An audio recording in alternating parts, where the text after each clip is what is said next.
Meow. Meow. Meow meow.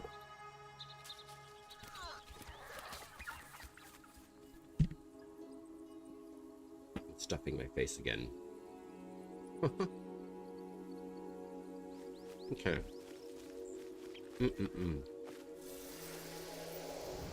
Oh my lord. I might as well make this a food stream. Because damn, I do love food. I know. That is a virtue of life. Alright. That. Oh, we got 4 Koga. Excellent. And now we've got the max of 5. Awesome. Okay.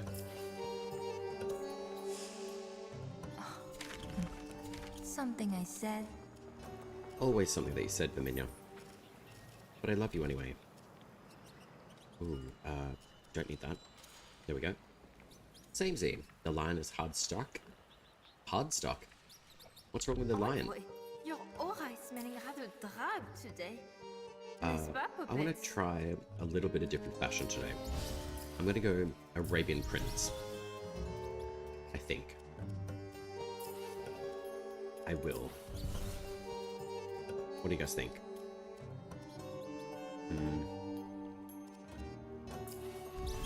Scottish kilt, perhaps? Actually, I don't mind that. Drab, everything drab. Actually, I really like this. This is really nice. Ooh, I don't know about that red. It's a little bit too intense. Maybe, perhaps, a little bit less red. Because that's aggressive to the eyes. Actually, that looks a little bit softer. I do like that. Alright. Ooh. Nice. Okay. I've got some color variation there. This is nice. I lost my touch at training. What? Rivals ranked is not treating me well. Is that like a PvP thing?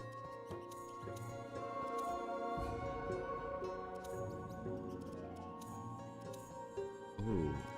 I like this coloration. Yes. What's the blue? This is so you. Oh, wow. Okay. What about the green? I'm always going to have a bit of green somewhere.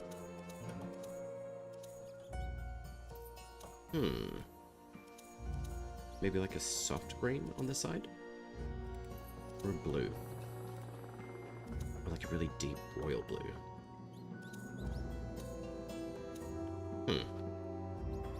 Or just like a neutral.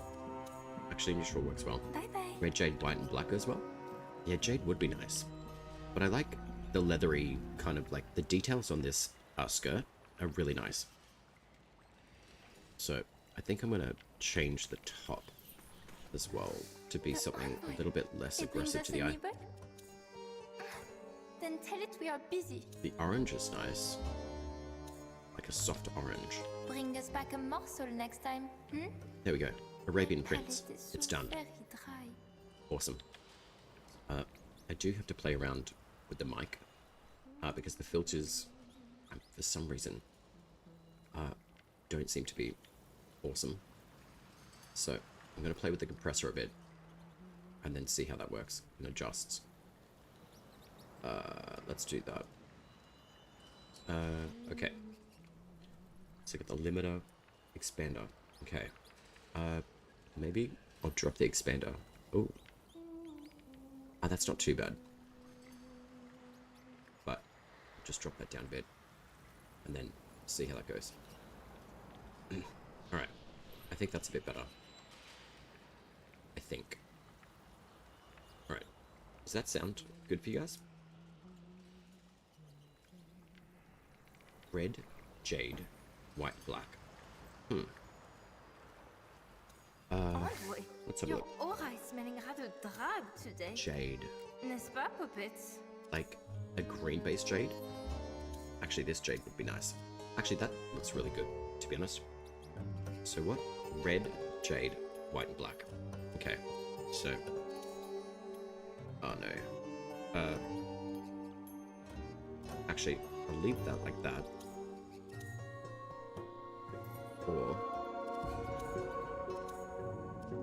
I'll leave that grey.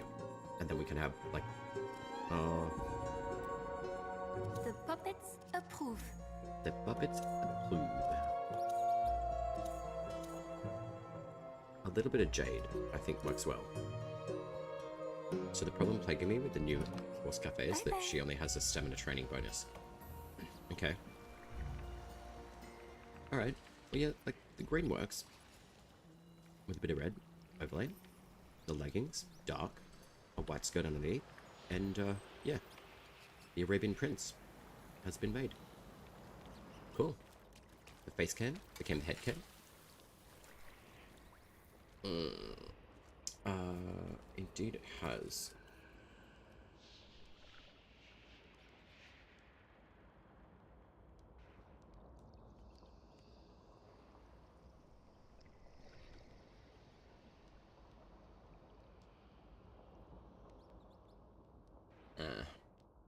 I'm trying to figure out how I can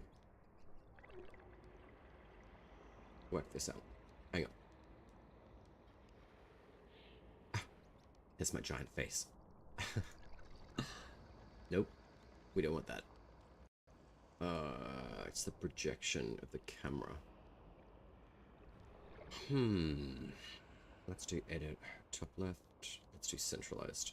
Whoops. That's not what I want. We want lots of love. That's what we want. Actually, that looks a lot better.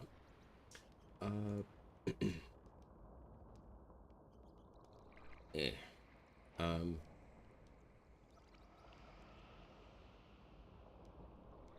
want that, but it's probably just because the cam has become a little bit funky in its placement, and I haven't really placed myself in front of the camera. I don't know. It's always just trying to, like, figure these things out, right? I guess that'll do for now. So, giant face cam. Why not? I'll just be a giant, like, oh, actually, it'll be like the giant baby smiling face. From the Teletubbies. I know. More wasted coal. Interesting. So I've got a double sound coming through my channels, which is feedbacking, which is annoying. So I'm going to try the default and see how that goes. Nope, I still got the double feedback. That's annoying. I'm going to try something. Ah, that's why. But I do need to test something on the socials.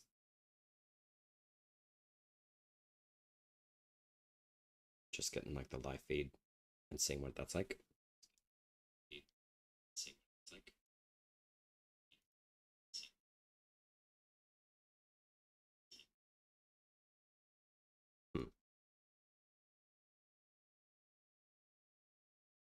Now I know why. I understand.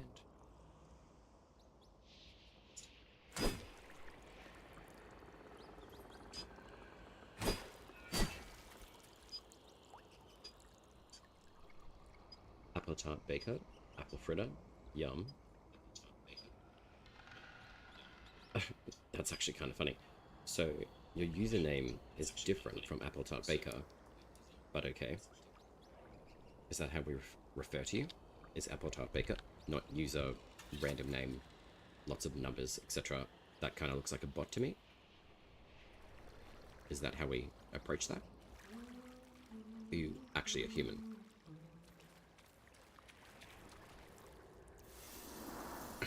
Because I mean, the amount of like crazy amount of people on YouTube is insane. But I guess me putting my face up on a camera to the world by YouTube is probably just as crazy. So, alright, we got a 1-star. Excellent. Let's go do that. That's something to do. How's the game? It's phenomenal. Really, really good. Lots of things to do in it. It's created by Digital Extremes, who also are the creators of Warframe. So I assume most people from YouTube are generally Warframers.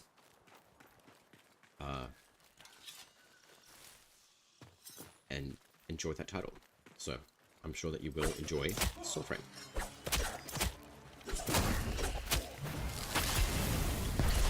Holy moly. I wonder if the rune actually applies to the passive when you throw the... Oh, it does. That's amazing. Okay, my life is complete. That's amazing. So you can extend the duration of these live loads. Amazing. Okay, Marta's arriving. Where is this Dorito ship? I would like to go say hello to her and Nimrod.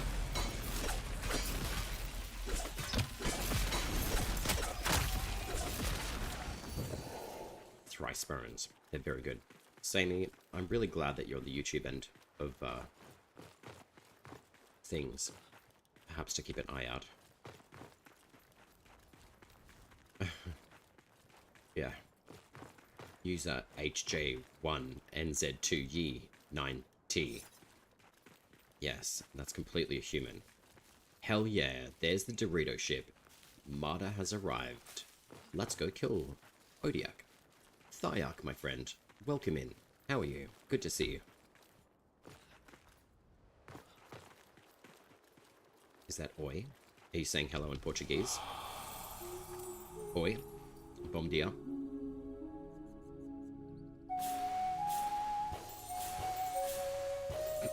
Also, Thyak, if you would like to join the game, you're welcome to. I haven't done Koga yet, and I've just maximized the amount of Koga things that I need. So, which is great, because I did do an almost deathless run. I got up to the Wazard, and then I died, which is unfortunate.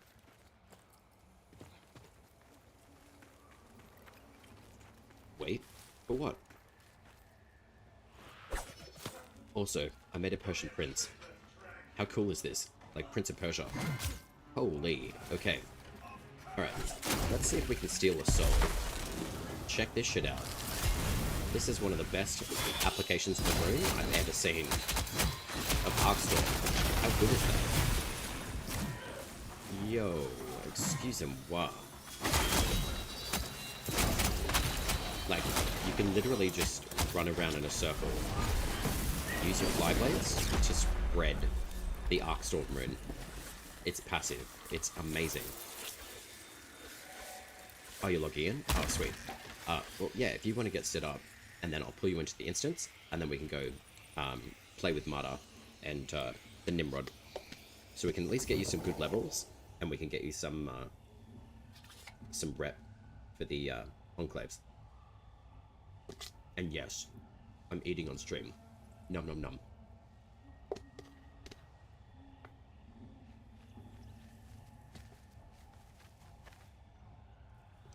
Mostly because I need to.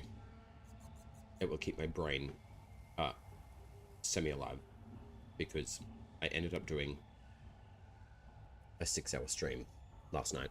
It was crazy. There we go. Placement, Taco Bell. Right. Is that it? Is that gonna work? Maybe? Ugh. I hate trying to work out webcams. They're really annoying. There we go. Maybe? Nope. Okay. Alright. I'm just gonna stop playing with it. It sounds awkward. There we go. Come on. Just work with me. Just be the giant face in the middle of a love heart, you know? That's all I want to be. Do. Alright. It really doesn't want to work with me. Maybe we'll do that. And then that. And then that. And then that. Is that working? No. God damn it. hate webcams. I could probably do a no cam run. Maybe that'll be better. I'll just reposition. Wait, no. Nope. Nope. Maybe. Oh my god. Webcams, they're so annoying.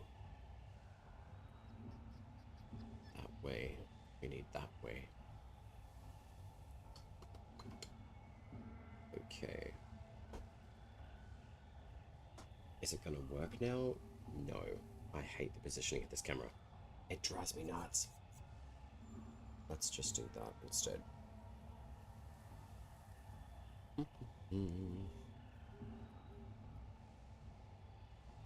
Do you wanna work? Do you wanna work? Nope. No, you don't. Okay. I'm at a loss here.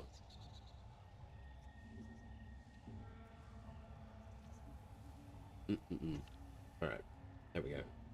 Mostly in the middle. I feel very awkward. Anyway. Thia, let me know where you're in game, or I will stalk you.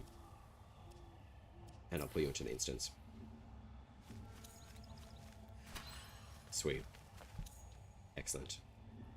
Yeah, I made a Prince of Persia look-alike for the game tonight. So awesome.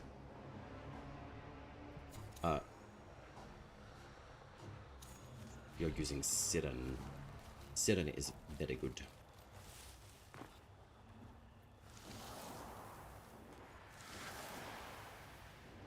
Alright. We got... Yes, we do. We got souls. And lots of them. Giant face. In the webcam. That'll do.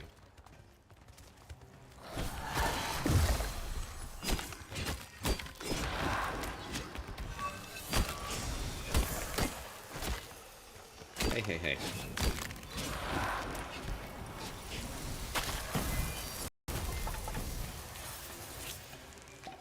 Excellent. Okay, so there is one thing I want to play with, which is audio. It's really annoying me. So I'm going to switch something off and then just see how it operates. It's been really annoying me.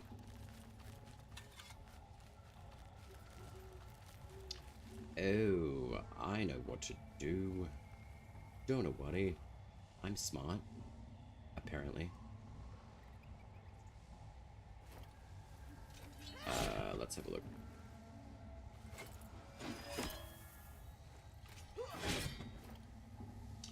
Actually, I don't want to do that.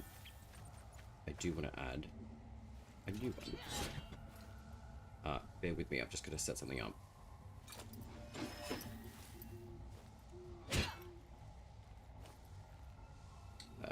Where is it?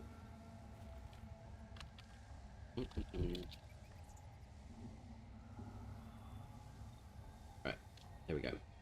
So, one little thing, down, done. And then we'll do that. Right, I'm pretty sure that should be fine now. I finally figured something out. Finally. Cool. Alright. Now we're good to go. Yep, that fixed it. Jesus Christ.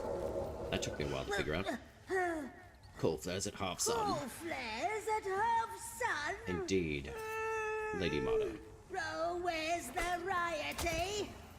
Revolt of talking Hey, weeds? she's stealing our stuff. No. They can pour Marta for another crate of junk. And I love all this room. against his So will. good.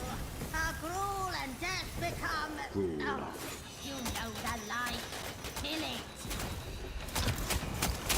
Can I please have your soul? Thank you.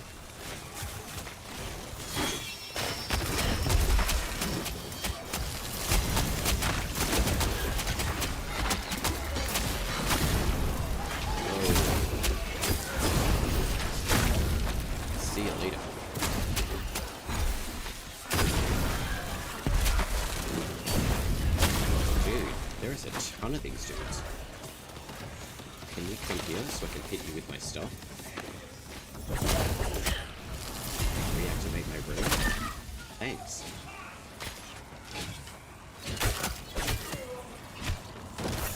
Kill the straggler, you squits. No killing the straggler. I call your big brother. Uh-oh.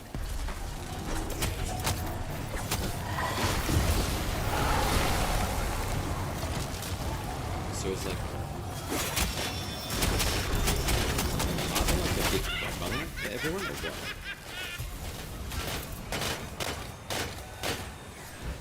So do we fortify voltaics?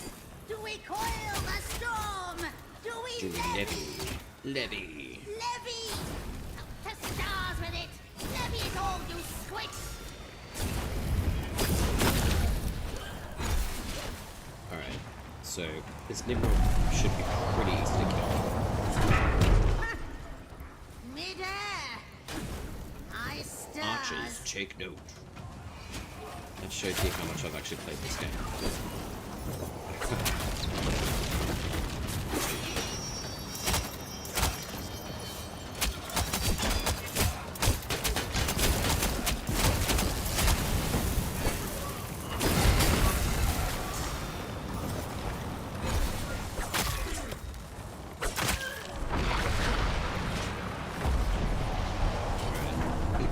She's stealing more stuff.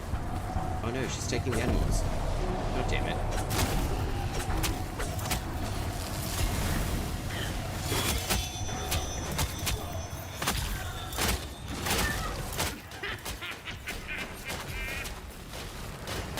This is a really good way to spread Storm Ring.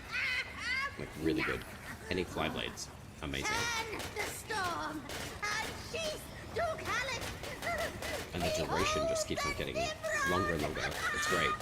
My sweet baby boy! Oh, nice. You get the marriage band. Oh, hey, bud. Ow. Yes, we have a storm. F you.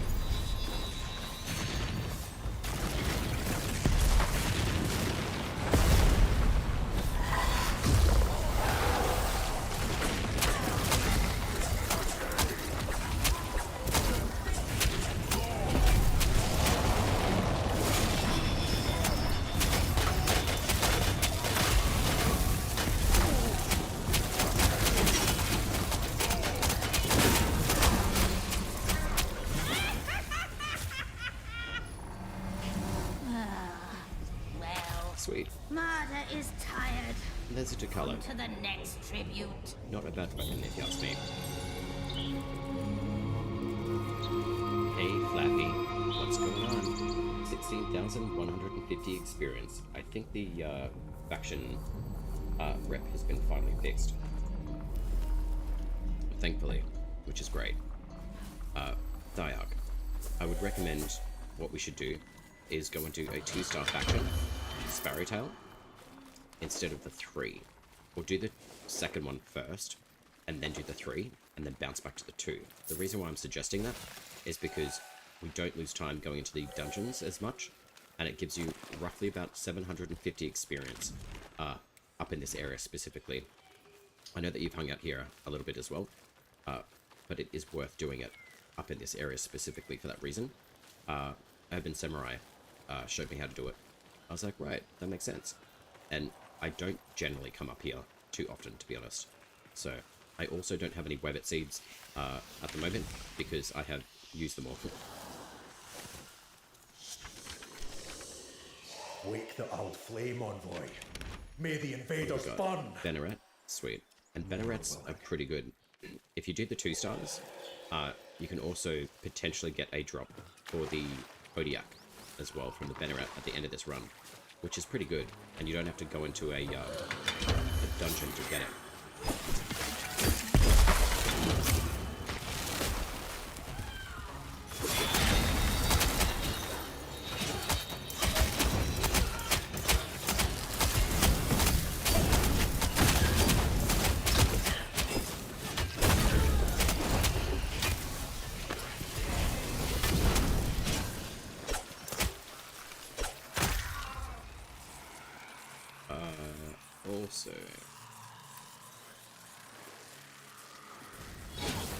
meant to do something before and I forgot to do it.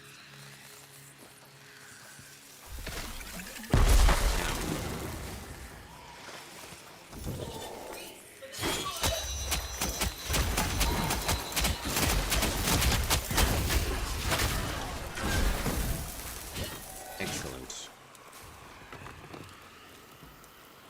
Cool, cool. Oh wait. Giant face cam. It's still really annoying me, but I don't really know what to do about it. Not right now. Actually, I do. Hang on.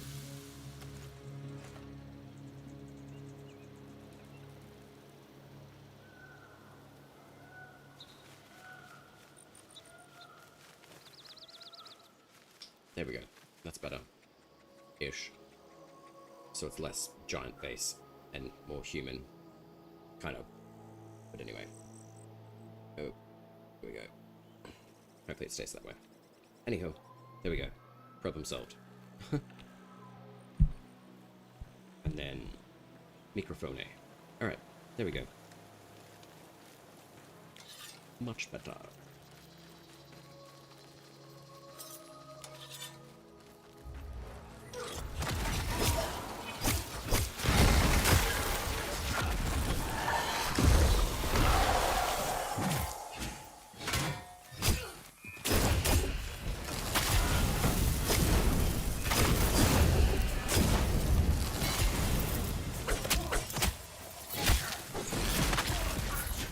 Boom.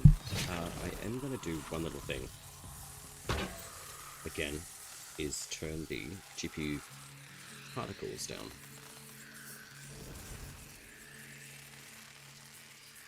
Actually, I'm going to do that and that. Alright, and we'll see how we go with that. Cool. Okay, I think that's better. Yeah, that'll be a little bit easier on the GPU. What have we got? Not wood. Okay. Whoops. Okay, sweet. Cool. Better time. But I hope you've all been doing well. Enjoying your days, nights, and evenings, mornings. Magical moments within the world. Like the happy, good moments, you know? Not the whole... the world is just doing its thing, but humans are being crazy. Like they always are. We love being human. I mean, what else what we would be? Venerate time. 5 commons each. 5 commons each.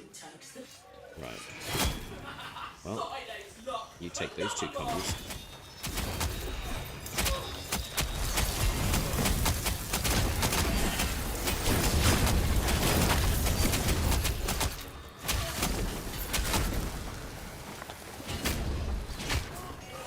Excusez-moi. S'il vous plaît. Excusez-moi. I love this sword. It looks like He-Man's sword. It's so cool. Apparently... oh, it'll just take a little bit for the animation to Back to finish. Cassia, you scoundrels! Finally, the Kid the King's thing is fixed. Apparently I got max rank again. Okay, that's not fixed. Alright, let's go do the 1-star. And then I have considered doing Koga. So, if you do want to do Koga, we potentially can. But I'm going to bring like a stupidly powerful setup. Just so I don't have to like really worry too much about stuff. Apparently we've got a 3-minute ad break starting. That's unfortunate. They're marching pounds over my head. An army blight on stolen land. Oh wow, paperwork. Let's burn some Cassids. Right.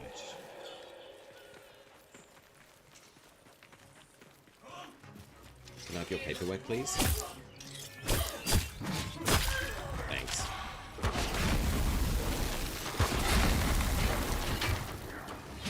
Madrath will be freed once more. I swear that was rank 15.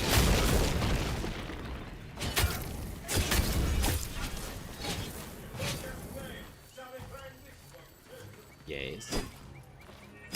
You shall claim your life.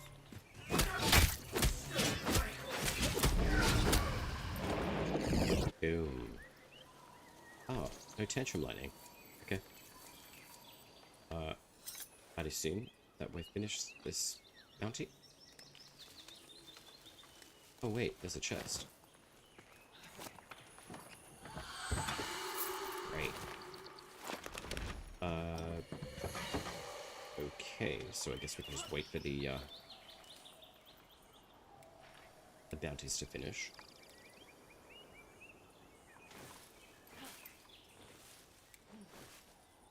We do have a couple of options though. We've got the Glades of Endrin, we have the Undercity.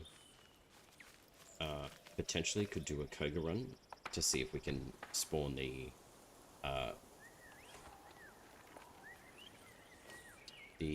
Reaper Dog.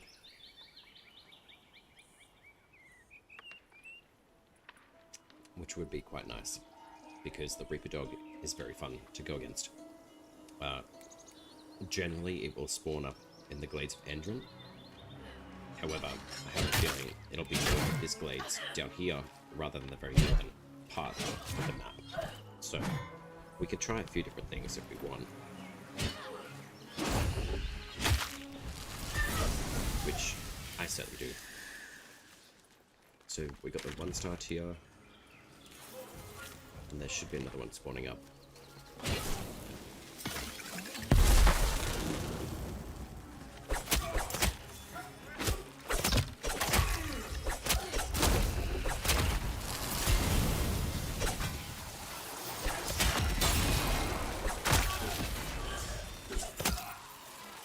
$169 damage on one little hit. Wow. I love my Prince of Persia run fashion. It's pretty fun. Where's your weapon, Thark? Did you lose it? Thanks, Zarybot. The advertising has finished. Alright, so we've got a 3-star, so let's go do that. Just to keep the ball moving.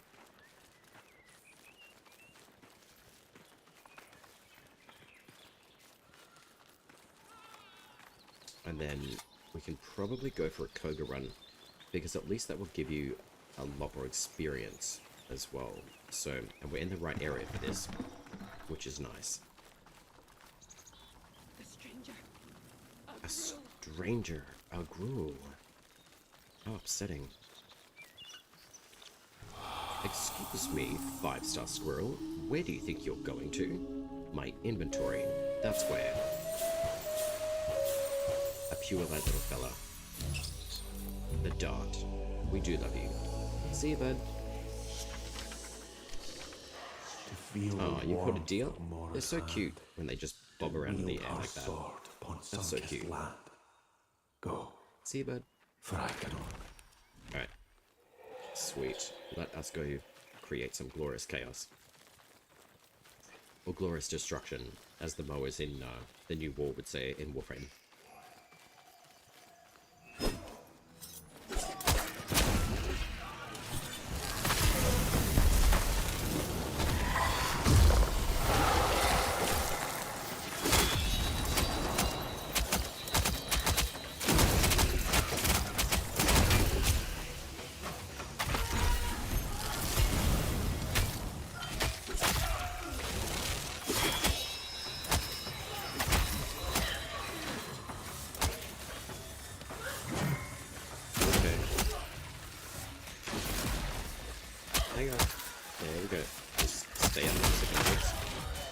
You will die. Excellent. And we got a free heal.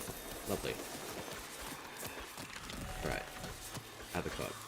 Hopefully, we can find him pretty easily. I hope. We'll see though. Sometimes he wants to spawn, sometimes he doesn't. Who knows? Squirrel. Squirrel.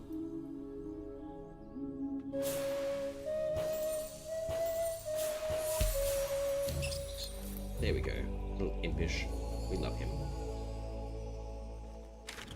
Okay, so Akbadad. There you are. Found you, little bud. Oi!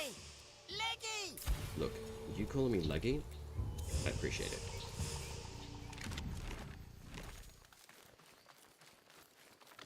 We've got the trees. Apparently we're going to be able to teleport relatively freely. If we're close to a world tree, we can actually access fast travel in future for free. But still use the Webit seeds if we're not like close to the trees, which is actually pretty cool. So said DEC on his Sunday Twitch stream that I missed.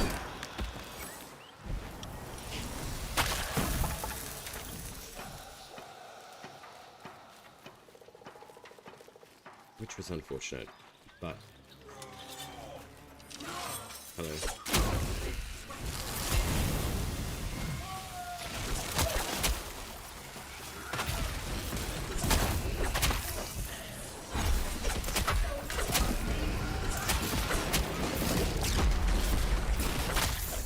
Thanks, bud.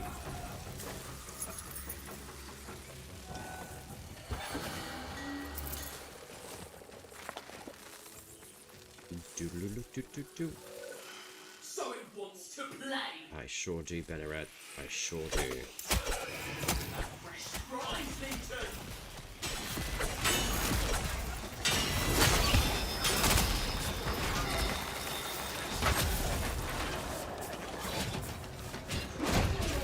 Wait.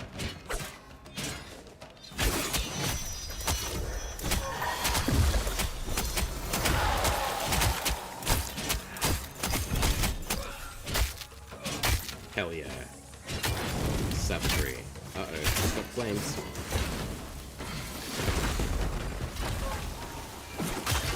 Encourage. But I've got headshots. I know. Wonderful. Sweet. Alright. Well, there we go. I saw... See, there you go. You get Odiak. From the Bannerets. What I'm thinking, we might as well just do a Koga run. Do you feel like a jump? Oh god, there's a Cabbage Patch Kid. Get out of here.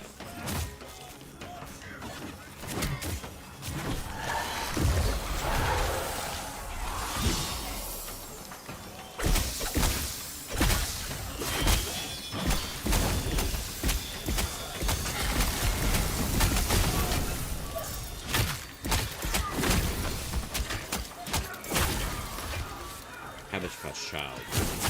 Be gone.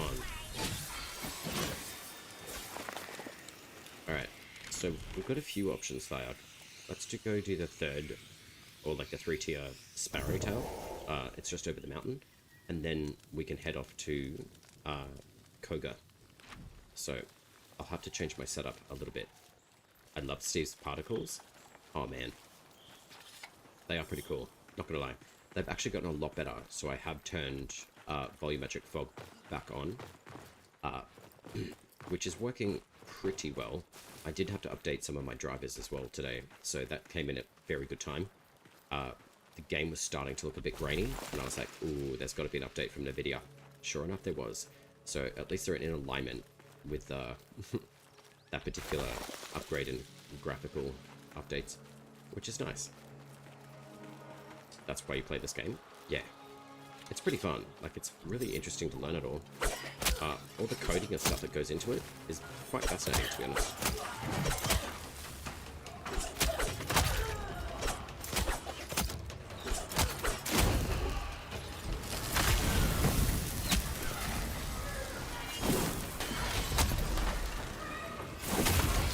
Rune.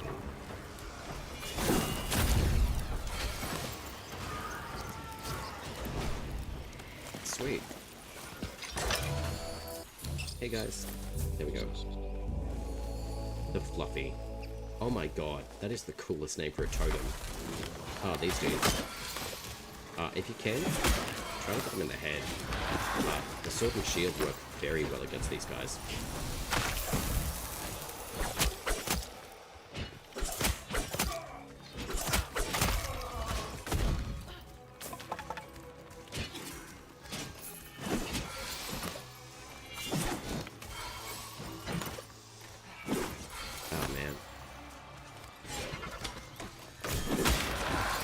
There we go.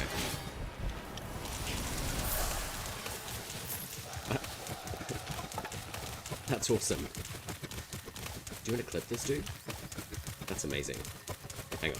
Let me see if I can clip this shit. That's awesome.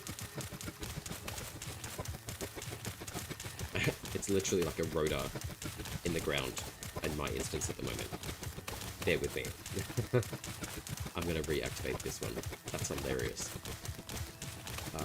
There we go.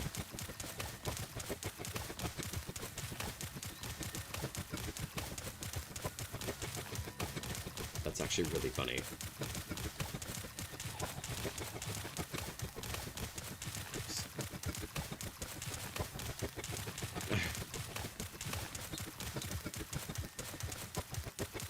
It's literally like a rotating motor. How good is that? This is literally how you cut grass. No, whoops. I'm definitely doing a screenshot of this. This is great. I'm turning this into a short too. Mowing the lawn in Soulframe. Amazing. Like, it's actually chopping the grass. This is dope.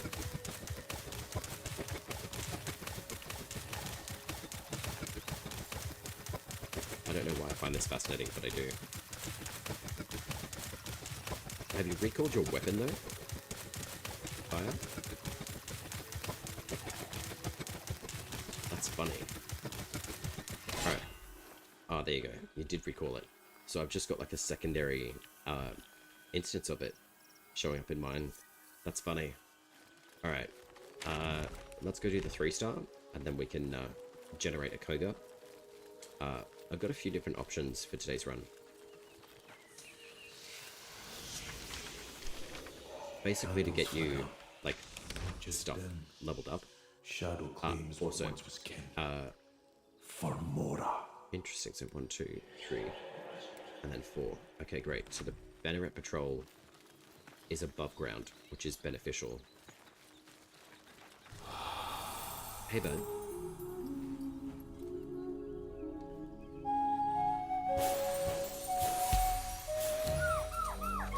The Fleet. Is that a new one? It doesn't look familiar to my eyes. Where are we? Magic. I'm so glad that we've got filters for these now. Magic. There we go. The dart. But we can't see all of them. Oh, there we go. The Fleet. Right. So, the Fleet gives you damage on sprint attack casts, stagger on sprint attack casts, Pull Smite restores 6 spirit ability cooldown. That's cool. Interesting though. I can hear you like beating the crap out of people over the hill. That's pretty cool.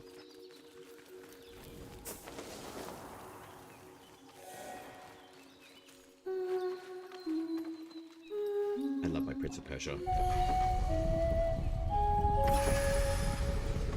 Grace Amplified. I would hope that that would do something a little bit more than what it does at the moment, but that will be shifted and changed, which is nice. So we've got an option here. Let's go to the Ode Basalcum tank instead. I don't want to do the guys up ahead. I want to go take out this tank instead. The Ode Basalcum. If you need anything from Avocot, he's hanging around somewhere.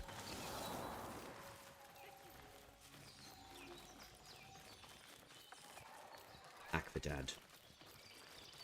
That's what his name is. Akvadad. Click, click, boom.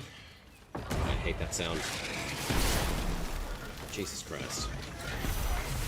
Oh shit, they can heal the tank? No way.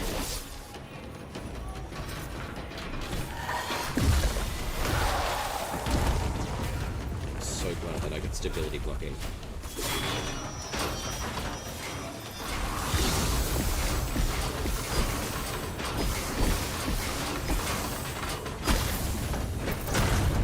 Boom. Oh look, you can also get the Odiac from this dude too.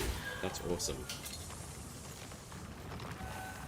And that's a tier 3 And the level of enemies is roughly around 35. This is good. I will put that into a short too. Easy as pie.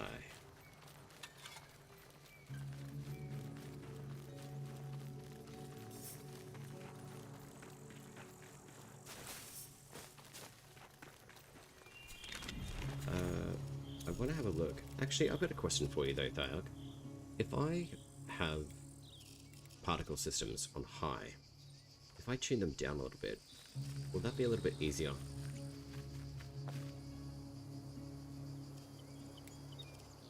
I'm going to keep them high, but all of my other things I'm going to keep them like customized at medium and see how that operates. More surface stream. Wait, what? Oh, you don't have Koga? Oh, okay, that's right. We don't have to do Koga. This one? I just want to move this in. There we go. Alright. Oh, I was just asking about graphics. I mean, I like using high, but I feel like just for Bounty's in, purposes Legion. extreme, We will all be winners yet. I'll probably just put them on medium. And they're still pretty good, in all honesty. So, not too worried about it. Hey, bud. Nice, Legion.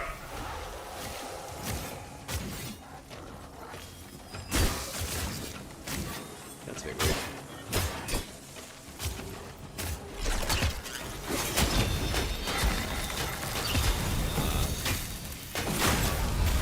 The sword that I'm using is called the Ivar. It's from the Paragon pack, or the Tedran pack in the shop from the Capitalist Camel. It's a very cool sword. It looks really nice.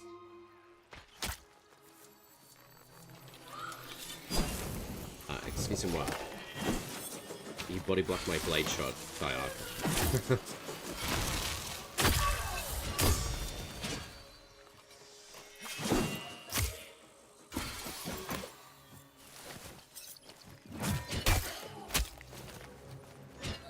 It's amazing to me how much we have to aim the trajectory of these fly blades so far away, but I actually quite like it.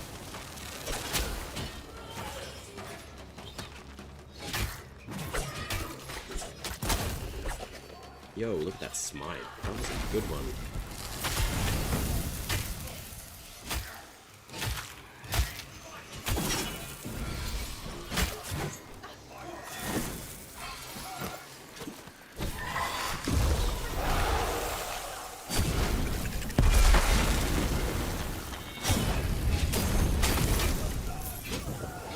Heavy attack.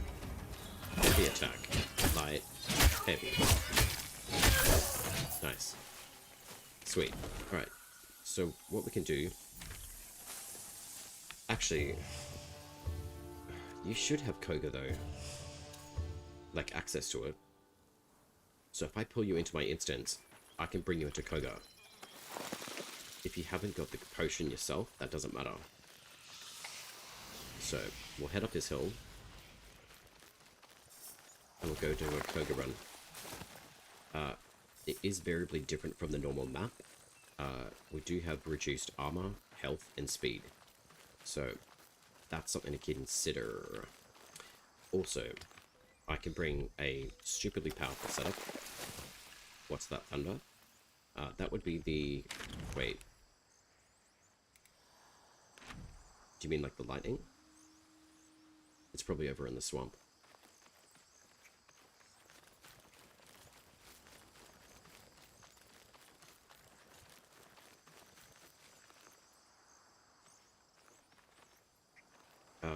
What's YWA?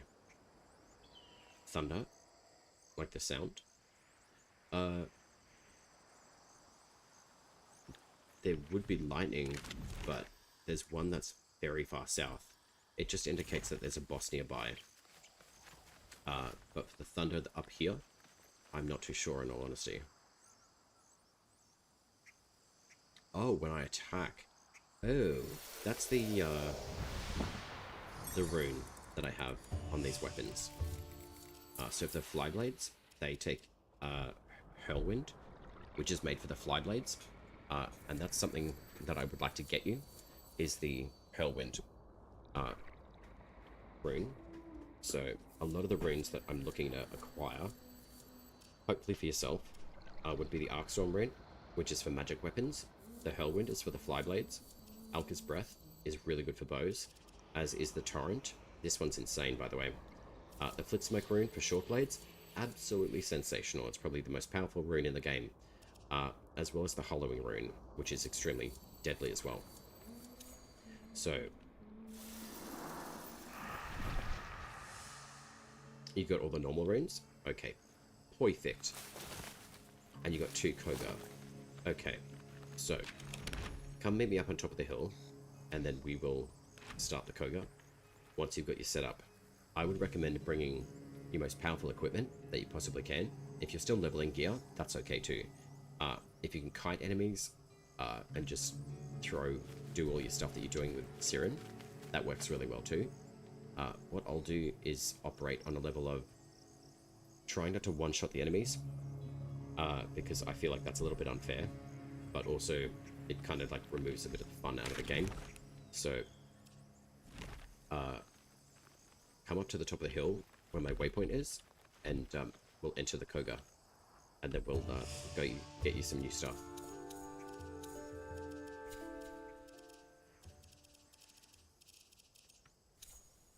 And then I can level some of my gear as well, which, in all honesty, is probably wise to do one weapon at a time rather than both of them at the same time, because I can probably get around that a little bit.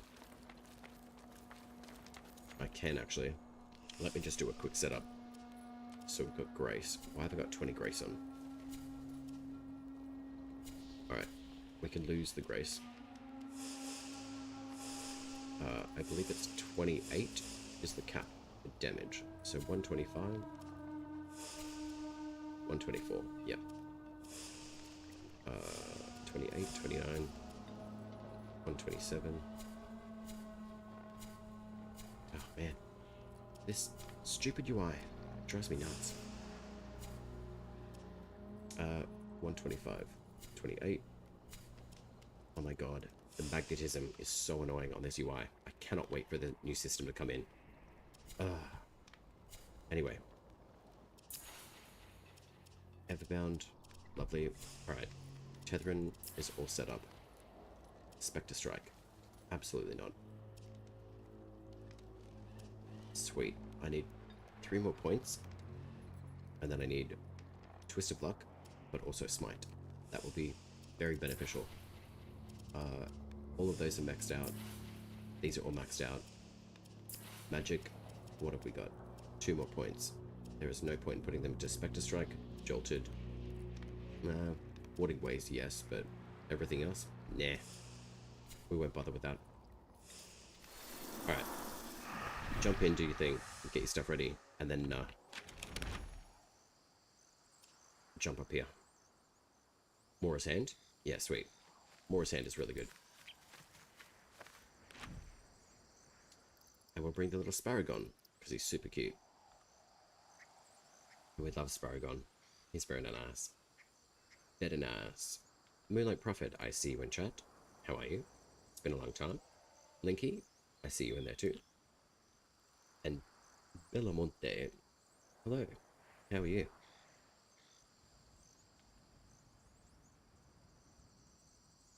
Do do do do do do do do.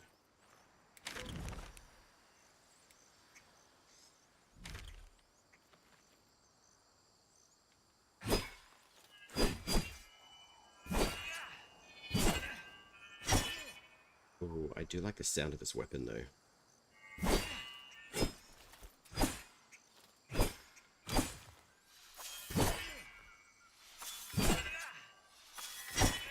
That definitely sings. That's nice.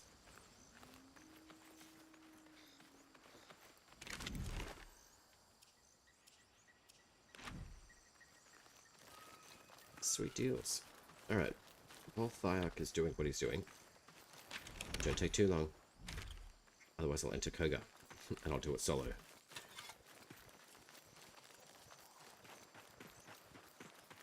Dark Jedi, good morning. How are you?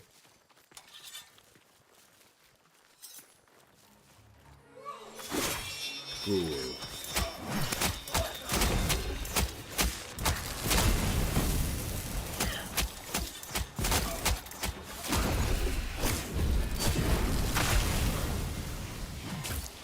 Oh, dear.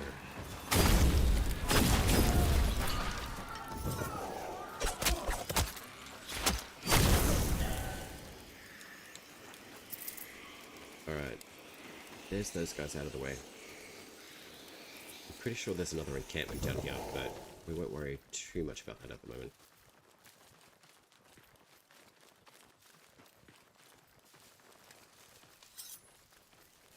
But I'll still take them down anyway. Hola, como está? Buenas noches.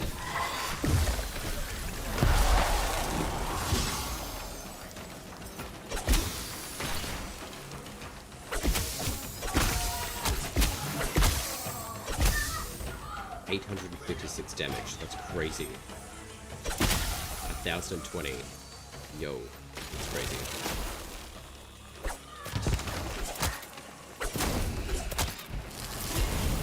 I love how the targeting system targets a balloon instead of an enemy, and then when you aim reticle at an enemy, it picks the other, the balloon instead. It's so strange. See you later, lady. Alright, Thyark, where you at? Alright, we're gonna head up here. So, if you're all ready, you got all your best armor and stuff on? Good times, because we're about to get drunk on Koga.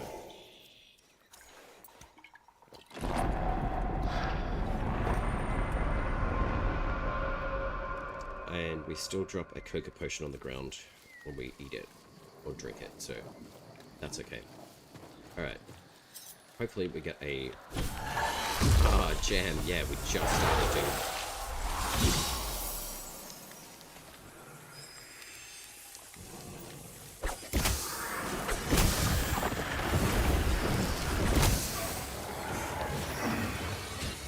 Alright, where is Ruthos? Come, lady. Or man, whichever one you are.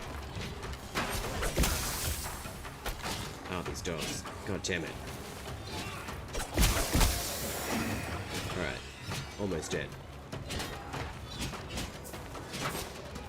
Ruthos, I've got a really nice fly blade with your name on it. Of course you're behind the bush. Sneaky.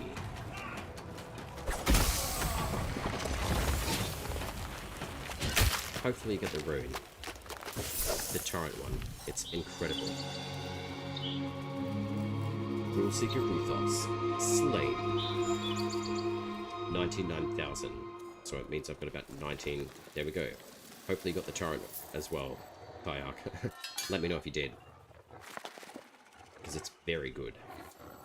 Like, stupidly good. And that's the only reason to come up to Ruthos and start your run up through here. So we can head down to the Nell Knight.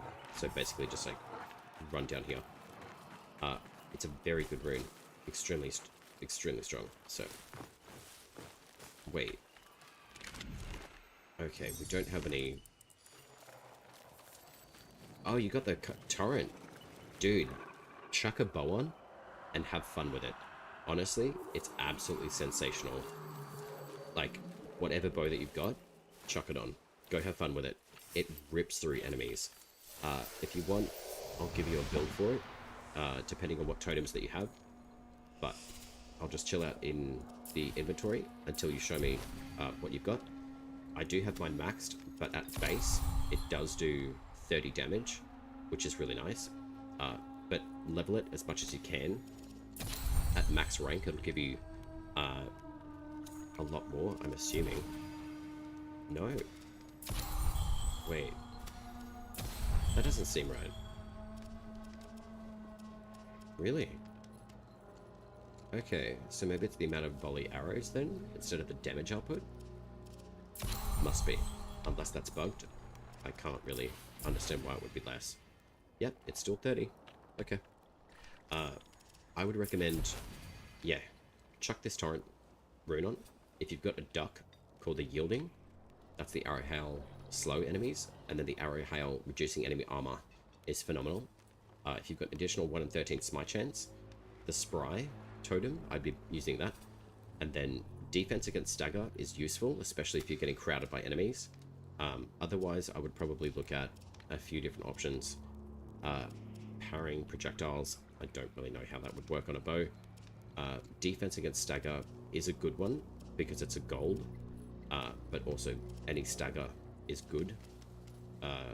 Stagger on dodge attacks, it's not really relevant, so if anything, as a safe bet, just chuck on armor, like 9 physical armor.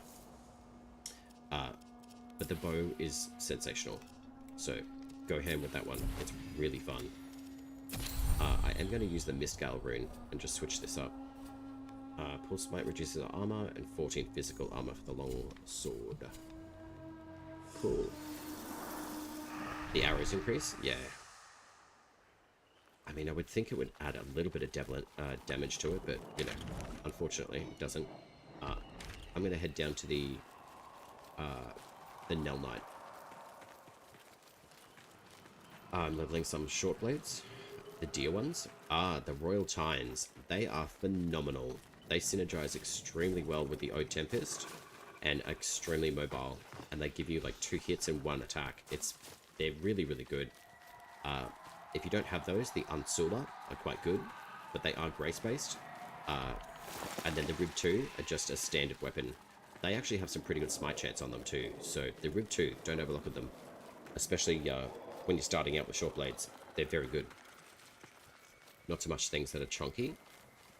I disagree a little bit on that. Once they're maxed out, you do double hits. They're not super effective against the Ode Basalcum, but they do work well against them anyway, because you keep on staggering it. Every single hit that you give it, you're doing 2 hits at the same time. So if you basically just spam it back, light attacks, it's not a bad way to go, especially with the times. They're very good.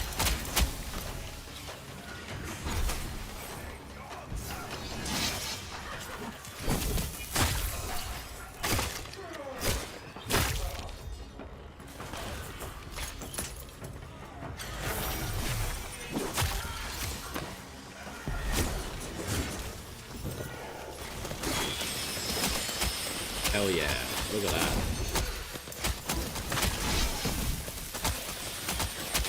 So many arrows.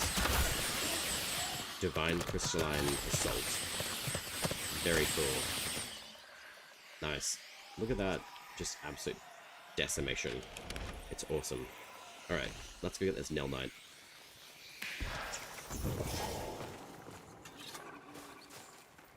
I hear creeps, but we will ignore them for now.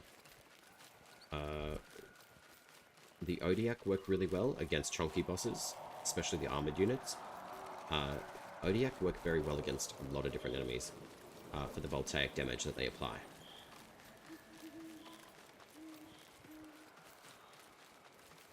Really, really nice. I was playing with the Royal Tines last night. They're very good.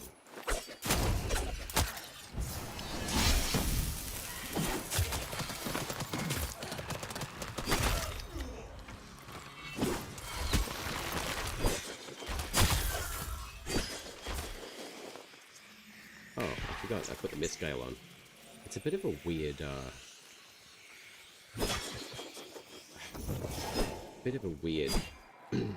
sword use.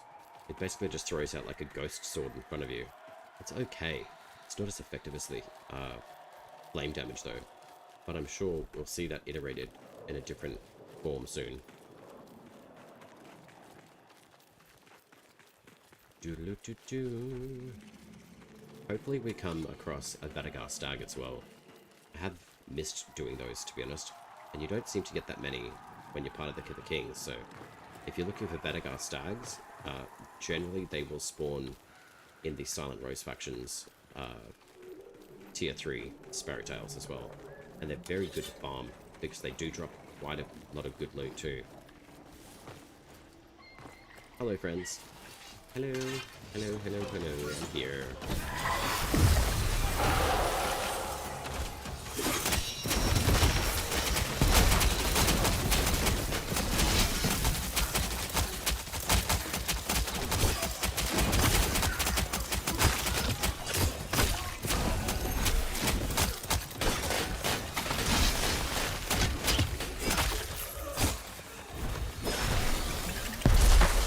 Nice try, bud. Sweet. Alright. Die off. Hope you got a rune. I can see you running over here. Okay, so you do have your rune active. Let's see if we can draw out some of those ads so you can refresh your bow rune. And then basically take on the big boy by himself. And just see how well the bow operates against him. Unfortunately, the volumetric fog is now annoying me, so it's time to switch it off.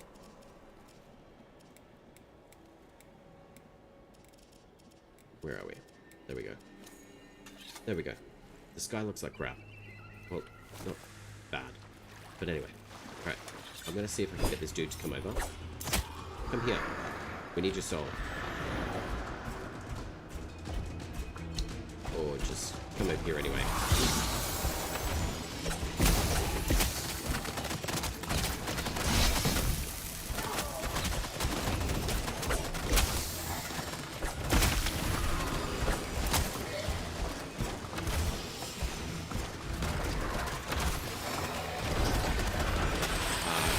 He's behind me. Sweet God.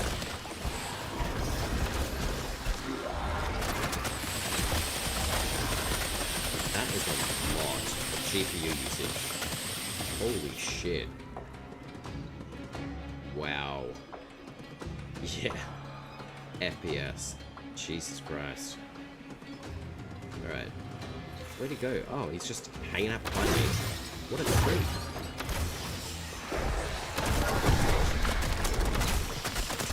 Look at that stagger go on there.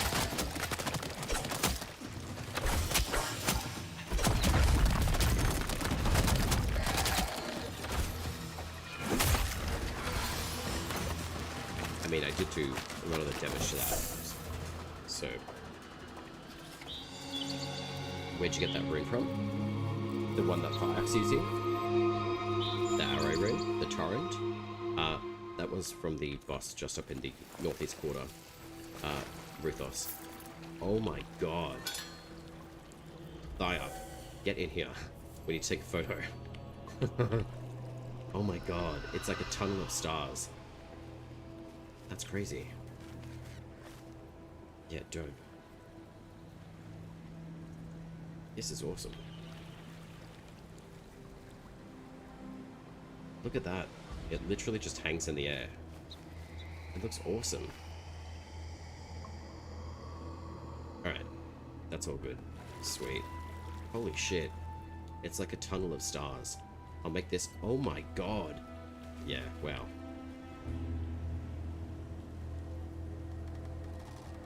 That's insane. I'm making this into a short for sure. This is crazy good.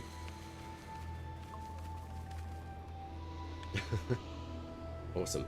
Gruel Seeker, Ruthos? Indeed, yeah. The northwest boss just up here. She does have the ability to spawn the Alka's rune, I believe as well, but that's in the north mode of the world.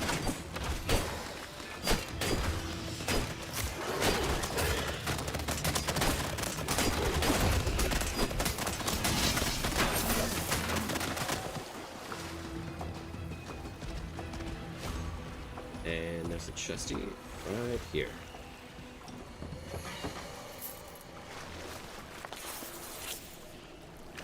Excellent. Alright. Yeah. That, that GPU usage of that rune, Steve is aware of it. There was quite a few people that talked about the graphical draw on quite a few of the different runes, and that one was definitely made up in conversation. Yeah, it definitely draws a lot of power on your GPU. It makes it cry.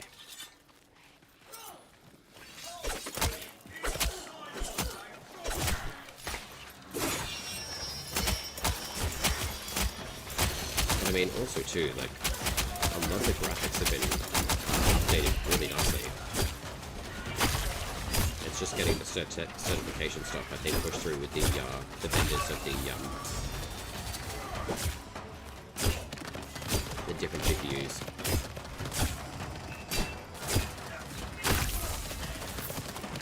It only drops from Koga? Yes. There's a few runes that are very specific, Jan. I'd recommend in your own time, get familiar with the patch notes. But the Foot Smoke is a Koga rune. The Hollowing is also a Koga rune. What else? I think the Durglint rune is a Koga rune. The Mistgale, I'm pretty sure is a Durglint rune. Sorry, is a Koga rune. And the Torrent rune is a Koga rune as well. The rest you can basically farm out on the normal map. So there's two different variants. You've got like the rare runes, which is from Koga, and then you've got the normal runes from the normal map tile sets. The normal bosses, sorry. Turn of dice for next bout. Come, leaders, like. Silence up. Another boss.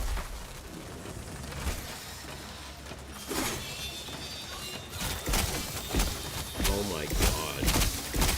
My poor little CPU.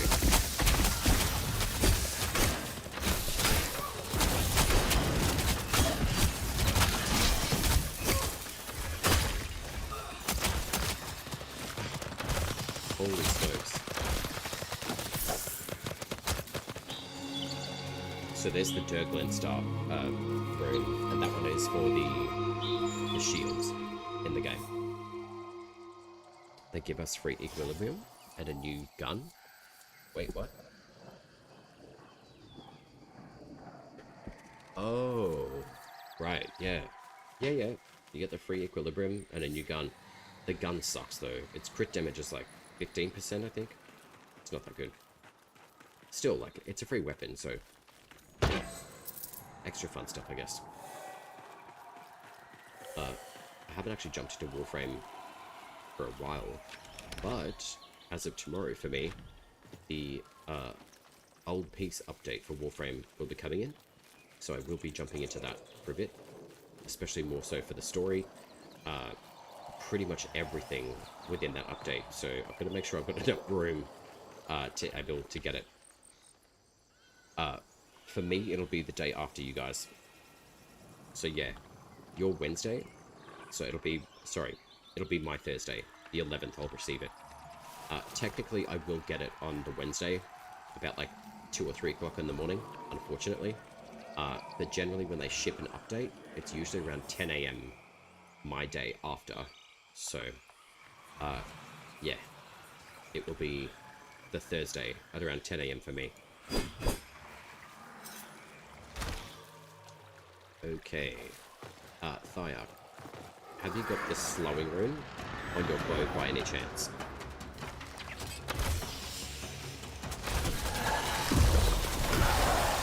Your PSU should come anywhere between the 10th and 13th. Nice, you got a new power unit. Sweet. Nice. Yeah. I actually built this PC myself. I was pretty impressed with it. I'm not gonna, like, F around with this boss. She can kill you pretty quickly. But the more bosses we kill, the stronger they're all gonna become, which is pretty cool. So she's gonna be pretty strong as is. But there's another spider boss that I would recommend that we go into, which is Siege now. So I'll take you through that dungeon as well, Thiark, and I'll show you where the other excess bosses are. Alright, so that's Siege now. Now we do have a couple of options here.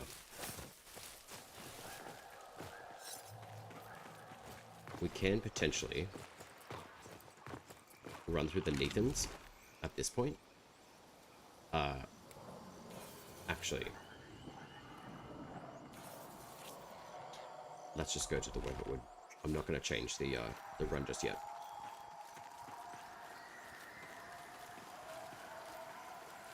You're not going to dive into it right away? Yeah. Good power units are always really worthy. Like, I think I got mine for like a really good price point. And it's more than sufficient for the power. But I think I have to tweak a little bit of my GPU settings and stuff. Especially for like the stream setup that I've got. I feel like perhaps I'm drawing a little bit too much on stuff. But hardware-wise, I'm fine. It's pretty much the network that I'm on. It's absolute bollocks to use. It's so bad.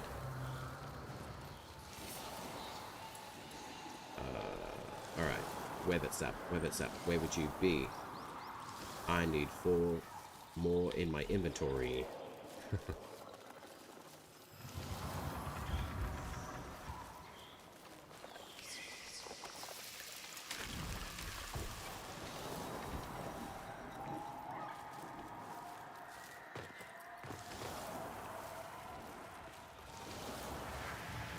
Alright.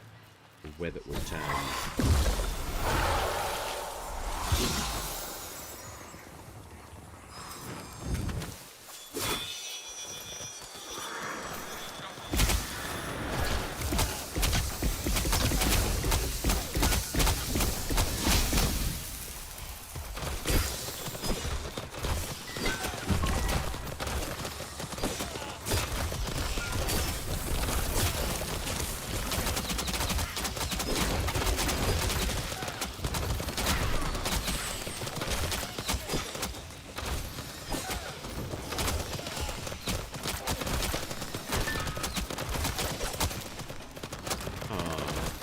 Poor little Kabocha.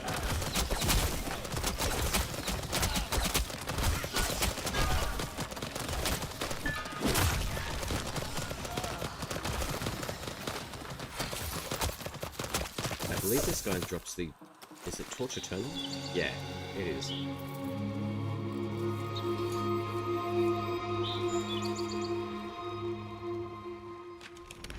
Sweet. Alright, let's go down to Impity Doodah.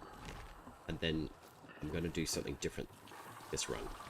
Once we've done the Imp, we'll come back. We'll come back through the Nethans. And then what that will do, it will spit us out here. So essentially, what we can do from there is go up to the Wizard. We can go do the Spider-Mum. And then we can hit these two. We can hit Nimrod. And then we can go up to Kernhold. And then we can finish off with the Carlisle Siege.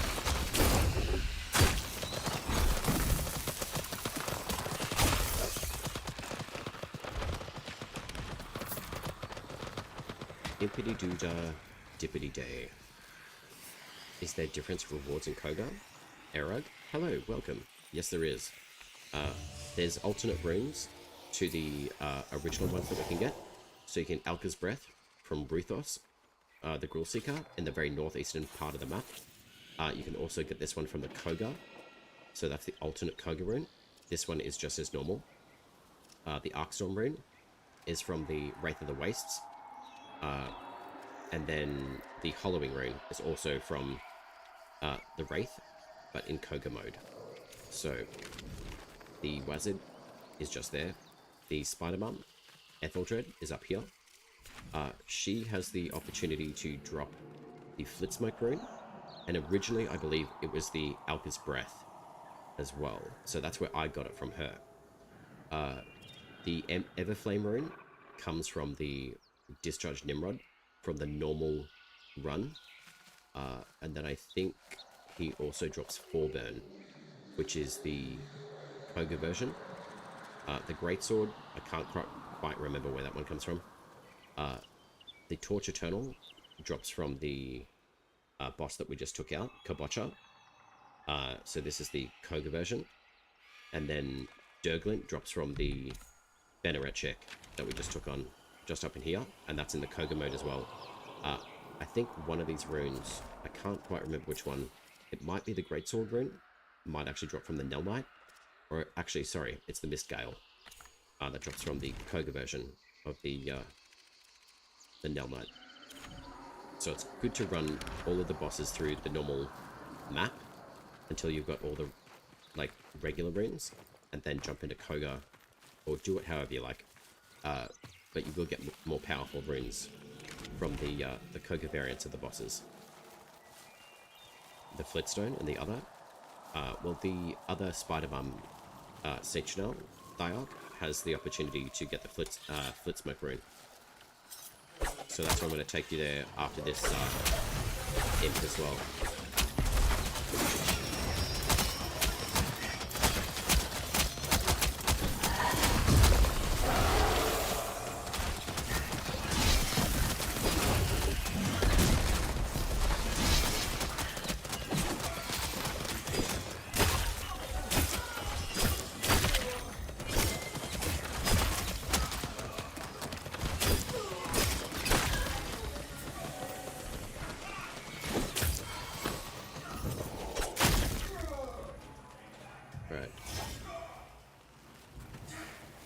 Using Handa's Mora.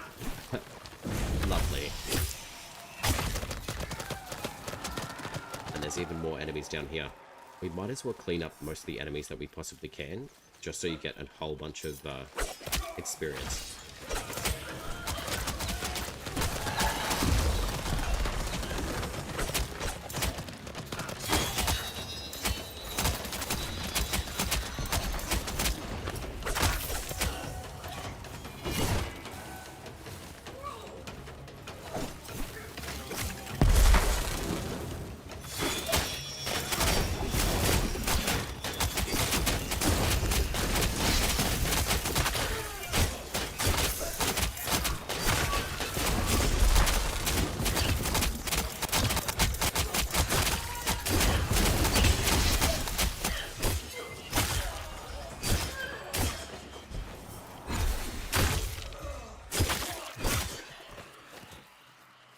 Go to bed.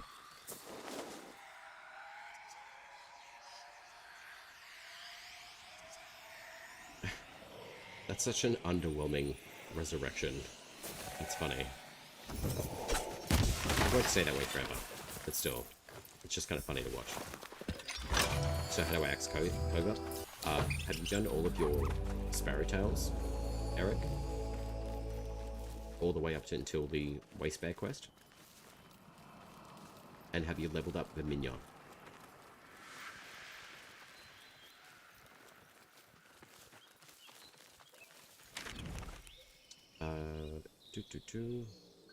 So there's one of the other dungeons. Thyak, we'll go here. We'll go take down the Imp. And then we're going to come back to the Jermak tile set and see if one of the bosses shows up in that particular tile set. And then we'll head back to the Webbitwood, chuck into the Neathan's tile set, and then we'll go do the Wazard at the Spider-Mum and Dimbrod.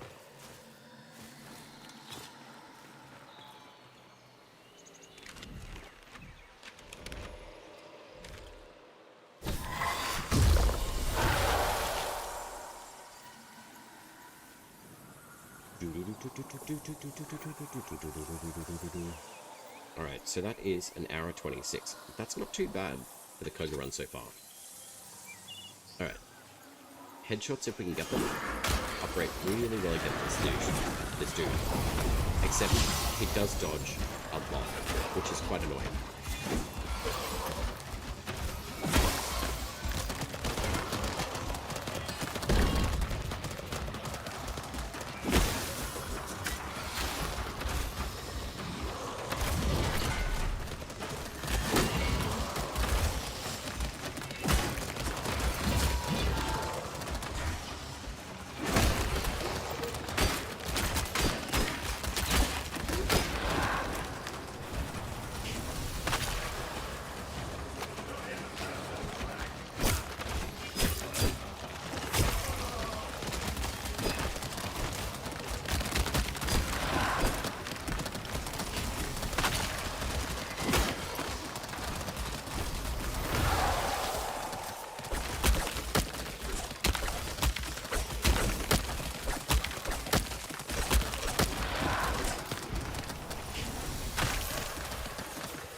Mushrooms. I don't remember which one that he drops. But anyway, let's go back to this Neathan's, and we can probably drop into this Dermac and see if any of the bosses drop in here. If they don't, we can check the other dungeons anyway, Kaya. Can I kill a boss and then drink the Koga? Jam? I actually haven't tried that, to be honest. I would assume so.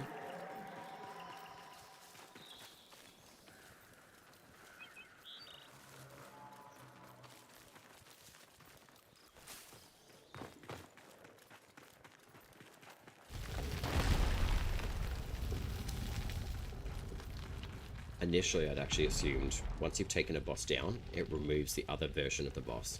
But I actually haven't tried that, so I'm not really too clear on that.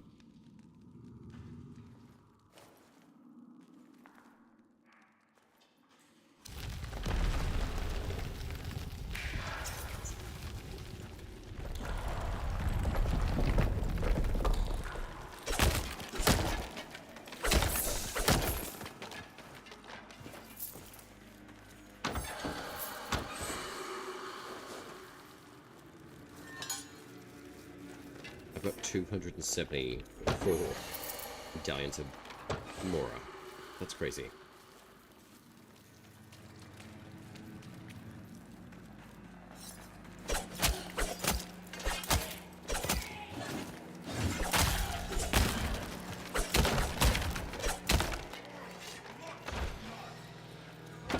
Did he just call me a blood? That's a bit rude.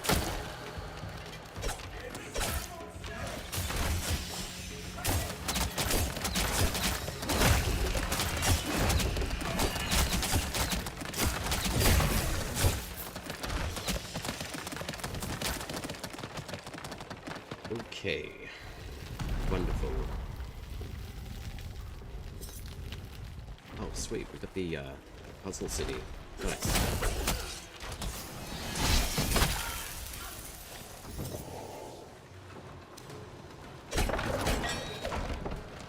We'll do the ladder, and then I can't remember which one this pulls. We don't need to at the moment.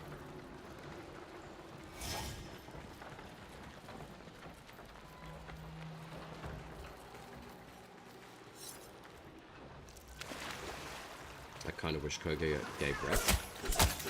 Well, technically it does. More for like the sieges.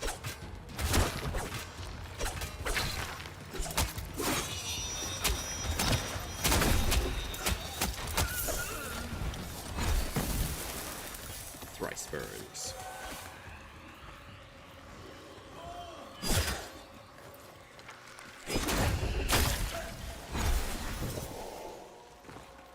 Alright. I spin you right round, baby. Right round.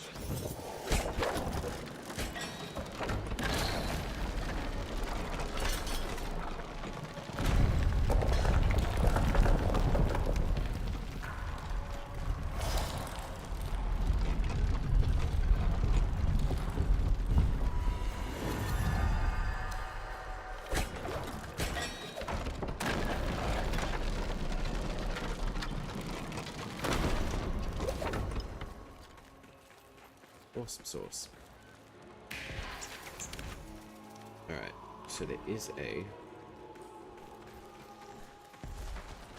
Fenyotar here. Oh, we've got an ad break? Nuts. Actually, that's not a bad idea. Once that starts, or at least starts, I will, I'm gonna go take a little 3-minute break here.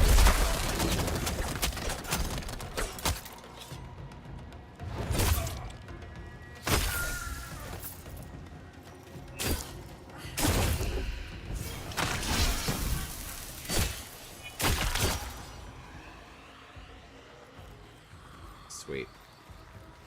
Oh wait, did you die? What happened? That is A-okay. We got you up, bud. We don't lose anything as long as both of us stay alive, which is good. Oh, the lightning bombs. Yeah. I would definitely be dodging a lot more at Koga than usual. The damage output at level 40s is pretty strong. And the more bosses we take down, the stronger they become. So, yeah. Be mindful of the melee damage output that these guys have. Even their flame damage, too.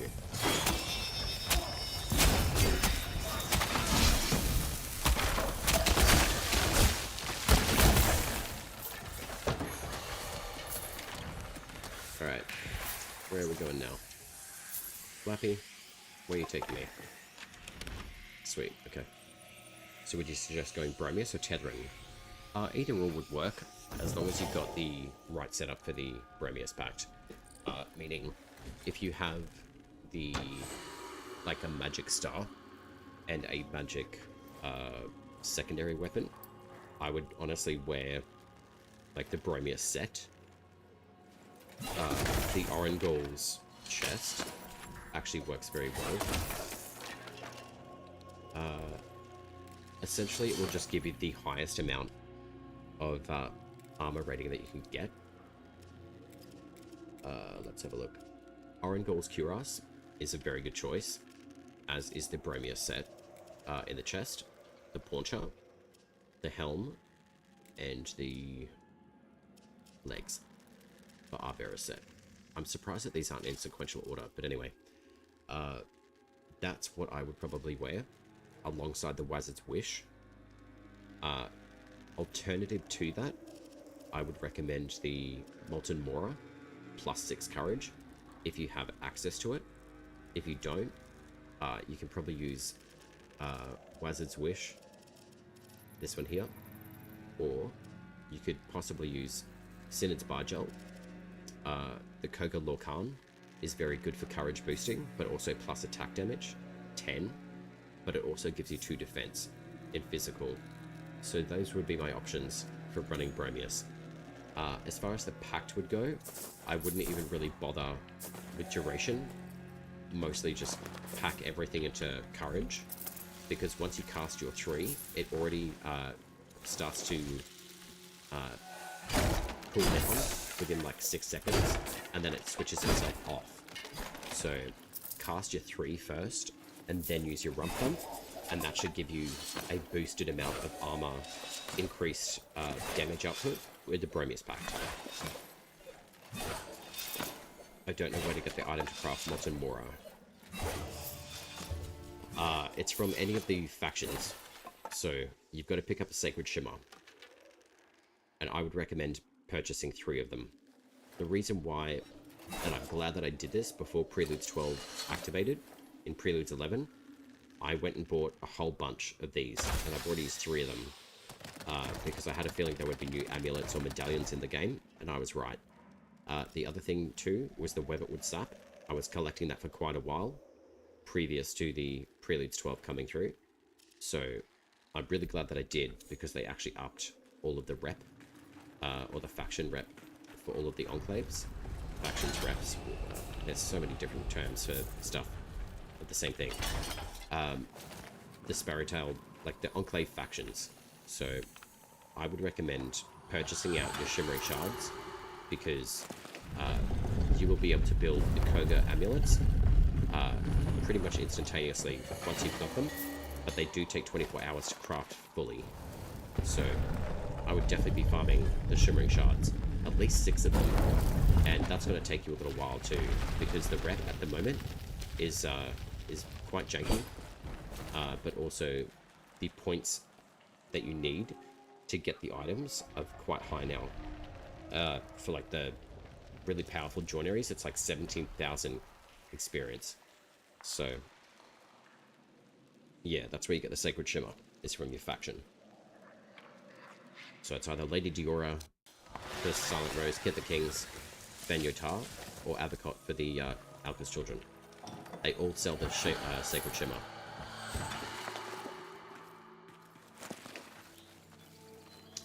This brings us out right here. So this is the powerful area again. So it's a bit of a sidewalk. So in that instance, what we can do I'm just trying to remember if there's a, yeah, there's Glades of Andrin. Let's go do that.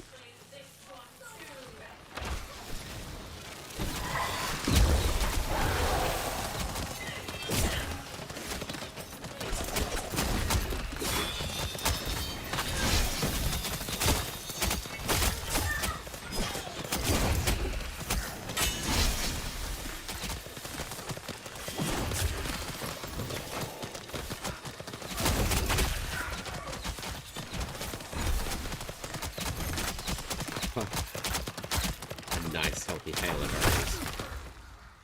I hate those mages. They can be very annoying. No worries. I'm glad the information helps. It's pretty much the most quick, easy version of how to get stuff done.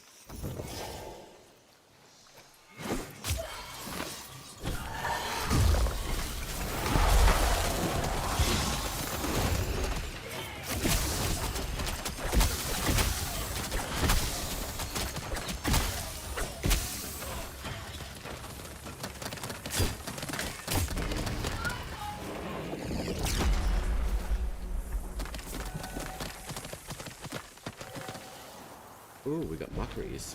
Sweet. Hey friends, wake up.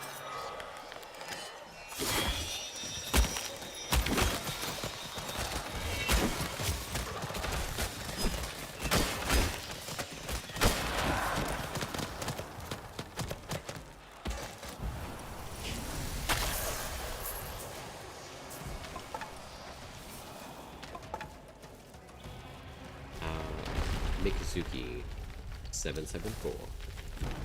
I identify your presence.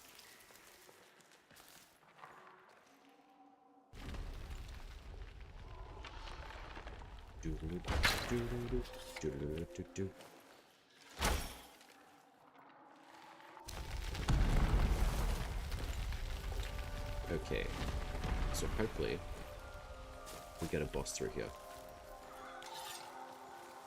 It's gonna be one of two.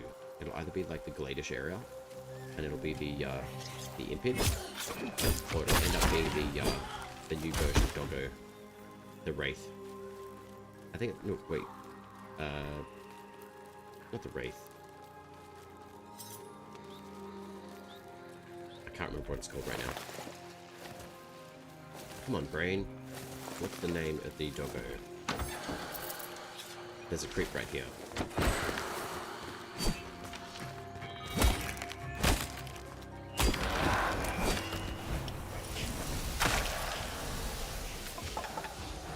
The Reaper Dog. That's what it's called. Longblade or Greatsword? Ooh, good question. Longblades I actually don't mind, to be honest. Some of them are actually quite good. The Ivar from the Tethran Wilds pack is really, really nice. It's actually very strong. It's a 2-star weapon, very good. I love the Purity. It's a 3-star Courage. Insanely good weapon. I haven't really used Needle's Eye all that much, but still very good, even though it's a grace-based greatsword for whatever reason. The Paragon isn't my favorite, to be honest, but I haven't really used it all that much. I feel like it's got like a slightly different weighted feeling to it than what the Purity and the Needle's Eye do. As far as longswords go, Tassard is pretty good for a spirit-based one. Stelton, to me, that's more of a club. But anyway, that one is quite good. Nirush has quite a good like combat feel to it, so that one is actually really good. The Vetch is very simple, clean cut, very good. Duelian absolutely smashes enemies. It's very, very good. But the best longsword at the moment is Marrow's Bane. It's extremely strong, and its whole kit is very good, especially with the Everflame rune. But you can put Mistgale if you want, if you've got it. But I definitely prefer the Everflame rune predominantly over most of the things that I do with longswords. And the good thing is once we switch between runes now, if you have more than one rune for that particular weapon type, it basically saves your loadout now, which is phenomenal. So I really quite like the long blades. They are very good. Short blades, these ones are the best. Phenomenal. The Rib 2 are very good. even though they're not as damagingly powerful, they still are very good and very effective against armored units because they do basically double damage. And these two here for sword and shield and sword, these guys are really good too. So what are we at? We're at level 20 with the Ivor. Nice. Alright, we'll keep going with that one. Greatsword don't have special rune. They do. Is the Everflame. So this is the Greatsword version. This one generally will drop from the boss in the Kernhold Siege. I'm pretty sure. So yes, the Greatswords do have a rune. I got Purity. Any alt rune for it? Yes, the Everflame rune. How do you rank up runes? If you've got enough Harmony, that is beneficial. But if you don't, if you do have, say, like, extra copies of runes, or totems for that matter, see how many you've got, just right-click it. I'll get rid of one of these. It will give you more Harmony back, so it's basically like melting things down like Endo would in Warframe. If you've got a purple totem, they give you about 500 Harmony. The green, they give you about 250 each. So if you've got copies that are just sitting around, and you don't want to like have multiple different copies, or if you don't need it or don't like it, just melt it down. You can even melt like 3-star runes, sorry, totems down that have been maxed out. Like gold ones, for example, will give you 8,000 Harmony back if you melt it down, if you want to. I mean, this one costs 1,500, 3,000, 6,000. So those runes are really, really strong, actually. The Bounder. So this one's a brand new one for the longswords, and the language is showing the code language. Interesting. Increased life return on regain hits. I'm going to chuck that one on. I'm keen to see what that will do. So increased life return, attacks reduce armor, additional smite chance. Interesting. I will play with that, actually. That seems like that would be quite fun. 7 hours till they finished. I was crafting Purity and Marrow's Bane. I want to farm Nell Knight for Miscale. Indeed. I wouldn't be too alarmed, Thyark. I don't know if it's still happening within the game, but at some point, there was a bit of a bug with the totems. I don't think it's operating now, but basically I was capturing all the animals that I possibly came across, and it was giving me like 55 copies of one particular totem. Some of them I've got like maybe like over 100.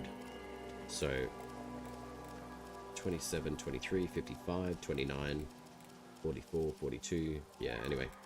Yeah, that was a bug in the system. It's already been reported. They've already fixed it. That's what I was just saying. So, if you've got them, awesome. If you don't, unfortunate. Yeah, it was a bug. They've already fixed it.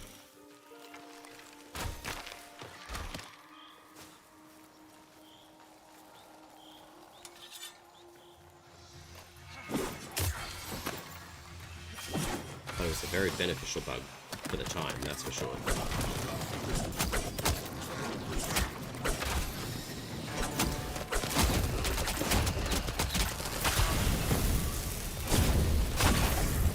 So theoretically, if I wanted to pack my rat totems, I need 4 max or 3.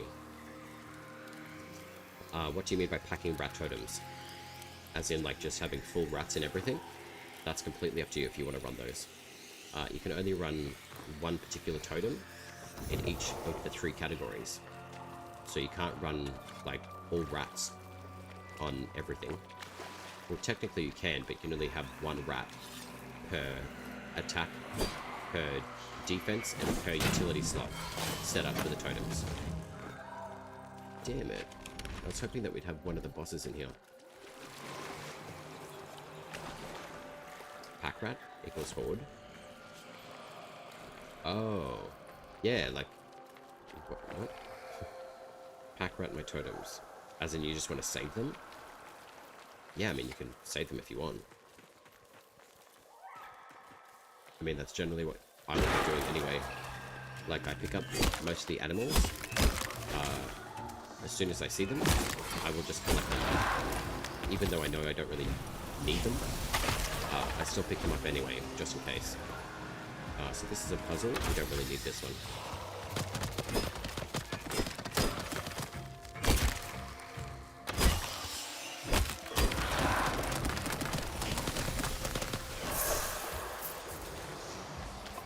Well, I was going to get rid of dupes, but I have 3 of each one.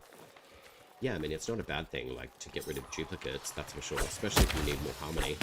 I mean, the totems and the runes that you build, you'll basically be getting, like, a huge amount of surplus of harmony back. So if you get a brand new rune, and you need, like, 30,000 harmony, you'll build that up pretty quickly by melting down the extra totems and runes that you have, if you choose to. But the reason why I float mine at 2 is because I balance out what I have. So, rune-wise, I mean, because they give you so much more harmony when you melt them down, I think it's wise to hold on to a few. Did SNS need rework? What is SNS?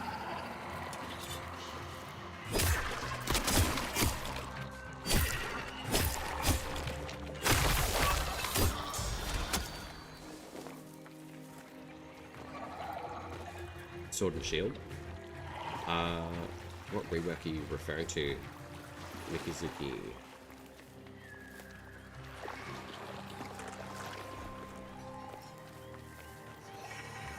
Hey, creeps.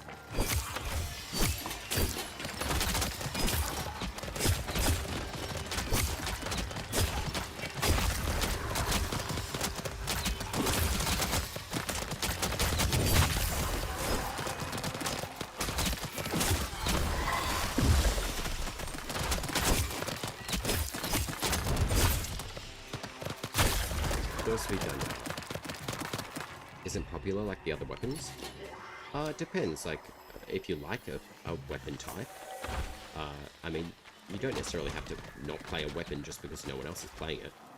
So, certainly certain things are more popular than others, but that doesn't stop me from playing certain weapon types just because everyone else is not using it. The sword and board is actually a very good weapon type, in all honesty. It's very good. Thyak, if you need a potion, there's one right in front of me. I'm just going to switch to the sword and board. Yeah, the sword and board, they're very good. I would not overlook them at all. The Oran Umber is the original one that you get, which is really good. It's courage based. It's very good. The Bog and Myrtle is also really nice. Aesthetically, it just looks different. And it is originally attuned to Grace, so this particular sword and board setup is, like, really good. I wouldn't not use them. They are, like, great, to be honest. Put a bit of attack damage on it, or attack speed, sorry, with the totem. The reduction in enemy armor is always a very good choice.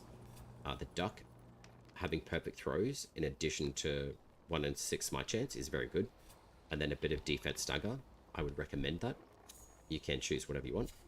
But in the combat arts, I would certainly be going for perfect throw for the right moment at max damage. The thrown attacks increase stagger. The pointed greeting is increasing chance of smite on perfect throws. And yielding is now powering the ability of heavy unit attacks, which is good. Oiled scabbard is also increasing the perfect throw window. And then headlong. Heavy attacks charge more quickly. And then helm gong. Increased stagger. These are very good. These can knock down Koga bosses in the head. I'm talking about, like, Discharge Nimrod. Especially if he's, like, a much higher level, he will absolutely be able to get his ass handed to him by a sword and board if you've got the right setup on it.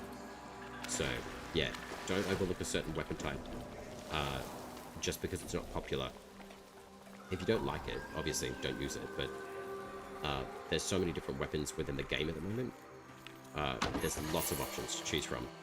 And for the most part, this is like a huge testing ground, Soulframe, at the moment. So play around, see what works for you. But the sword board, absolutely cool. I love it. It's really, really fun. It makes me look really cool, like Captain America. And the shield return, even better. Like, it just looks cool. So, yeah. And I really like this attack damage and speed on this weapon. It's very good. It fits in my tethering. I'll give it a chance later. Hell yeah. Do it, Mika. Like, it's... Or Micah, sorry. It's really good. Is there only one that does fire damage? No, Jam. There's a few different fire-based totems. So just have a read through the descriptions of when you find them. But predominantly, there's probably about, like, 5 different flame totems. After this one, I need a tea break.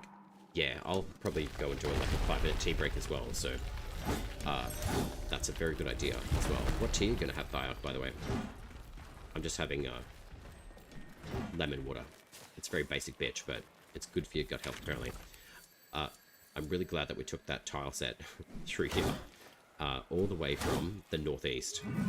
Like, being able to go through the dungeons, like all the way from up here to down here, is now that we can basically finish out the rest of these bosses, all the way up to Kernhold, and then we can finalize up at Kurlal. If you want, we could do it the other way. We could do the Wazard, then we could do the Spider, we could do the Siege here, come across here, do Kernhold, and then we could finalize with Nimrod. He could be our major last boss. I would recommend going back into the Nightfall though, while you're making tea and having a break, because I'm not losing our progress in the Koga at the moment. Oh, yum. Darjeeling tea? It is so tasty. I love Darjeeling tea. I've actually got green tea, so I might actually go make that. How did I get 20 points on my bow? There's a few different ways that you can do that, Micah. Like, the reason why I have so much courage in Tetherin is because I've got the wild version, but also I've got the base version of Tetherin. So, just a little bit of a rough explanation.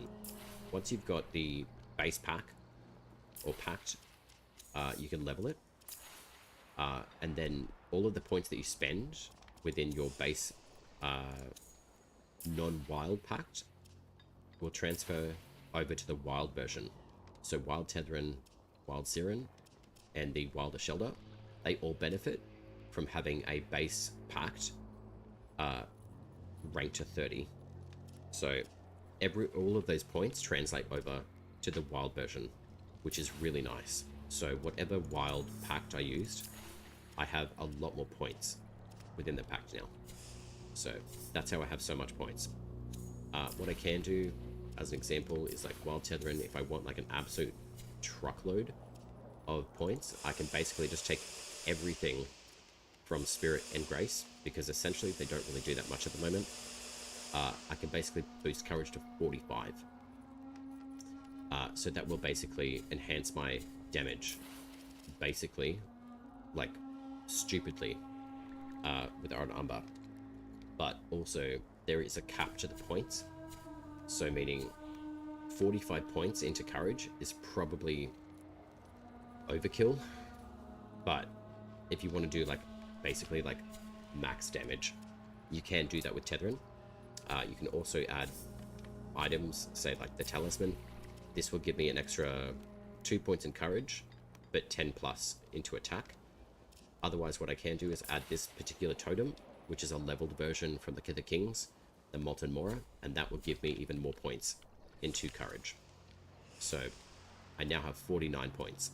So that plus 25, the little 25 number underneath, is basically letting me know, okay, I've got a whole bunch of points from my actual Envoy character, which is like 1 point, I think, because I started as a Spirit user originally back in Preludes 8, and then it adds 25 points that I cannot go beneath under a certain amount.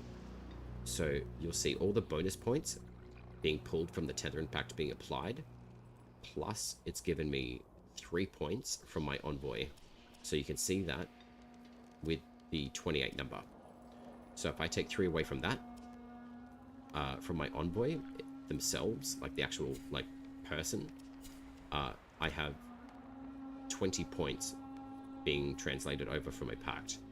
So that adds 3 points from my envoy, and then the 25 points from the entire point setup that I've got built into my Tetherin, which is maxed out here. So it gives me courage points. So that's what these 3 nodes do for now. This whole entire system of combat arts, though, is going to be changing eventually. So I guess learn as much as what you can with it at the moment, but it will be being changed eventually. So if I really want to, I can basically just push everything into Tetherin, and that will just increase my damage even more with my weapons. Anything that's attuned to courage will do a stupendous amount of damage. So I could do 193 damage, attack damage, on light attacks alone with Purity, because it's a 3-star courage-based weapon. So it attunes very well with courage. I do sacrifice Grace and Spirit, but I've got like 157 in the Mario's Bane as a 3-star. So that's probably the highest that I can get with a courage-based weapon on the longsword versions. On Sword and Board, this one is translated over to the Blessing by Mora, which is courage-based. So don't let the attunement icons fool you. It is actually a courage-based weapon. It's just that the UI is bugged, but it does do quite good damage. And you'll notice that the Orin Umber is rank 30. Its attunement is 2 stars at courage, and it does 123 attack damage. The Boggin Myrtle is also a courage-based weapon, because I tuned it that way with the joineries. But at level 17, it does 117 damage. So that tells me, once I get to Bond level 30 with this, it will actually do more damage than this one. So that's why I'm using that. You can get... Just trying to think if there's any other little tricks that I know. Oh, Jesus, why am I using that helmet? Why would I be wearing that? Terrible choice. Alright, Arbear's Mask. What other armor am I wearing? Alright, Arbear's Poncho. That's a wise choice. How am I wearing these? It's a terrible choice. Let's do that. Defense. 78, 78, 33, 34, 38 physical. Okay, we'll do that instead. Alright, so we got 78 for that. As alternatives, though, too, I mean,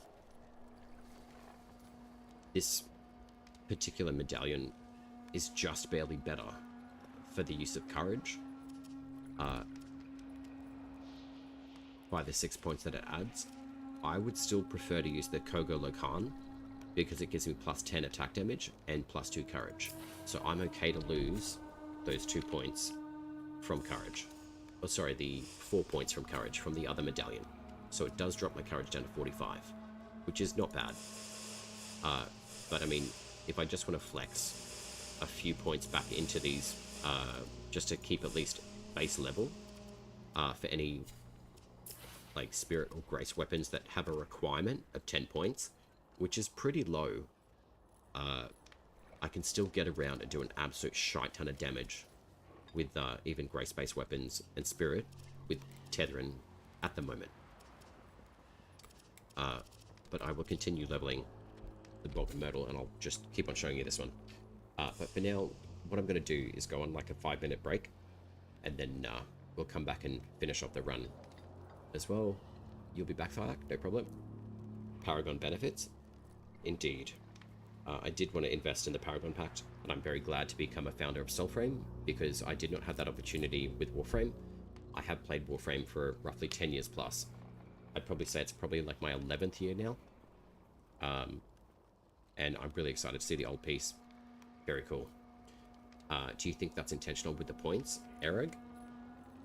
It is intentional, yes, but the point system at the moment are not working properly with the virtues. So basically what that means is the points that I'm throwing into courage, I'm not getting full benefit from with spirit and grace at the moment, because courage is basically king at the moment. The way that it operates, spirit and grace are just not as viable, because what the virtues are supposed to do is increase the range of an ability, how long they last in duration with their spirit, but then the strength of them as well. So with Tethrin, currently, until we get more information, the Spirit and Grace aren't really useful that much. They still do have a small degree of use, but not very effective at all. Not at the moment. And to be fair to a lot of the packs as well, range, you have to put a lot of range or grace into your virtues to get any sort of really good benefit out of using Siren as an example, with like Pictrix Powder, the amount of enemies that it can blind, and the duration for Spirit, how long they can last. You can actually do the complete reverse with Siren at the moment. Put all of your points into Courage, drop all of your duration points as long as you can with Spirit, drop your Trick of the Light, your Decoy, the very first ability that you use, and then drop your Pictrix Powder, and this will explode, and it will basically kill most of the enemies it comes in contact to, because of the amount of Courage damage that the Trick of the Light will do. So that's one build that you can use with the Pact. Ushelda is very good. There's no issues with Wild Ushelda, as far as I'm aware. Elder Bloom is really, really good. Bestone is awesome. Spirit does affect these, not as well as it should. So that's basically what the virtues do. They do affect the strength, the duration, and the range of these abilities. But they're just not as effective in Spirit and Grace at present, because we've just had the new hotfix.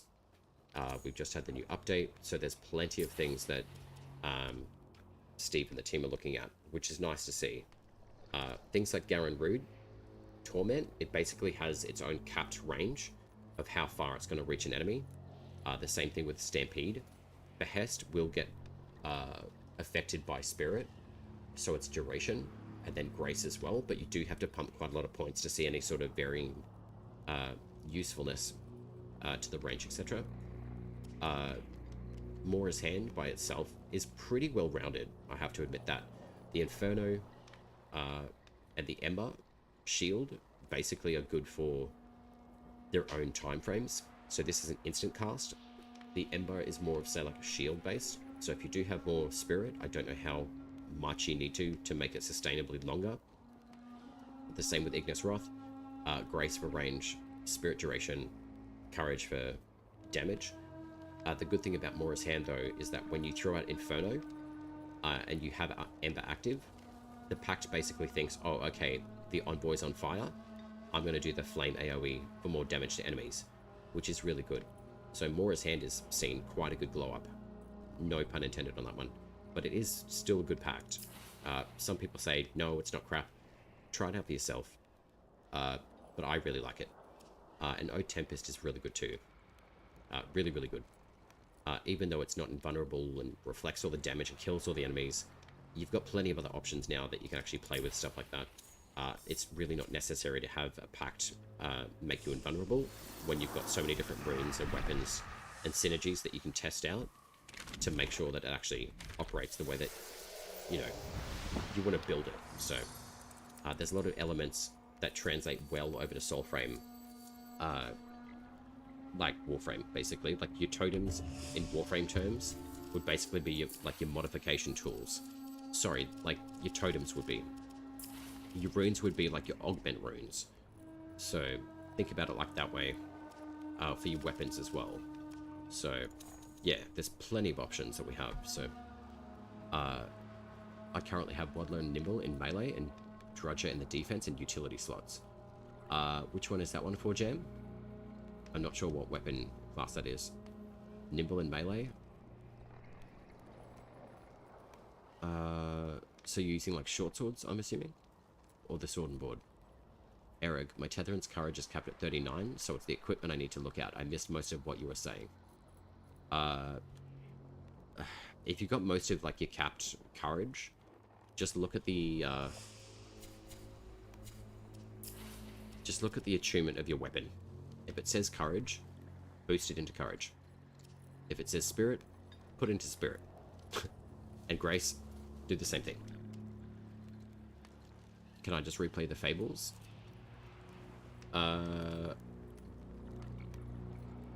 once you've chosen, you get those points. It won't give you an extra ones.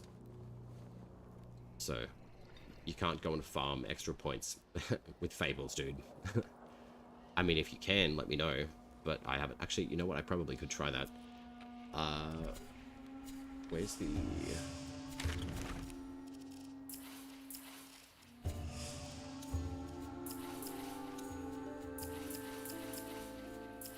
So war songs we can do. Shit, we can't do the Waste Bear. We can do the Tormented Stag though. Steel Singer we can't. She-Wolf Snared you can.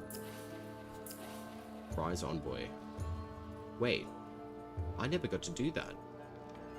Oh my god. Alright, I'm still going to do my 5-minute break. But when we come back, I want to do the Rise Envoy. Now I've never done that before. words to rest. Oh That's my it. god, I finally get to experience it. Thank Christ. That's for my Throne Spear build. Oh, you're talking about the polearms? Jet? Yeah. Yeah, Jacolic is quite strong. With Torch Eternal, Flame Rune, Physical Armor, additional Smite Chance, attack speed, attacks reducing armor. Pretty good. Yeah, I would just say check all the totems that you have. Ooh, parries remove armor. You're joking. That's cool. Oh man.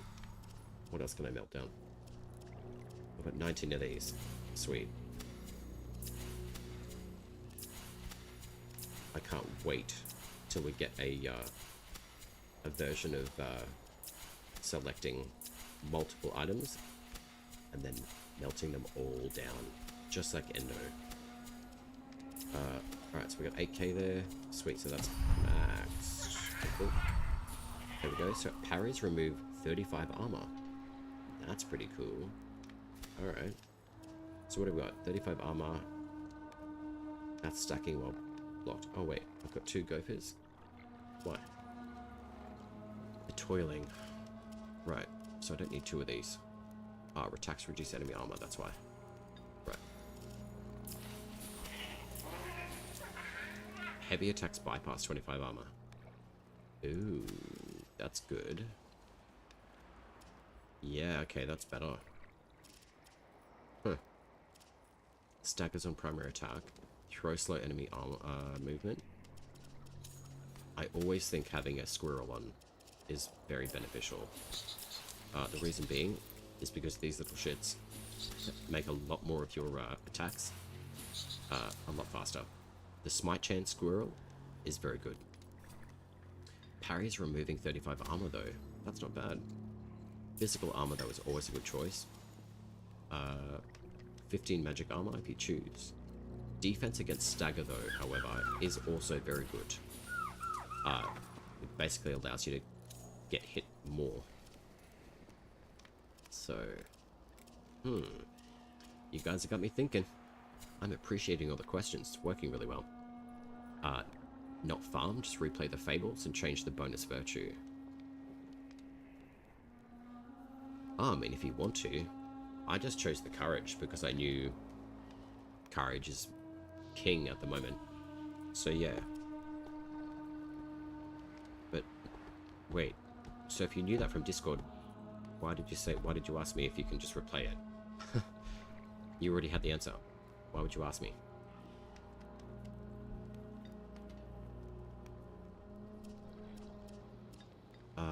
Spirit, I'm not going to bother with. 3810.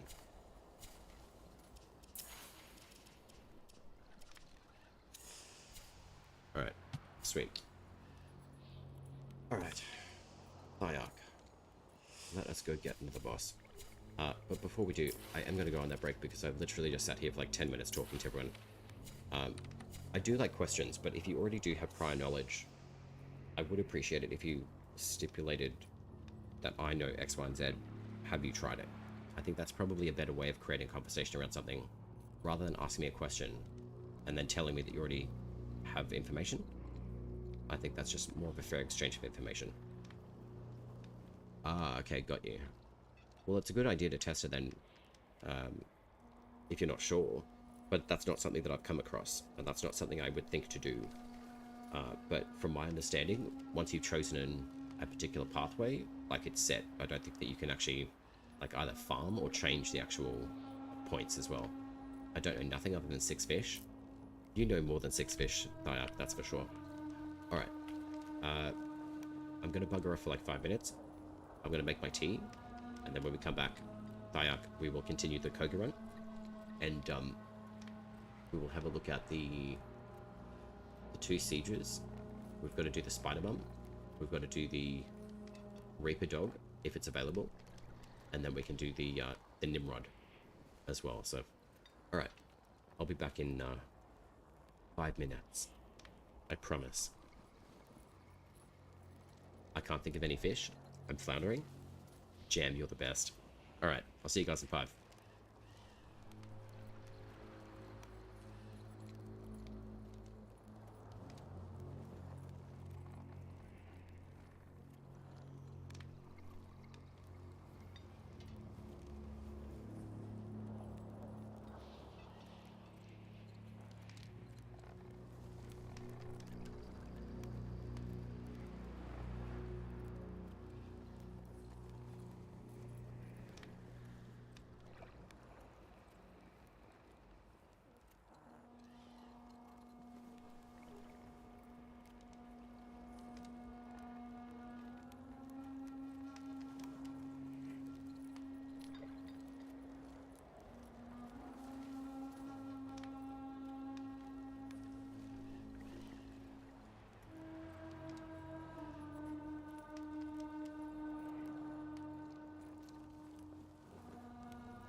Kim Buketti, hello, welcome. As far as I know, keys have probably dropped. Or they finished up, I believe. For my particular stream. I'll just double check the directory.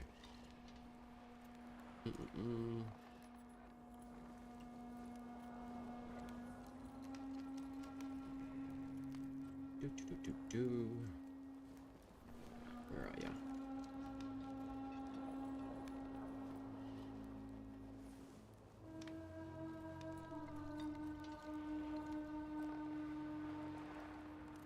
Yeah, I believe they finished about 3 AM my time, because I'm in Australia, so I don't know who else may have. It does look like the directory drops have stopped, though.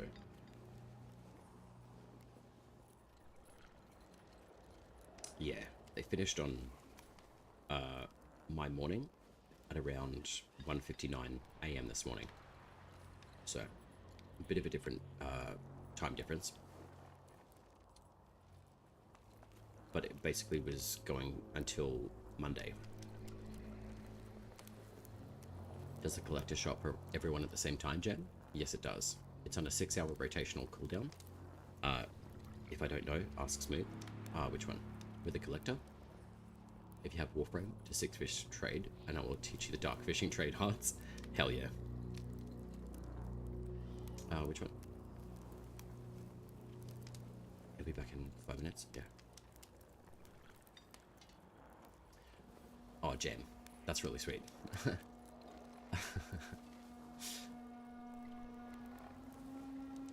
Yeah, Thia can teach everyone the fish trade. It's got its own magical powers. Yo, did we just like enter the same instant time? That was dope. Alright. Okay, so I'd probably say if you're doing melee, I'm gonna bring a bow for the wizard. Reason being is because he's extremely mobile. And then I'll switch back to the sword and board. Let's have a look. So I'll bring the Starling Bow. I'm going to bring the Torrent. Actually, I lie. I'm going to bring out the Alka's Breath. Because it's arcanic damage, which is really cool. The new rune is really good, but it just kills your GPU. I mean, I don't have a bad one, but just like the graphics, just overload it unnecessarily at the moment.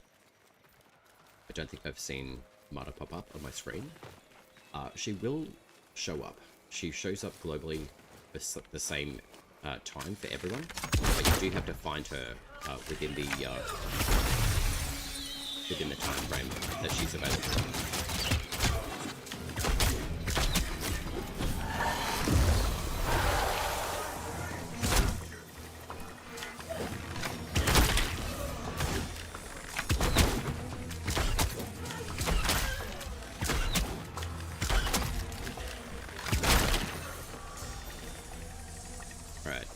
There's those little sinecure out of the way. Should I also switch to range? No. Not if you don't want to. I would probably just say because of the way the Mendicant King works, if you've got a level purity, like it works really well. So I would stick with that. So if you switch to melee, I'll switch to ranged.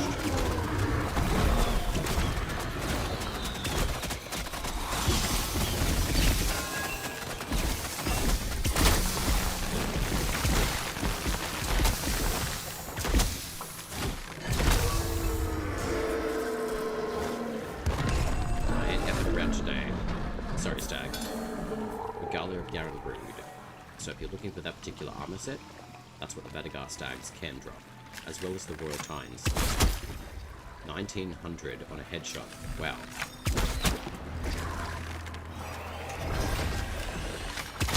That was stupid. I love these dudes. They think they're being so sneaky.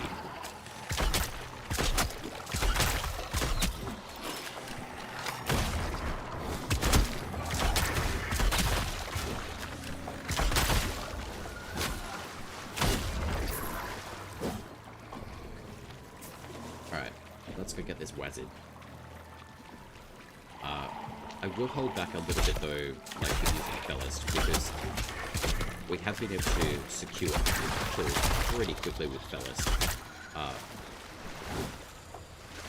which is not a bad thing, but it's still quite overpowered, I would say. So I am very much looking forward to the rebalancing of the Birchies, to be honest. I really like being a caster, and it's not a bad thing to be a caster. Would you be interested in doing another Koga after you've done with this one? I'll have a look. I mean, I've been doing a stream for about 2.5 hours. I actually did do a stream for 6 hours last night, and I didn't get to bed till like 2 AM. So I'll see how I feel after we finish this one. Let's have a look. So I have got Gwillin. I'm going to bring Gwillin. And I'm going to apply the hollowing. And then I will put the rat with damage nearby. Magic armor can be useful. Actually, that will actually be good for this fight. Alright, so I'm going to bring Gwillin. So, even though I've got an absolute crappy amount of spirit, the damage output is still 73, which isn't bad. But because I've got the access to Fellist, the courage boost is going to help a lot. So I'm going to bring out the Gwillin for this fight instead of the bow and arrow. Just what makes it a little bit more of a fair fight. Okay, you already went in. Okay.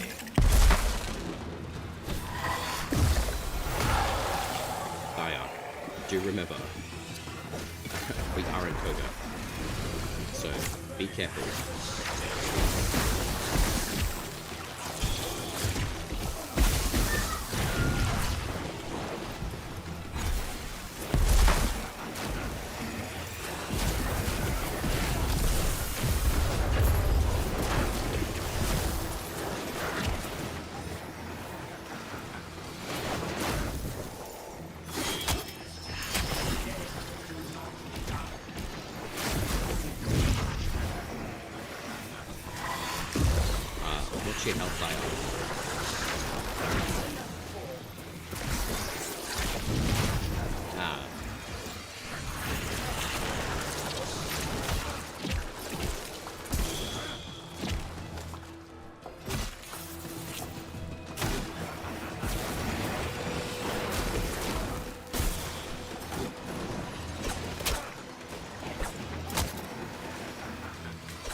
And we've got the baby spiders.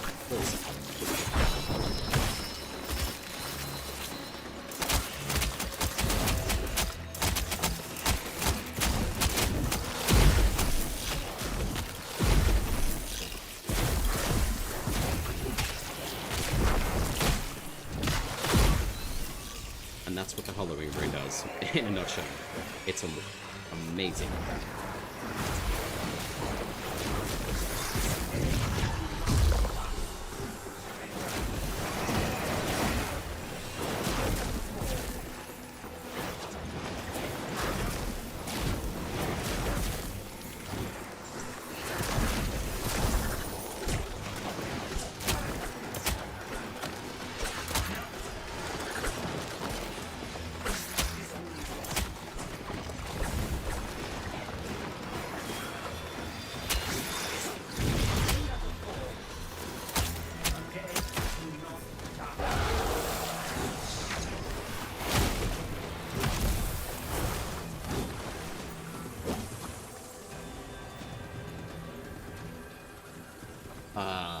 Shit.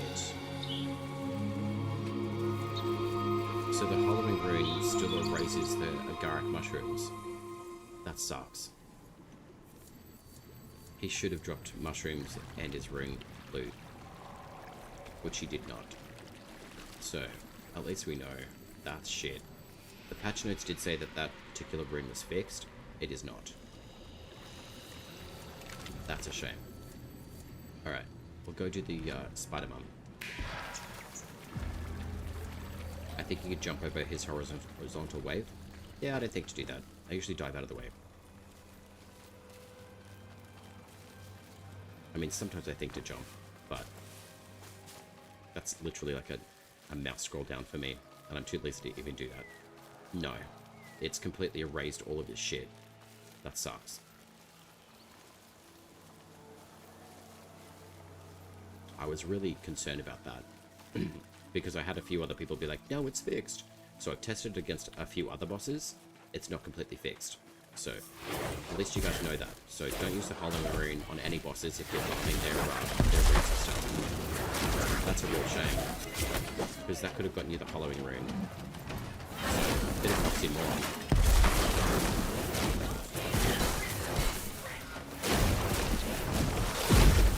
But against these guys, go ham. Blow up the dog.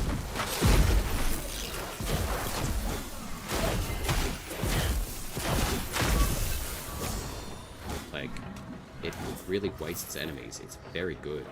But just don't use it against bosses. Not yet, until it's completely fixed. That's a real shame. Because the Hollowing Rune is phenomenal. Got it. I won't use the Hollowing Rune? Yeah, don't. I have used it multiple times against different bosses. Yeah, it will erase the Agaric Mushroom and the and any drops that they drop. Alright. Hello, Cabbage Patch Kids.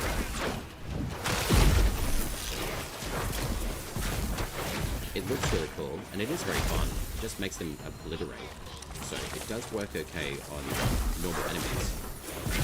But on bosses, yeah, just don't take the chance. Not yet. The AoE effect on the Hollowing Rune is exceptional. It's like 20 meters range almost. In-game, it's crazy good.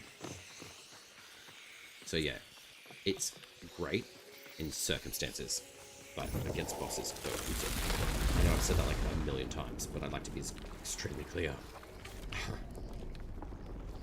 Oh no, we've got an ad break? Alright, well, if we've got an ad break, that's a shame. So if you guys aren't subbed, I mean, that's an option. I would probably even say, you could probably even sign yourself to Amazon Prime. I'm pretty sure you can get a free account, and that does neutralize all the ad bollocks from Twitch, which is nice, because Amazon owns Twitch. I'm pretty sure.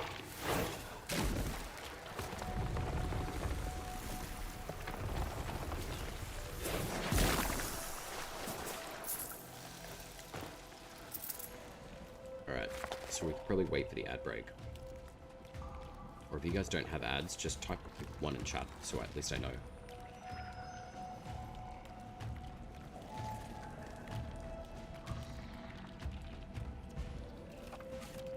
Let's have a look. You don't have health? Alright, I'll bring out a shoulder for you.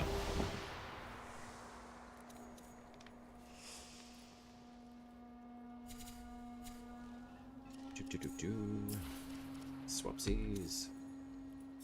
Oh man. Come on. Just select the pact. Okay. There we go. I'm probably not going to stay a shelter. But... Fuck, where'd you go? I literally just cast a heal for you.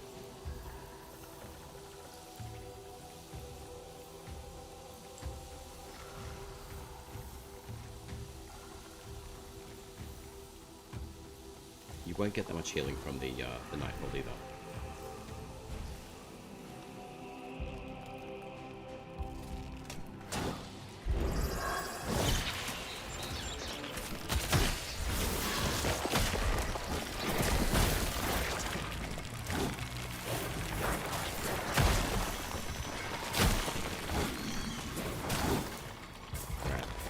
We'll just hang out here until the advertising has completed its rotation.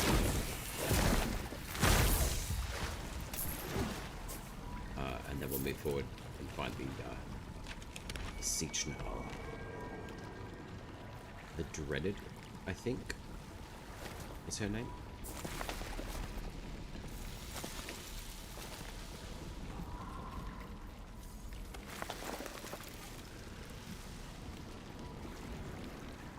Meow, meow, meow. Meow, meow, meow. Pray satanic boss. I see you in chat there, my friend. Gemini, I also see you. Hello.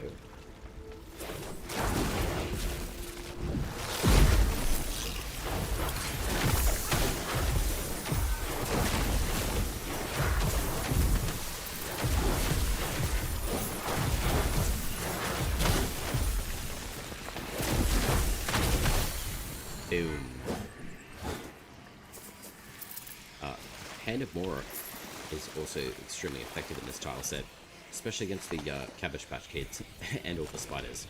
Manyenki Pawuk. Lex, is this a new tree? If it is, I like it.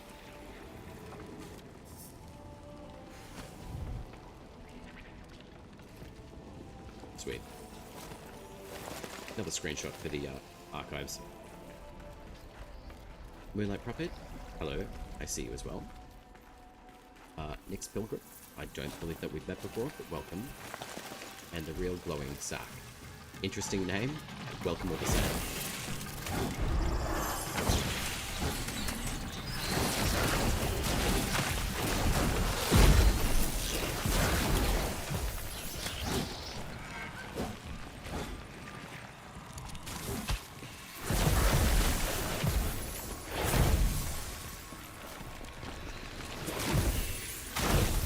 Of burying yourself in the same little instance. That's funny.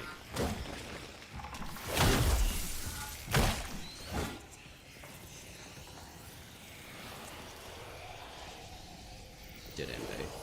Right. Okay.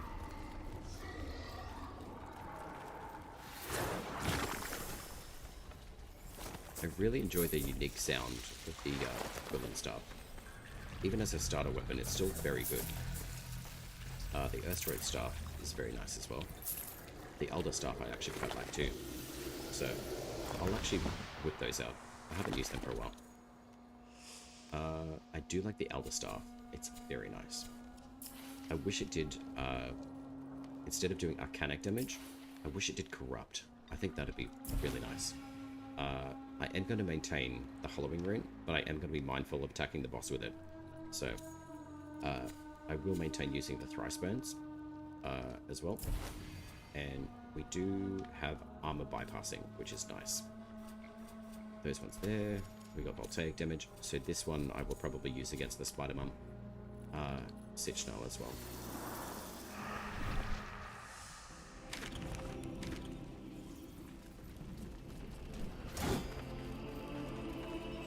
There she is.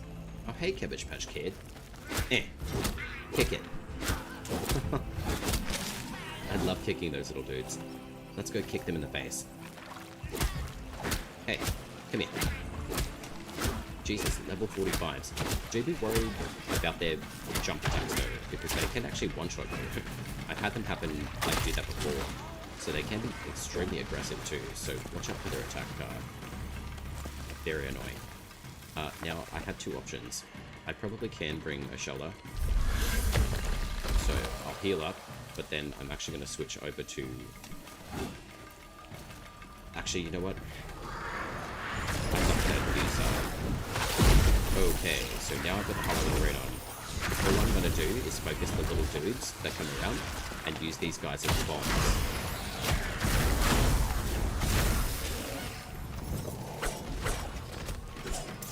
Ah, crap. Okay, she's already taken you down. Alright, I'm in trouble. No, you don't get to do that.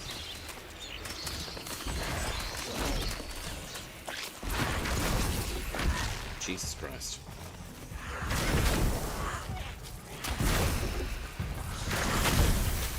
Give me that soul. Alright, Thaya, I will resurrect you, but this is a really hard fight solo.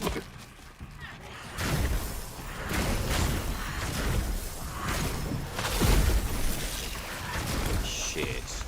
I applied the root. God damn it. Oh no, you don't get to do that.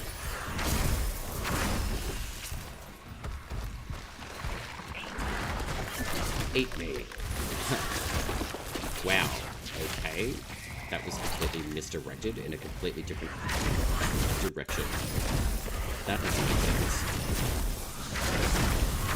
Alright, she is almost dead, thankfully. I'm gonna see if I can drop a heal. And hopefully she can F off for a second. Nope, she's not gonna do that. You're an arsehole. Alright, get out of here. Alright, that's not gonna end well. I'm not gonna resurrect you just yet.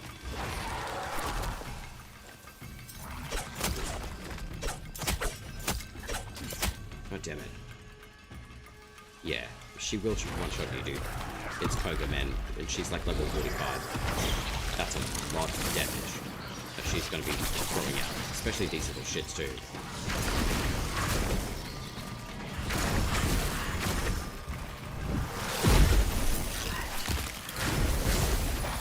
No, you don't. Thank God for that.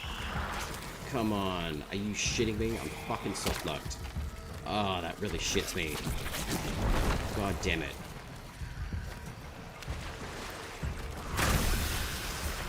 Oh my god. This is one of the most difficult fights to do solo. Holy crap. Alright, I gotta back up a bit. Where are you? Hopefully she's stoned. Hopefully. Oh god. Yeah, man. She's way more powerful. Yeah, that's why I warned you. Try not to go in too much. Like, rely more on, say, like, your finesse and your dexterity over trying to smack the crap out of her, because she will one-shot you. She's very strong.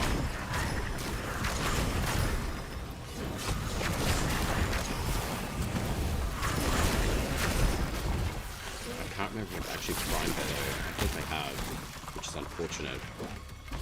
But if you can keep on dropping your flame, that would be super good. Shit.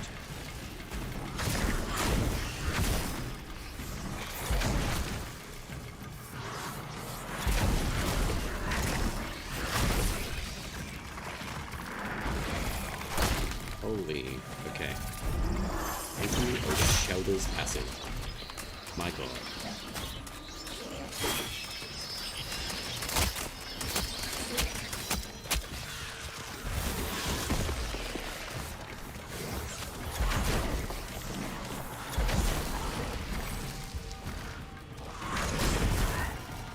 Yeah, see, I'm not even doing enough damage to her armor now.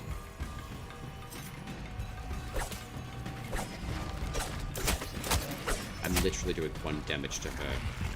Alright, armor's broken. If you can get a couple of, shit. If you can get a couple of shots off to her fire, that would be awesome. My god. Chuck your flames down where you are, and I'll bring her back over to you. Holy shit, if I die, I'm gonna be not happy. Chuck your 1 down if you've got it available. And there's a heal behind you as well.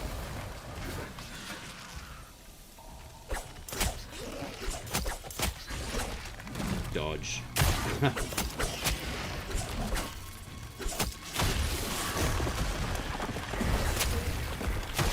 Perfect. Ah, no, she did explode. Oh, but she did drop the mushroom. Okay. So the wazard, we lost it. So hopefully get the flit smoke room from her. Holy shit. That was a clutch run for sure. My god. You're back? And what? Aldi added you? Ah. What? It may take a little bit of time to come through. Hell yeah. That was a clutch moment for sure. Mikazuki and Aldi added you as my friend on Soulframe. Okay. Are you sure? I don't have anything pending. Like, it's cool if you guys want to add me, that's not a problem. Also, shameless plug. If you are interested, there's a whole bunch of Linktree stuff there for you guys in Twitch, and that is the Soulframe stuff as well. Already typo. Okay, got you. The Linktree should be popping into the YouTube chat too. So the Linktree does work. I'm not too sure about that particular Discord link, so I think I've actually got to remove that. And there's the in-game name too. So for you guys, if you don't want to add, it's up to you. It's really no skin off my nose. But I do enjoy creating conversation around this game. So if you're keen to join, more than welcome. Now, what we'll do is go back to the entrance instead of going out the exit, because we want to continue moving where we were before. If we don't, I believe this will drop us out. pretty sure near the Wazig. But I think the entrance is slightly closer to where Nimrod is. So we'll go there. Ray, what's going on? How are you? Creeping in chat. Nej666, I see you in chat too. Hello, how are you?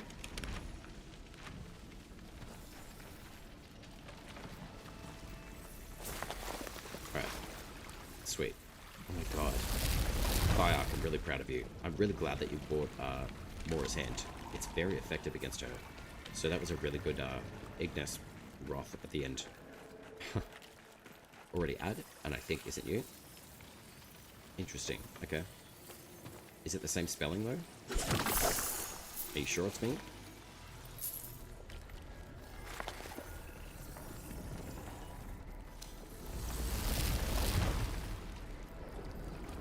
So the unfortunate thing is like, there's no like account number indicator like Warframe has. So the hashtag 275 is just like the account. So it specifies me specifically, because it is a cross-platform account. You see me, Maki? Melka? Alright, I'll add you, because, yeah, I don't know if you're adding me or not. Let's have a look. Does control pace work? Oh my god, it does. Oh my god. Control B. I love you. Ah, sweet, okay. So you've already got me. Wait, what's your in-game name then?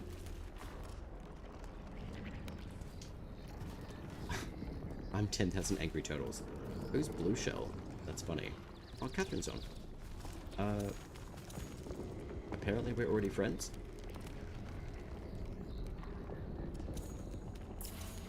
Apparently.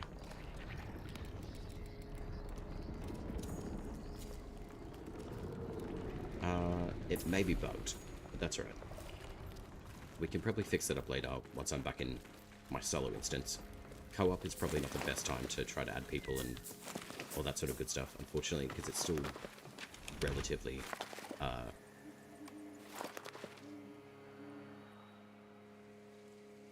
relatively funky.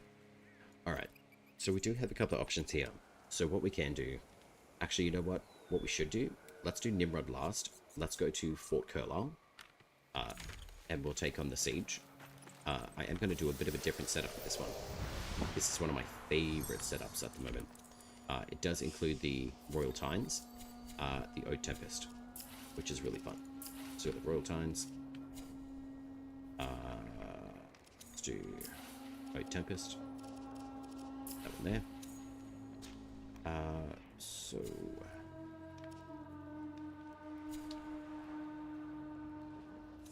just trying to think of the setup that I want.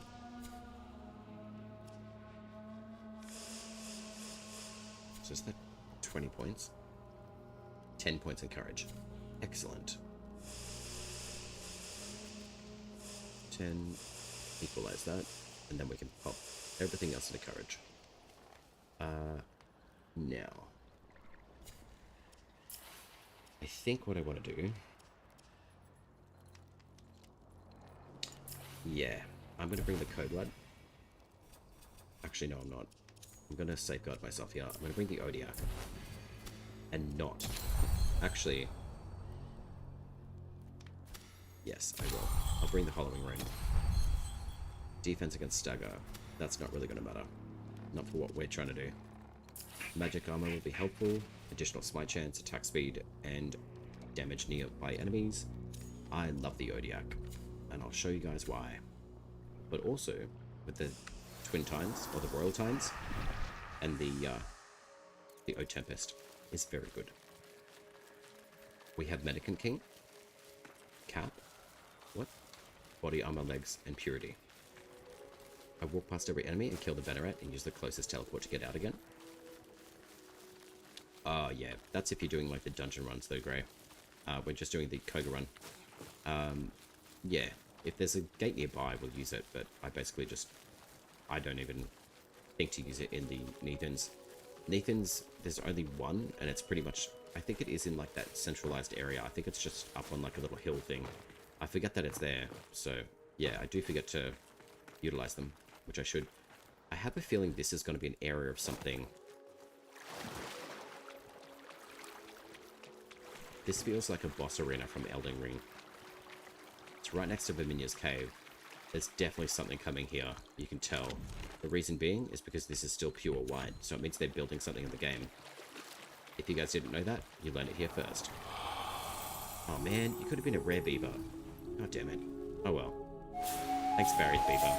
I appreciate you adding yourself into my inventory. And you're so cute. Look at how chunky you are. Are they really that cute in real life? The Mason. Interesting. I wonder if they're actually building anything else in the game at the moment. So if that's pure white, they haven't finished that yet. So, what else are they doing? I want to know.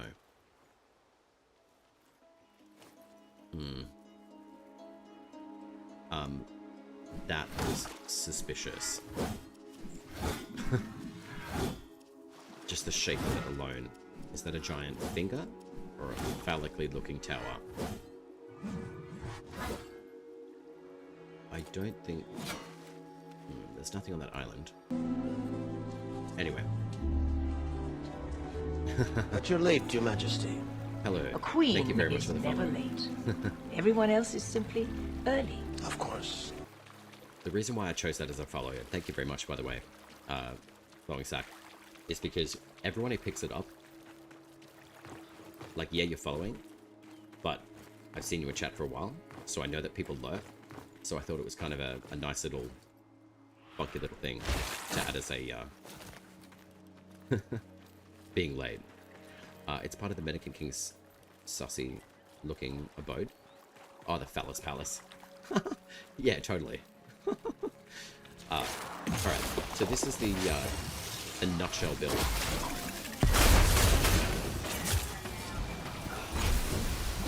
Super mobile. Lots of backstabs, or at least front stabs, whatever you want to call them. This rune is absolutely sensational. The only thing is if you bring those enemies back here, Thiark, I'll be able to get out of this glass cage. I appreciate that, because otherwise I'm going to get stuck in here forever. I'll release the animals, though, as well. I love how you run away and I got trapped in the cage.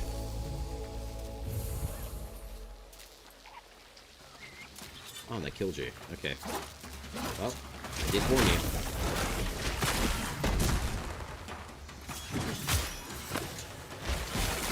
Uno momentum, my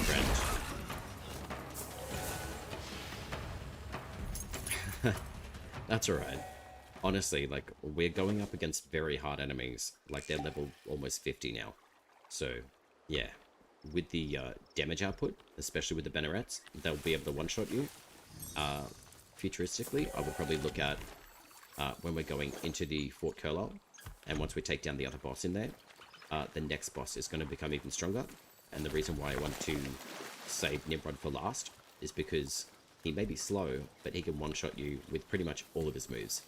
So we can go into the Mendicant King as well, but if we die, we kind of lose everything. So, but that's alright. We'll be able to minimize the Mendicant King stuff. Every time I activate two or more. Ah, I know why. It's because it activates the AoE, and it still does damage to you, because technically you're on fire as well. So, it's kind of an oxymoron to use a shielding ability that still gives you damage to your health, but every time that you get hit, that flame AoE reflects it back at the enemies, but it also absorbs some of the damage taken. So, maybe switch Pact, or perhaps reboost your courage into the Pact. Hey Derek the duck, what's going on, bud? I love these ducks. Excuse me. Holy honey. Yeah. Mora's Hand is really good, but it does start to work against you. So, I'm glad that you mentioned the AoE on that. Because technically it does once you activate your 3 and your 2, it basically says to the game, okay, you're on fire now, and you technically will take more fire damage as well. And I'll show you that reasoning. Where is it? Upgrade. It's with the Hungry Flame. Taking fire damage increases weapon damage. So it basically works against you. So it's kind of like an anti-Ode Tempest in a way. So enemies who are on fire will do more damage to you, and then you will do more damage to enemies on fire. So it's a real pain. But it is very good outside of Koga, I would say. Or up until the point that you've done at least both the Spider-Mum bosses. And then I would switch to something else. Because, yeah, the Hungry Flame will absolutely screw you. As well as the Ember. Ignis Wrath is great. And the Inferno is great. But, yeah, Ember will screw you up, unfortunately. It's just not balanced in the way that it should be. With, say, like, the pack of amount of health that you have.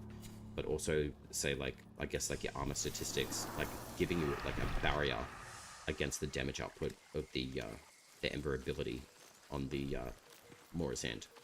So, it's unfortunate, but I should have picked up on that earlier. But I'm glad that you said the 2 of Mora. That makes a lot more sense. I was wondering why you were getting taken down so much, and I was like, huh? But, I mean, also, too, we're up against, like, pretty tough enemies, so, yeah, they are pretty tough. So what I'll do, I will head over to Curlisle, but I will not start it until you get there, Thayark, as well. So if you've got any questions on your build, just let me know, and we can play with it. This guy still has no fire pit. Like, he's literally just cold hammering a sword. You're not folding anything, my friend. What would be kind of funny, though, if this dude was actually Kane, like Tubal Kane's great-grandfather or something, who's like this legendary blacksmith, and he's just hammering away at nothing. I could see that happening. Just being like, you know what? I'm sick of pounding this metal. And then he just turns to like this godlike ancestor that we get access to. That'd be nice. And then maybe Tubal Kane would actually go up in like 2 bond levels to 5 and actually be happy for once in her life. Or you can get it from normal boss. A butt quack? Jam. I like that one.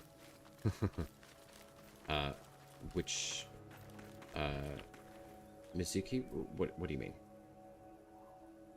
You get what from a normal boss?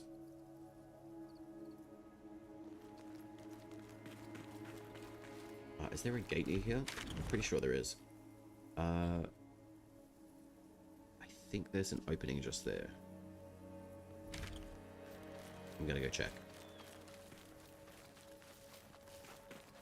Yes, there is. I'm glad that we do have these giant walls here, but I'm also glad that they've actually started putting openings into the giant walls here as well. Where are you, Thayark? Oh, there you are. Okay. Alright, let's meet up the front. Meet you there. Just a noob to ask, I got all the first runes for every weapon from the normal mode bosses. But for the newest runes like Torrent, Misgale, Hollowing, Durglint, Blitzsmoke, is it only acquired by Koga? Yes, that's correct. Yeah. The spider bums are very good, but they can be like super dangerous to go against. So, Gabby. But you're late, Your Majesty. A queen is never late. Everyone else is simply early. Of course. Bit of Judy Garland for you. Thank you very much for the follow. How are you? You enjoying Soulframe, I assume? Oh, sorry, Flappy Bird. You were trying to land on my shoulder. My bad. Have you got... Oh, you're in wolf form. I was wondering what that blue dot was. I was like, that's not Fenutar. That's Thayark in wolf form. You'd love that pact, eh? I'm actually really keen to see the wild version of Oranville too. Let me switch to Twitch. Either or. It is your choice on what platform you wish to view. I coerce you nothing.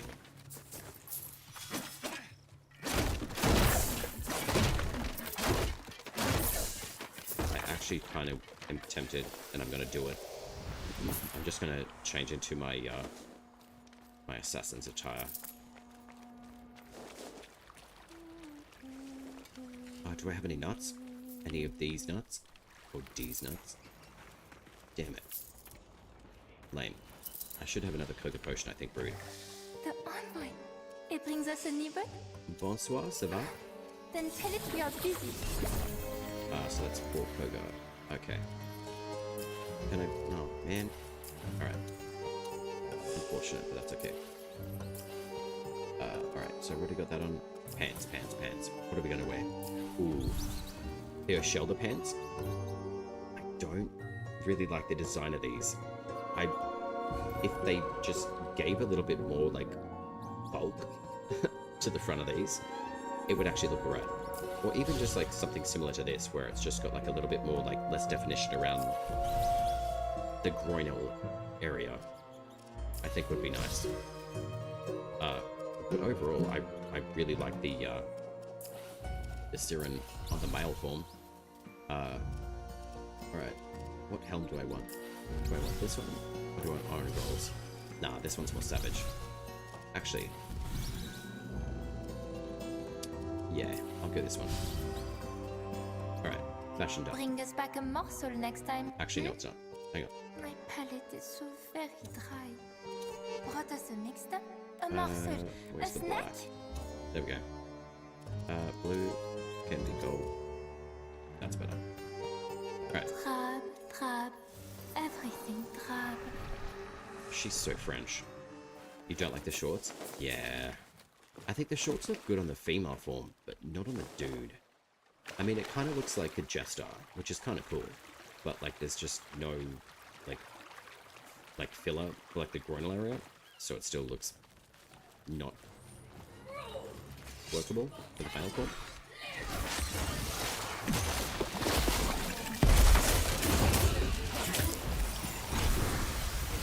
I knew you'd heal again. That's alright. You're gonna die.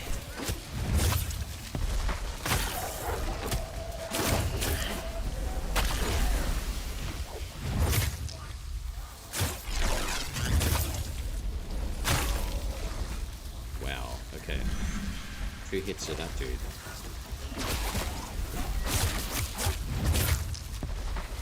Shortened leggings. I don't know what I should think about that on a male body. I mean, look, it can look cool, but it's just extremely non-flat, the male form, unfortunately. Right, what's the range on this thing now? Okay, so that's roughly, what, 10 meters? Alright. What's really cool about the Blitzmech rune at the moment, apart from doing that, take out this mage first. She's an absolute pain in the ass.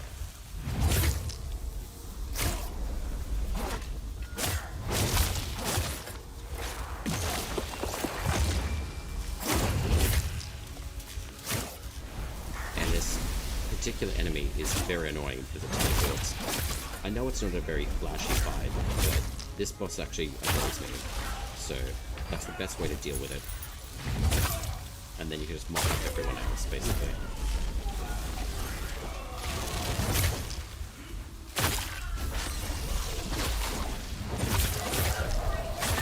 But I also wanted to showcase the fact that even though O Tempest has gone through quite a change, it's still very effective as a pact. It's just how you use it. You can make anything in this game work.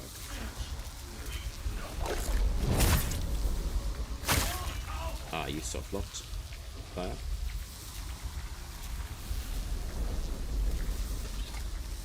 You can't attack. Just try attacking with your bow. Because you can swap weapons, right? Even just try doing the melees. When you kill everyone else first, he goes and sits down on the chair. Oh, really? I'm gonna try that next time. That's kind of funny. It's not the most glamorous of fighting against this particular boss, I know that, but it just really annoys me how much he moves. Which I'm sure that the Blitzsmoke rune will most likely get looked at. There's no doubt about it. It's extremely powerful. think all of the other enemies have been taken out, huh? There's a shortcut here as well, Thyak. Just down here.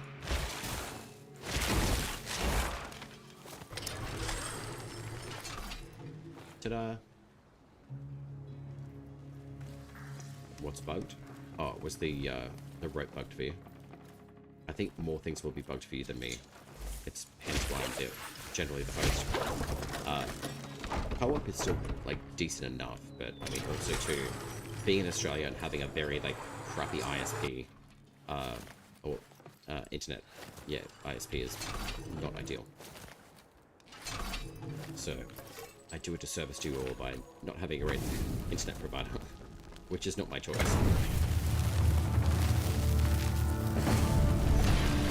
So try staying in COVID for 3 hours.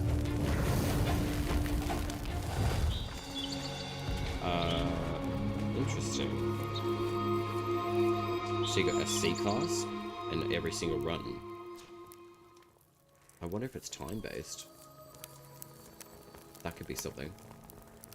3 hours to do sieges again. Yeah, if you stayed in Koga for 3 hours, to me it sounds like it would be, Thyak, if you can't attack, I would say, like, just jump off the edge here and let these dudes take you out. While you can do that, I'm going to light a stick of fire. And hopefully, I can steal it out of this, Damn it! They fixed it.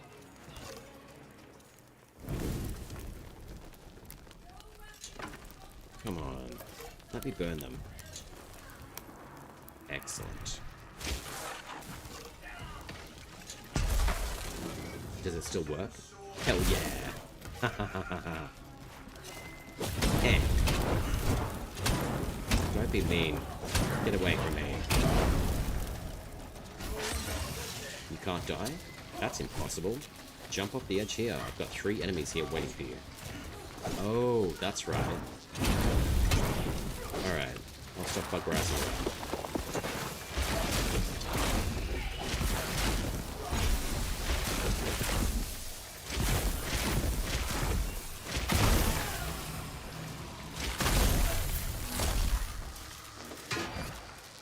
That's right. It should help reset you now. Hockey Turk, what's going on? How are you? I still didn't play after P12. I didn't even save the founders.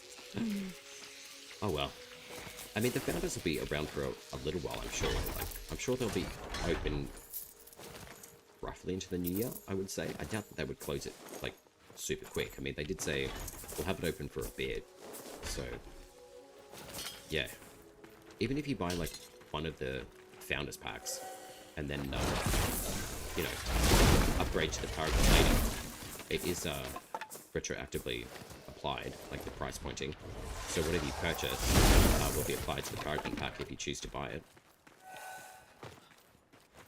And I think you said it was like, was it 100 euros? I'm pretty sure. So I think in Australia it was like 149. Alright, let's go this way into Kernhold. It's gonna be great.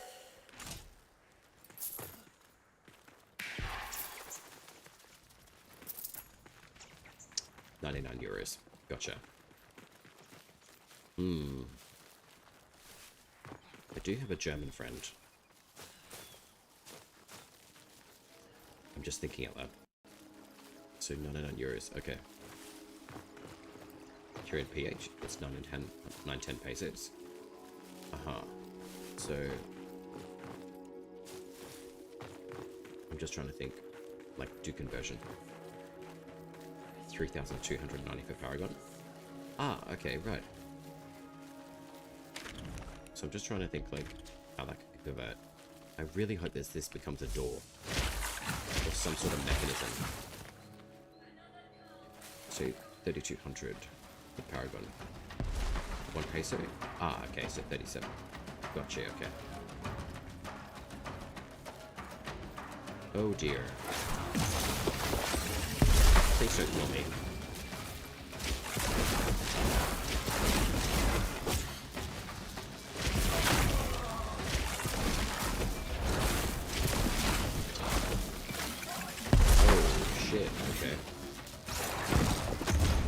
way, that completely did not go anywhere it should have. It wasn't even tracking an enemy. Thank you, I want your soul. Yeah, Thaya. All good. I will get you, don't worry.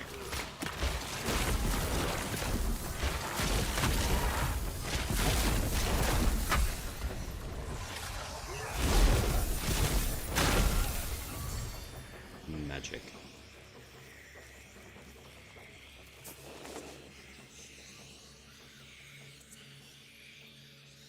Every time I see that animation now, I think of the singing sea, take us home.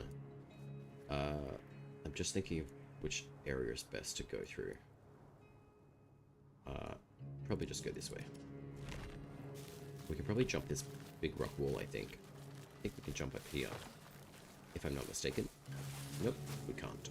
There is a little area that we can jump up. I just can't remember exactly where it is. Wait, there are new runes? Oh, hell yeah, there are. Absolutely. The hollowing rune is sensational. Oh, we'll just get down to the, Wait, are you wearing iron gold by chance as well?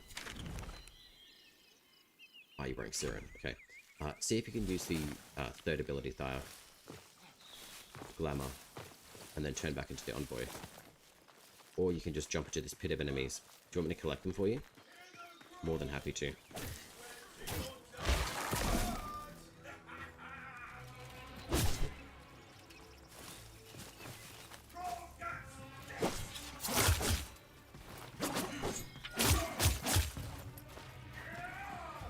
Come on. Attack. Not me.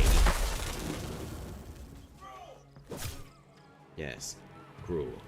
Kill it. It really sucks though that players have to heal themselves like that.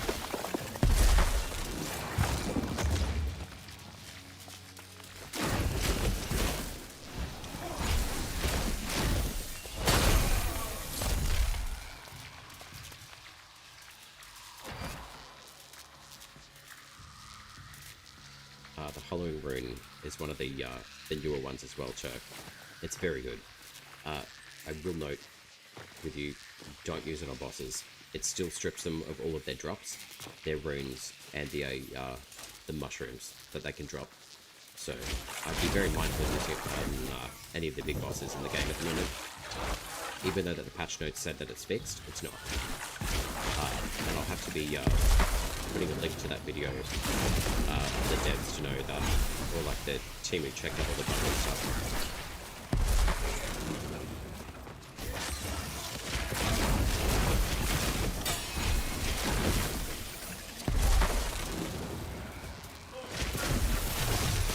Oh no, she's killing everyone.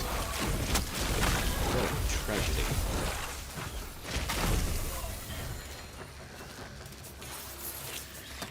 Alright, where's that archer? Don't run away from me.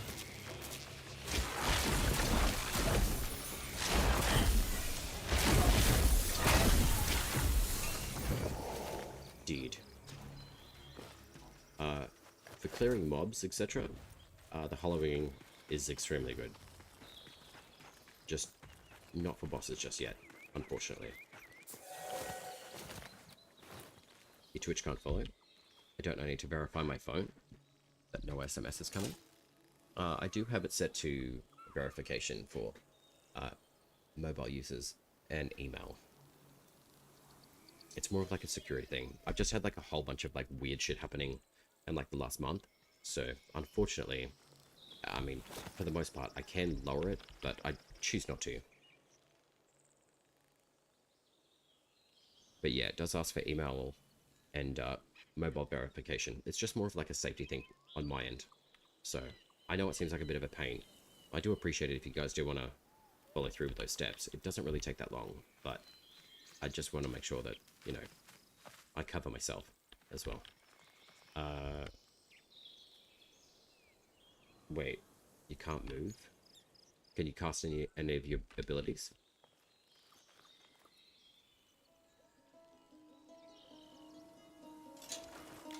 Or even try the The Nightfold.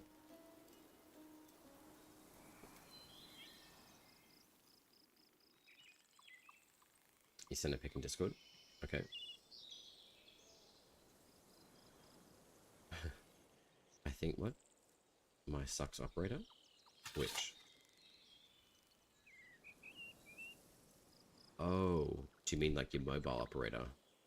I get you. Yeah, that can suck. I could probably even just do like email verification maybe.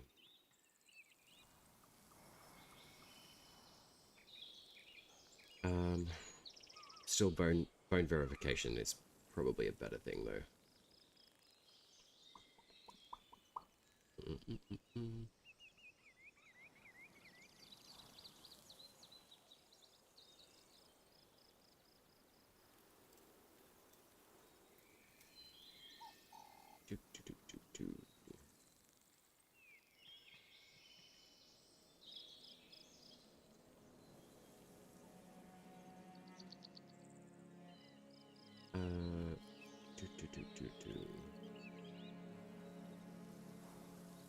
No.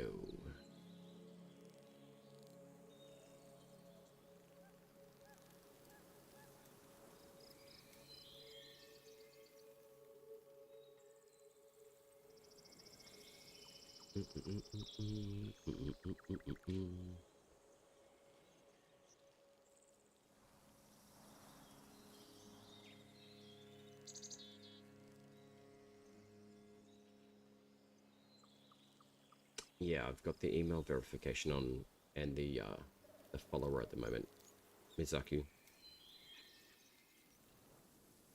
You can do it for your old number, whatever works for you. But yeah, I generally would like to keep myself relatively secure. Just like there's a whole bunch of stuff that comes through on Twitch, which is out of anyone's control really. But it's just for verification of human. Oh, you're still dead. Interesting. So what if I go to the Nightfold?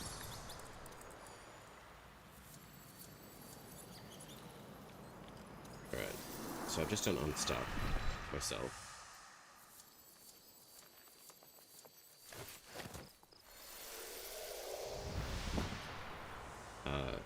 What's on Discord? What did you send?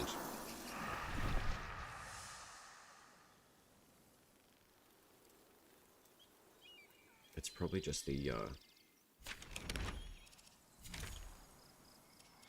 what's it ping? I'll do that. But that's not really going to help you, is it? Unfortunate. But if you can't do anything, that sucks. If you need to reset.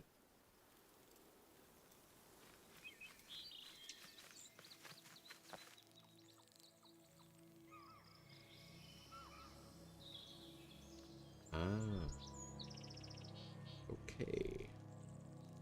Alright. Alright, that's a shame. I don't think I can pull you back in, though. It's supposed to buy Paragon, the Beyblade hit is so hard. Beyblade. I can try Thaya, but I don't think that you can with Koga. I can send you an invite, but I don't know if it'll let you actually join. I don't think it does. I think you've got to actually complete the whole entire run together. That's right. At least we got you some damn good levels, though. And man, you helped me a shit ton. Yeah, like the leveling in Koga is really good. But I'm wondering if now I've screwed myself. Because I think the enemies still carry like their levels, but also the damage that two different envoys would be adding together.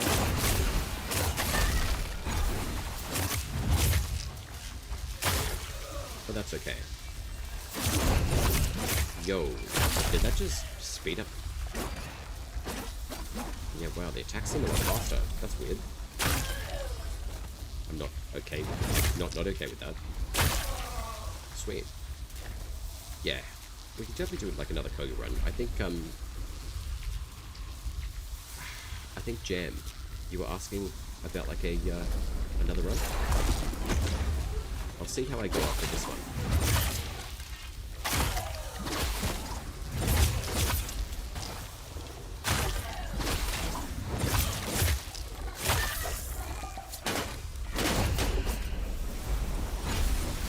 Yo, these doggos are super armored.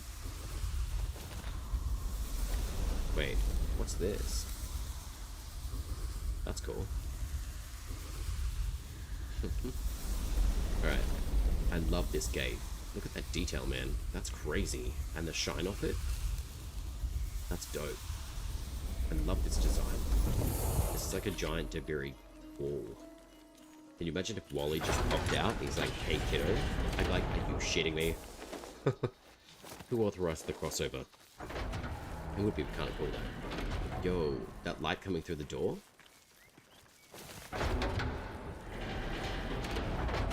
That's dope.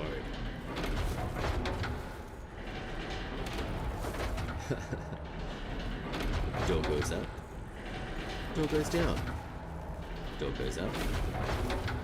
Door goes down. Anyway, I'm a giant child. I know. D, please. Bless my Kogo. Oh, the flit smoke rune, yeah. It's insane. It refreshes its timer for 25 seconds every single kill. You can let it run down a bit, almost to nothing, and then you can do like 2 kills, and it will completely refresh the timer. It's insane.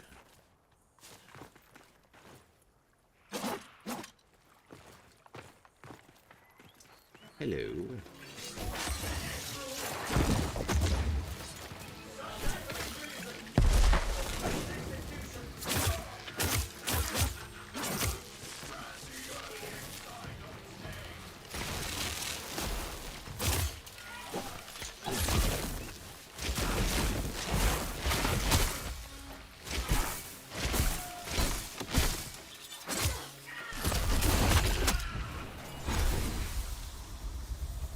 I love doing this siege.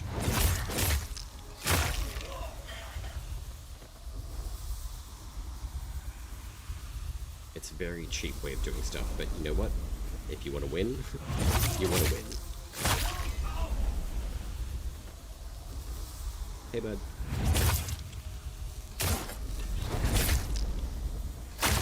Ah, so it's pulling the image off the actual daggers as well. Interesting. Alright. I'm gonna have to put that little buggy report in. So this is technically still co-op, even though I'm still in my own game. It was post-co-op.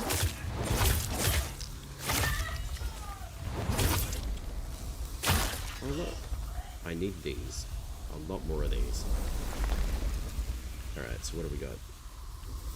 2, 4, 6. We got 6 of those little timers left. So it's about halfway.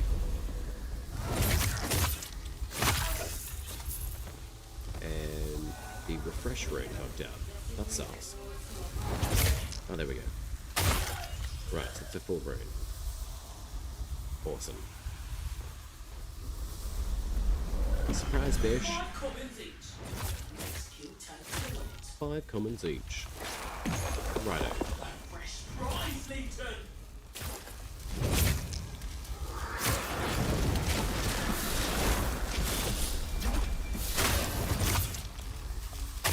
God, you're annoying. Alright, let's keep this ball rolling. Full invisible build for the Kernhold. Why not?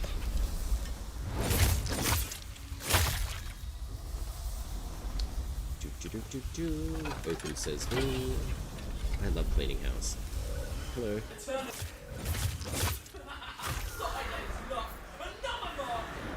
Toshton, when are you going to learn? Invisibility works against you supremely well. I wish they would attach this abandonment to the actual bosses themselves, rather than the actual circular area of the map of where you're supposed to be. Hello.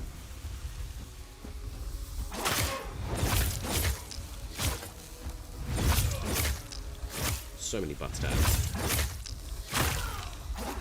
Thanks, lady. Dope.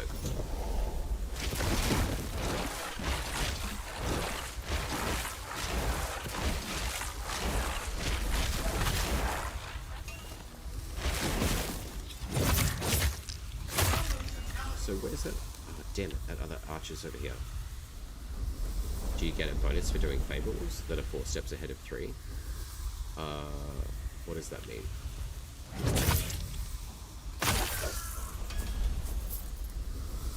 And I think that is all the enemies.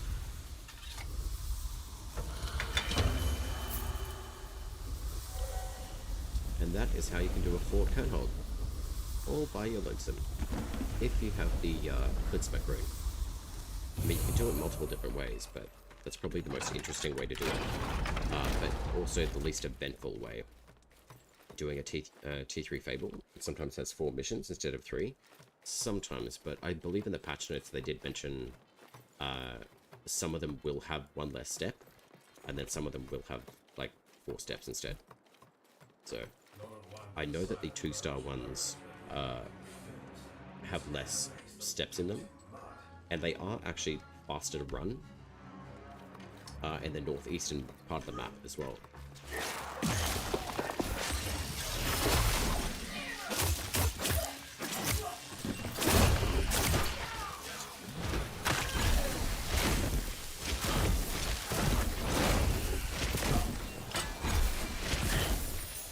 Actually, you two are going to be very useful in a second. Stay there. Come on.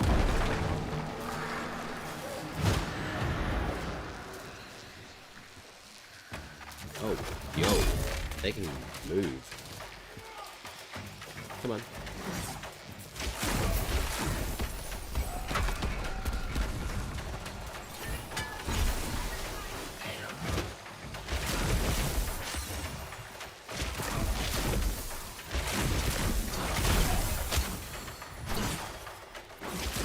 Ah, crap, I didn't mean to do that. Oh well. He's primed now. Come on. Up here.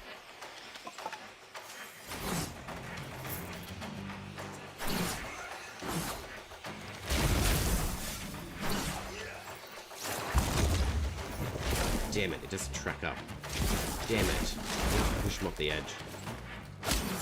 Uh-oh. Ah. Ah, shit. Now I'm in trouble. He ain't happy.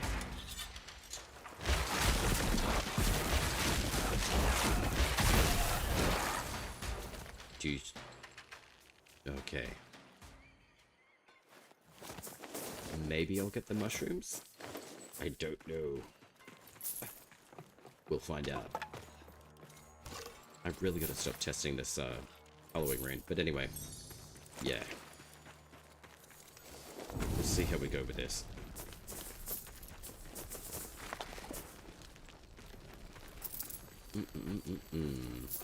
Is it going to grow the mushrooms?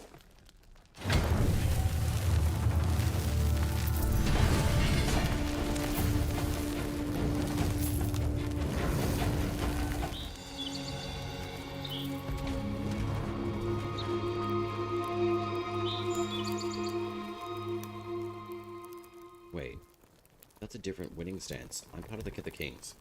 Interesting. Do I get the mushrooms? No mushrooms. Alright. Super confirmed. Don't use the Halloween rune on bosses. They don't drop anything. At all. If you apply the Halloween shit. Alright. At least we've been able to see that twice. So I'll be tagging these as well, so. Do I get my torch? Ooh. Do I get it? Come on. Let me burn people. Oh shit. Excellent.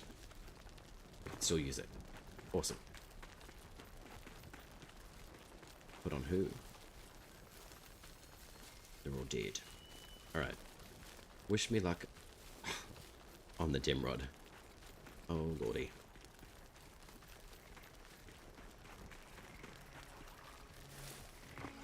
Hey, bud.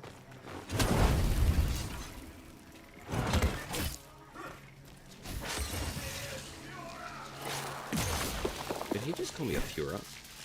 That's rude.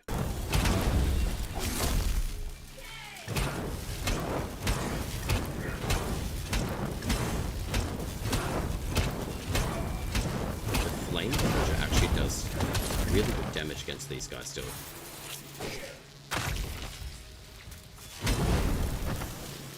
Oh man.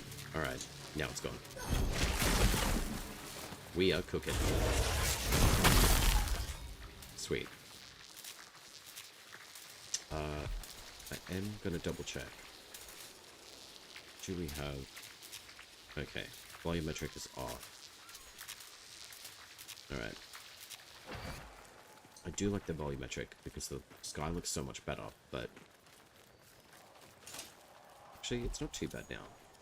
It's only in the corrupted areas I find that volumetric really kind of bangs around with stuff. So there we go. There's the proper sky. Nice and pretty. Oh, we're at a 3-man ad break. Well, if we're having an ad break... Siege bosses never drop mushrooms? Oh, okay, right. I swear they did at some point. Or maybe it was just the normal boss I was thinking of. But who else did I try it on? I've used it on like a few different bosses tonight, and it completely erased the mushrooms. I think it was the Spider Mum. Yeah, it was Siege Charm. That was earlier this evening. I used the hollowing on her, and it completely erased everything that she drops. Who else have I used it on?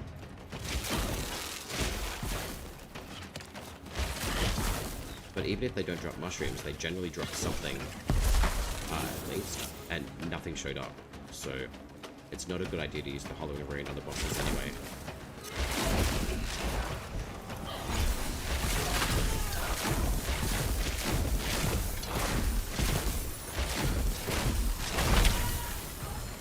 Against these guys, though, it's fine. But, not against bosses. And that's why I'm wanting to test it. Because I've pretty much been able to farm everything that we can.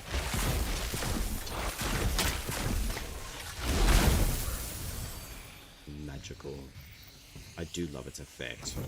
I'm really keen to see it, like, get fixed to the point where you can just use it on anything. And it just erases the enemy. And everything. The Shaper. Alright, so we've got lots of mockeries. Awaken. Wake up.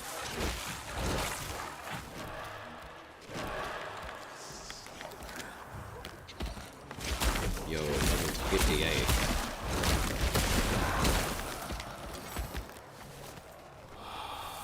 What the hell? I want the soul, not the goddamn rabbit. Or gopher, whatever it is.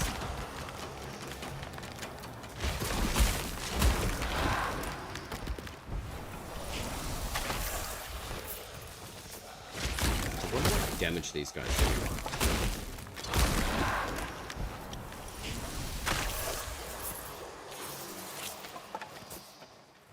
Right, any more? No. Okay.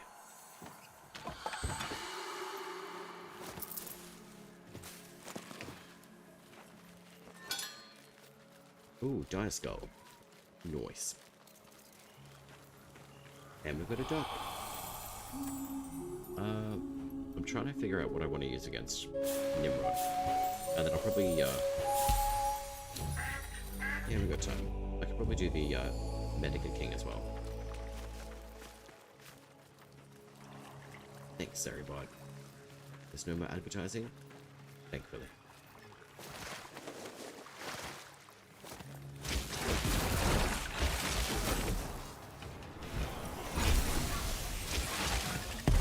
Yo, you can dodge your attacks?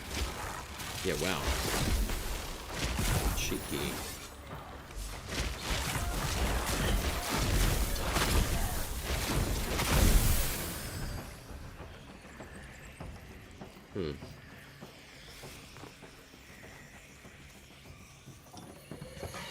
German ads are literally the worst. Really? Why? I think about the, I think there's like it's the little cartoon, like Schnee Schna Schnappi. Ich liebe Schnappi. One of my friends told me that. Are they worst? Wow. That's, yeah, I know. I know it's a cartoon. But it just always makes me get the, Schnee Schna Schnappi song. My best friend's Russian, and every time I would tell my mum, like, how busy she is, she's like, oh, is she rushing around? Like, wow, that's terrible. The interesting part is that, like, my background's Polish, so I would just make jokes about, like, oh, you haven't polished that silver properly. That actually really got to my mum, which was quite funny.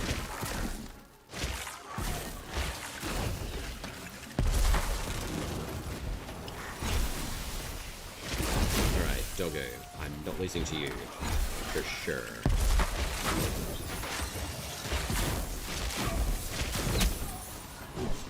Alright, enemies. Come.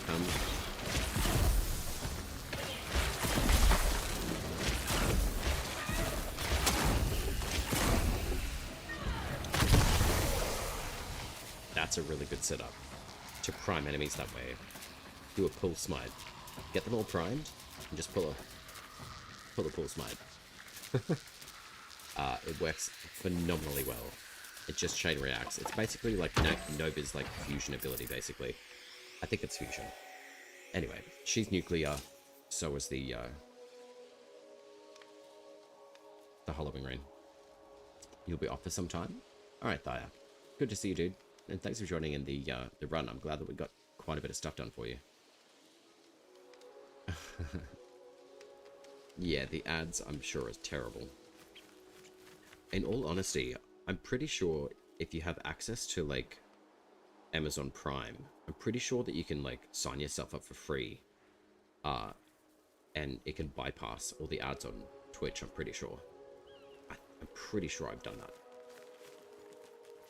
It's like Amazon Prime or something like that. I'm pretty confident you can just make a free account, and yeah, you don't have to worry about advertising ever again. I mean, isn't that why we all started gaming in the first place? Is to get away from the advertising? And now they put it in front of us. It's like, ugh. Oh, really? True, but I'm pretty sure it mitigates advertising though. So yeah, maybe a Prime sub for one channel, I understand that. But I'm pretty sure I'm gonna have to look into mine, because I'm not really subbed to many channels, and I never get any advertising, like, ever. But it could be like something back of when the account was made though, as an example. Possibly. Hey, big boy. Oh, you are the other store. You could jump up there, and then you can head down here. I'm gonna head up here, and your explosion won't hit me. Oh, but the lightning bill. I forgot about that. Cheeky bastard. Bye-bye. And also, there's the whole tank damage point.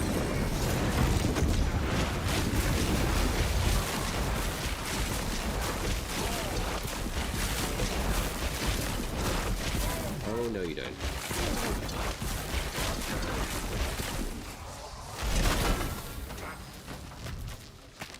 Okay. That is good. With a fist bump, we win. I have max rank everything. I really don't believe this UI, especially on the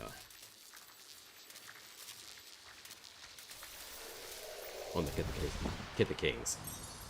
I'll just change setup for one more battle. What is it now?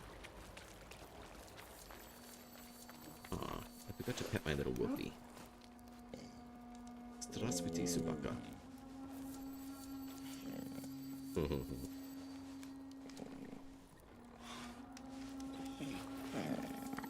They're so cute. I can't wait to see what the pets are going to be doing for us. I don't mind watching the ads to support streamers, but goddamn, give me less cringe ones. Yeah, I don't understand the ad. Like, honestly, I never get ads on anyone's, like, channels. So, it must have been something that I set up with the Amazon Prime thing that I've got. Or, like, Prime something. I can't remember. There's, like, so many Prime stuff. But anyway. I never get advertising. Thank the RNG lords. For this last battle, can you guys give me a recommendation of what you guys think would work well? You can pick a primary, you can pick a secondary, and you can pick the pact. So I'm putting a lot of trust in you guys, so don't screw me over. Still catch you? Good evening, sir. How's it going? Good, Lattice. How are you? Good to see you again. The Mendicant King. Like, don't be too spiteful.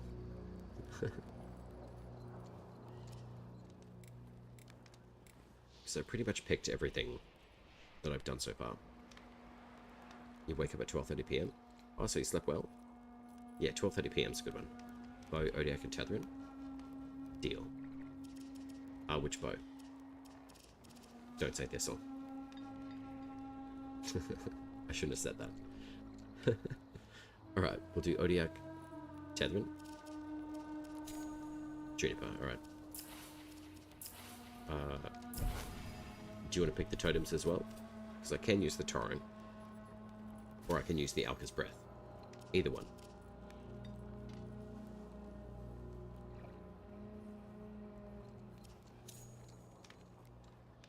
The Fakest Gamer. How are you? Good to see you, my friend. Off I lurk. Once more. I do see you. Okay. I do enjoy a lurk. How are you, Mr. Handsome Man? I use the totems you already got. Okay, so you use the 15 charge rate, arrow hail slow, additional smite chance, and the defense against stagger. Do you guys want the Torrent Rune, or do you want the Alka's Breath? I found out Tetherin and most of the abilities does not work properly if you join someone. Hope they fix it soon. That is true to a degree. The Fellest will work, but the other two won't work. Oh, the Fakest, you're off again? Alright. Enjoy the day. Carpe diem. Muchas gracias for visitation. I should learn how to say that properly. But always good to see you, my friend. I think I'll still maintain the Torrent Rune, because I might as well show it to you guys if you guys don't have it. As far as the Odiak goes, I do have two different equipment types. I do have the Odiak, which is courage based, and I've also got the Odiak, which is spirit based. So I've actually built a second pair. So I can pretty much use either or. And then Tetherin. So yeah, with co-op, Bellist should work, Lattice, but the Call of Ancients and the Clash don't really work as well. So, Alka's Breath. Sweet. I actually like Alka's Breath.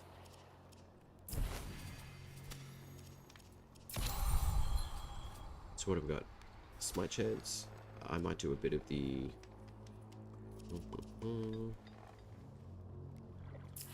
fully charged shots would work well.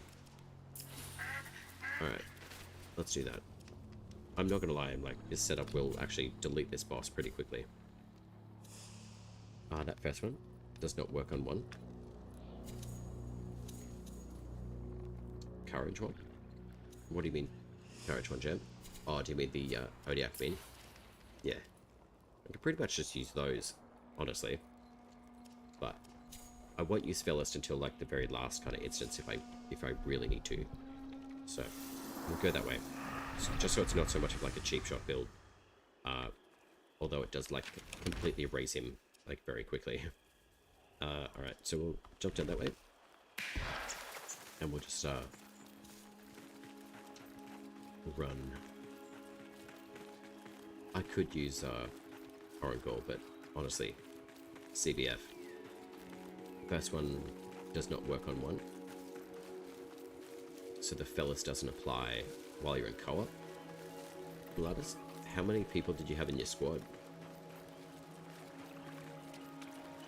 like co-op is functional, but as far as like abilities working properly, hosts basically have the best experience at the moment. I think for anyone else who's joining their instance, have a lack of visuals, ability usage, abilities actually cooling off properly and restoring themselves, soul smites, all sorts of stuff. So yeah, for hosts it will. Alka's Breath will Fellas is probably going to delete bosses. Oh yeah, it certainly does.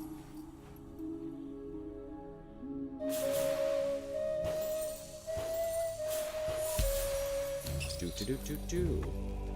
Wake up. Come on. Alright, 3, 2,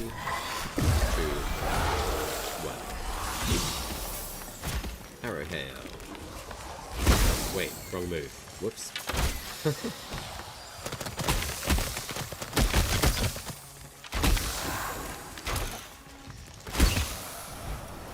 Yeah, it certainly does. And that's not even like using Fellas. It just works extremely well. Especially being a courage-based bow. But everything at the moment is just flexed onto courage, unfortunately. So I really am looking forward to seeing the rebalancing of Spirit and Grace back into the game properly. Granted, I know, like, it's been a new update with lots of stuff going. Yo. That was rude.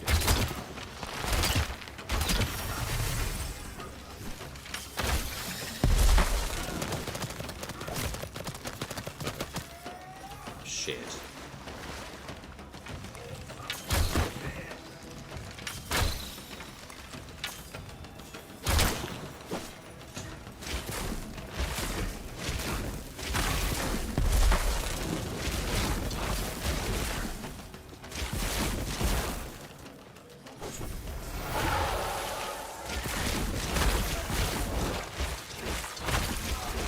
I love how I'm throwing lightning in water. Funny. You mind turning down the game point? I haven't changed any settings. Like, that's all done. And that's been... When did that change, Grey? Because I haven't actually used any of the settings at all. The falling arrows? It's probably like, maybe like the setup thing. See, this is what I'm finding, like, some of the sound, I don't know, maybe it's the way that I've got the mic set up. I think the sound starts overtaking the mic, so it must be something to do with the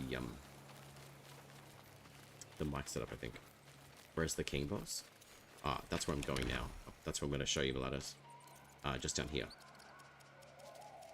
This one is... Sedate, no, sorry, that's Sedate Steak, that's New Busy. I cannot remember for the life of me what this is called.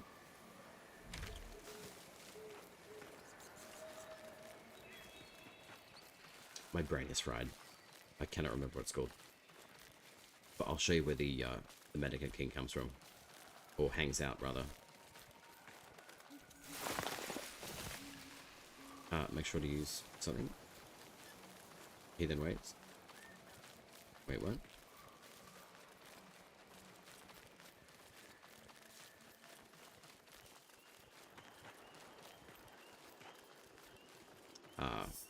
Not everyone necessarily uses Abacot's page, though, Heathen, as well. Just be mindful of jumping in and sharing that sort of information.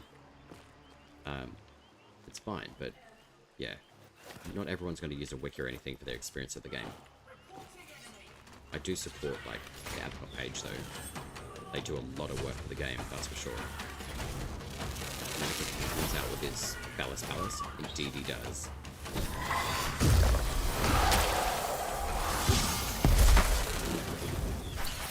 Holy crap.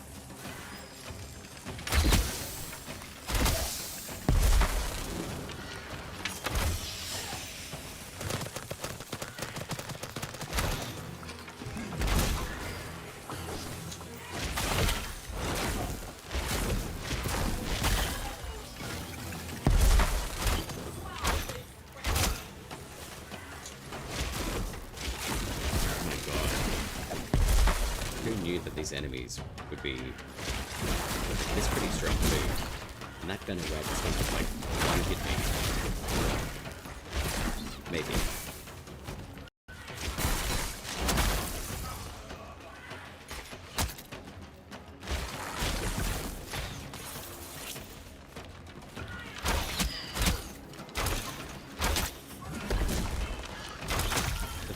Bit of lead with arrows though, and the aiming kind of sucks.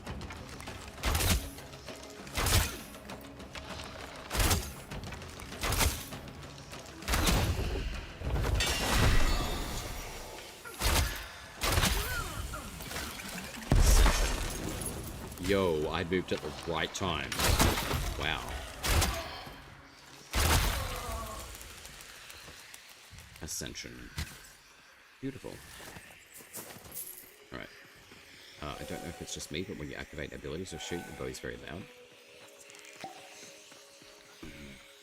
I don't really know how to troubleshoot that, to be honest. Like, if I drop my stuff here, maybe it's something to do with my microphone.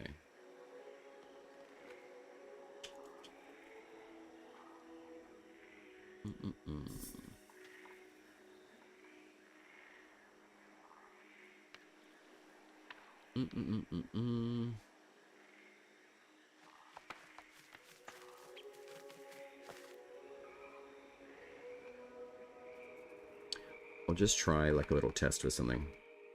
There we go.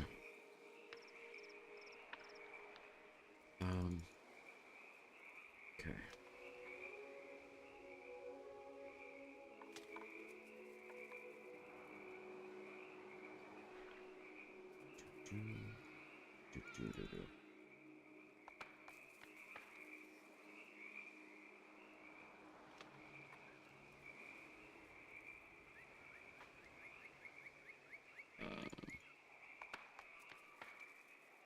I'm not very well versed with sound stuff, to be honest. I have literally taught myself everything that I possibly can. I'm not really sure how to fix that particular issue for you guys, for the bow sound stuff. I'm gonna be very honest. I've got no idea. It's not just what game scenes on your character, it overrides his voice. Yeah, I definitely noticed that too.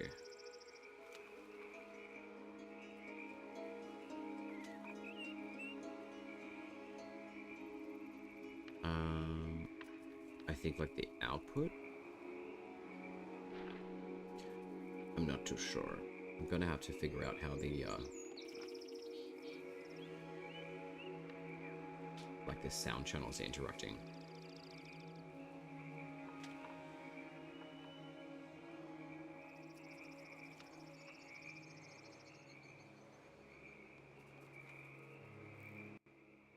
Let's see that.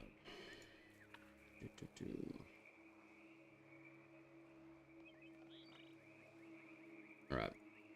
I'll try that and see how we go. There's so much that goes on with streaming stuff. It's crazy. Like, it's good. It definitely makes you work on the fly. But with the sound stuff, I don't know, it seems to be going okay for a while. And then, all of a sudden with, like, game sounds, etc., it starts effing up. So, I'm not exactly sure what particular setting it is for that. Can you join for the king? Yeah? Oh, no. I'm in Koga. So you can't join once someone's done a Koga run. So once I've done this one, I could probably like relog and just do it that way. But yeah, if you're not part of the initial setup for Koga, you've got to complete the entire run before you can actually have someone else join your instance again. Where's the Koga? What does it mean? I will show you.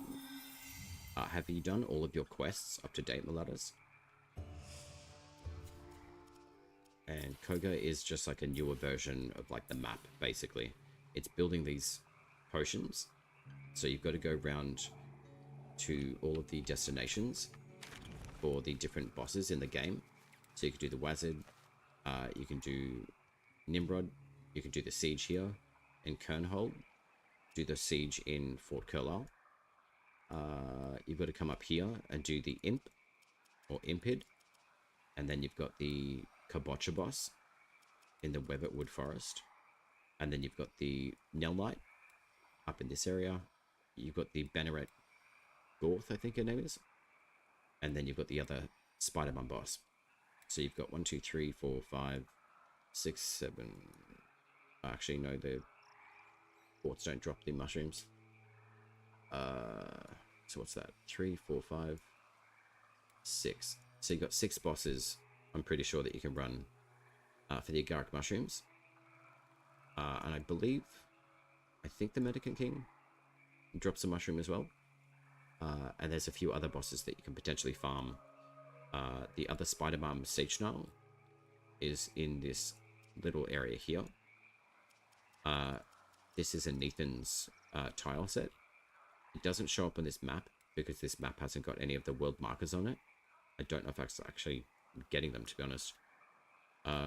There is a Dermak Undercity tile set here. And I believe... Where's the other one? I think this is a... Sorry. That's a Glades of Anduin tile set, I think. And then the Dermak Undercity is here. So there should be another boss that can potentially spawn in these locations. But in this one, Siege Gnarl, the other Spider-Man, will spawn like pretty much every time in this particular one. These ones here, I've tried them a couple of times, but I can't verify yet if it's like 100% chance for them to actually show up. Rank up your witch by making colors for faction tails. Yeah. You've got to get Verminia to bond level 2. So, say for example, whatever faction you're a part of, you just go pick up the color palette. I think it's Epona for the Alka's Children. I think Rhiannon is the one for the Kings. And I can't quite remember the name for the Silent Rose.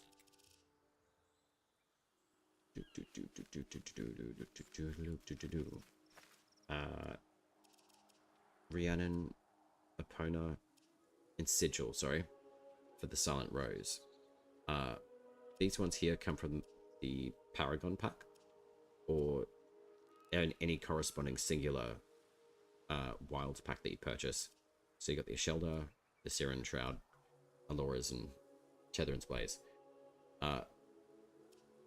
Once you build enough bond with Verminia, she'll basically disappear from the Nightfold, and then you'll have to go find her. It's pretty easy to find her. I'm not going to tell you where, but once you find her again, you actually build up a bond level 2 with her, and then she'll start crafting potions for you. Or the Koga potion, at least. But you've got to have the right materials from her as well.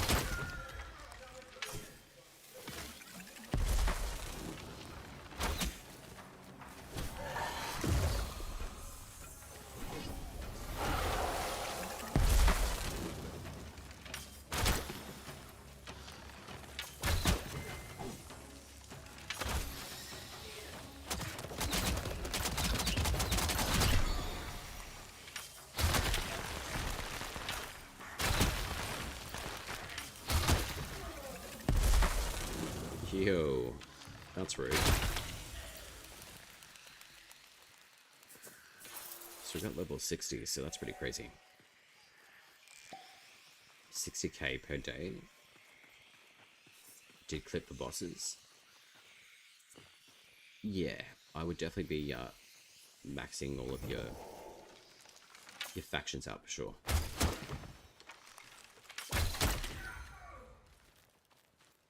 But I would specifically now be working on the one faction that you start with, because faction experience has changed quite a bit. It's not as easy to get faction experience, unfortunately. So I've been farming tier 2 and tier 3 star faction tails, and I'm still struggling to get to like 20,000. It sucks.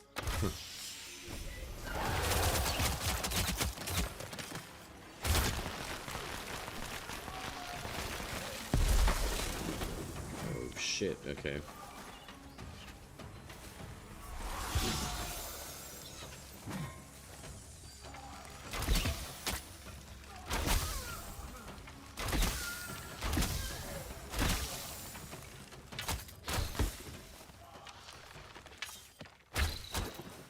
Alright, we're gonna play this game, aren't we?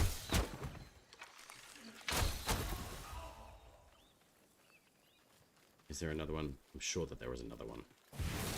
Ah, shit. I'm in a glass cage of emotion.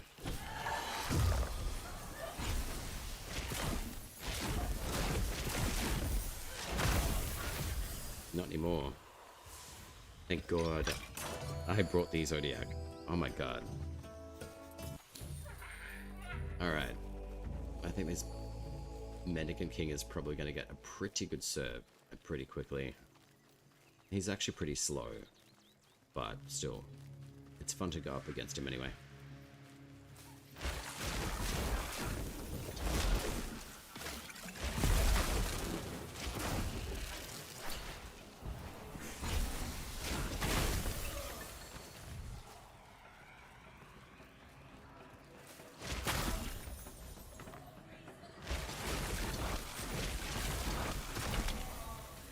Yo.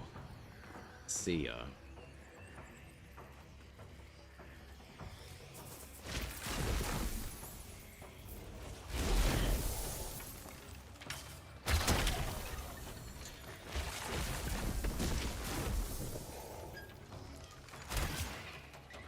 Rude. Do you explode? What? She's got full immunity. Are you kidding me? That's like Melania in Elden Ring. Just completely immune to all of your stuff, and she just can probably slap you and die. That's insane. Like, they're fully immune. That's not right. And they're creepy. They just stand there staring at you. That's scary. Kobe and Joe. 5461. Hello. Wait, you'd actually find her at Dave and Buster's? What? Oh, Ron Burgundy. I love The Anchorman. It's such a good movie. Anything you put on the prompter, Ron will read. It's pretty much what streaming is like, too, as well.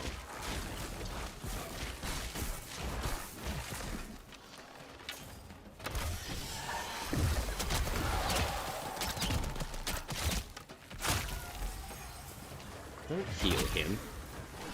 Rude.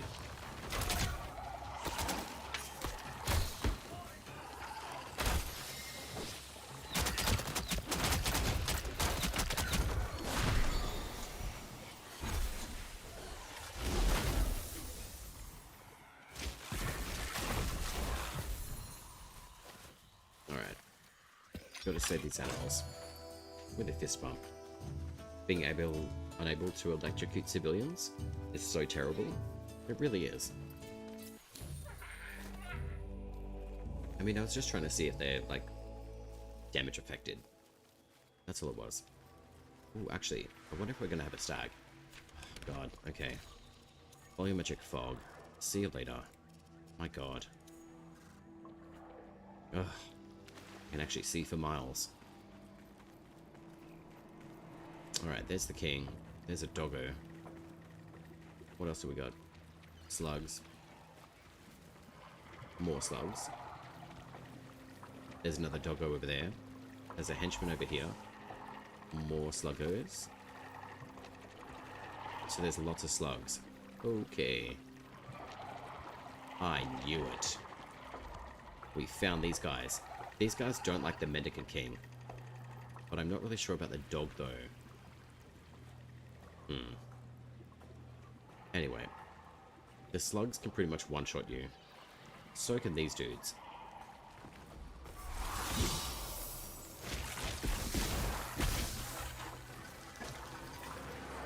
And I'm gonna, like, challenge myself to run away before I die. Because I always want their stuff. Alright, Doggo. Sorry. Thank you. Appreciate your stuff. There is no mendicant... Oh, sorry, Vadigar Stag. That's okay. Alright. Soulsbane. I'll take you guys out.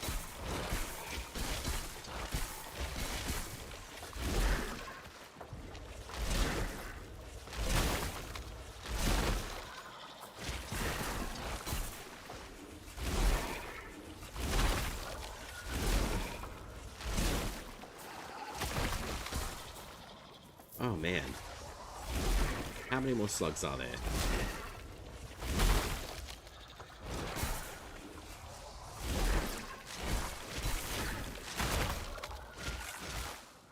Alright. That's them done. Alright, King. It is time for you to die. Ring-a-ding-ding, mopo.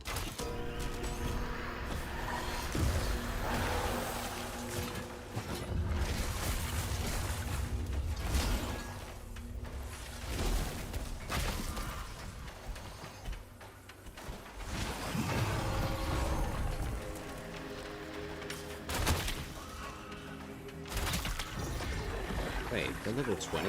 Oh, that's right. He's not a Koga boss.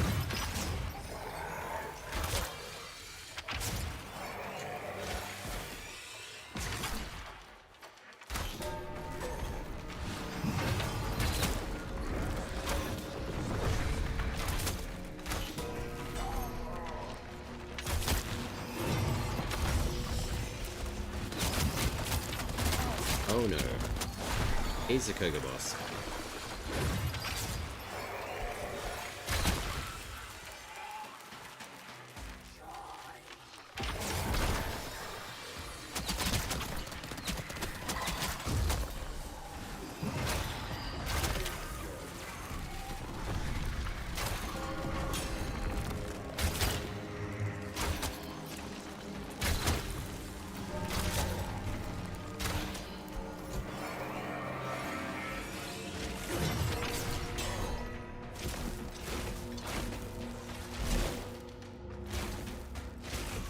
Agari?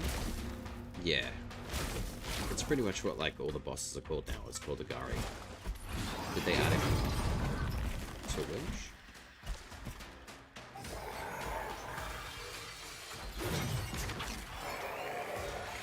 Oh, do you mean to like the bunch of like Koga bosses?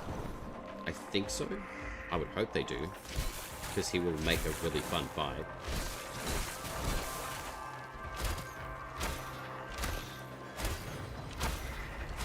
Come on. Just die.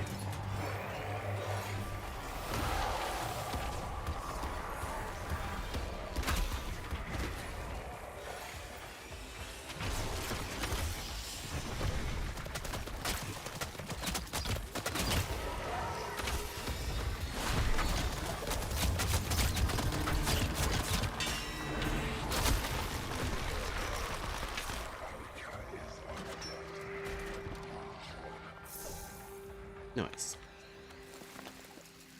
And that's where you get the greatsword rune from.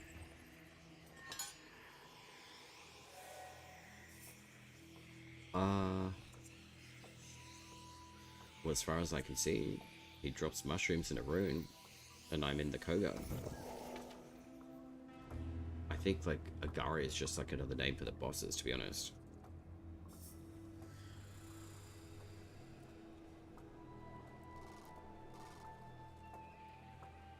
Being ammo, which one? Oh, okay.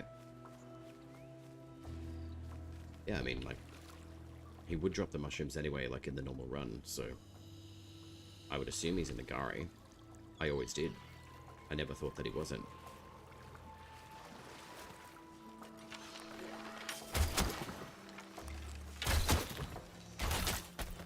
Yo.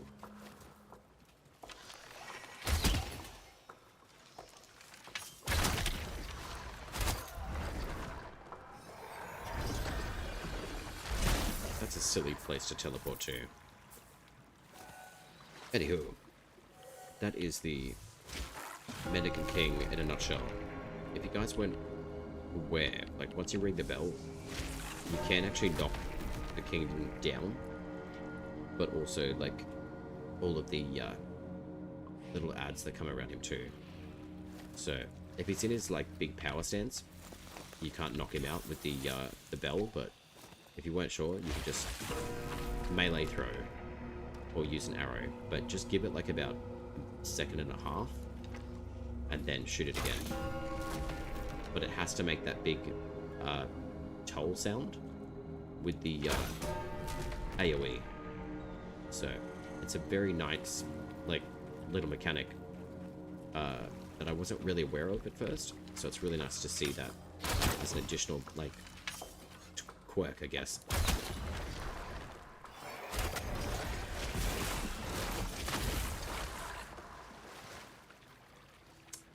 You play Hell's Bells for boss easy kill. Hell's Bells? Oh, like the Mannequin King Bell, you mean?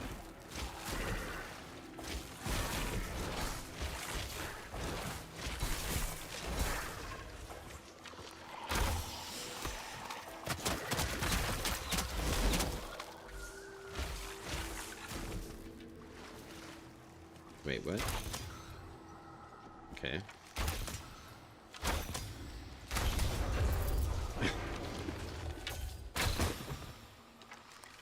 Holy.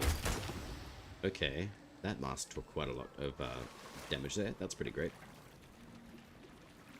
AC/DC. I play with the same bow. Oh yeah, the Juniper bow is really good. It's probably one of the first rares in the game, I think. As far as I'm aware. I started with Prelude's 8, so... But yeah, I would never sell this bow. I think I will switch back to a DirectX 11.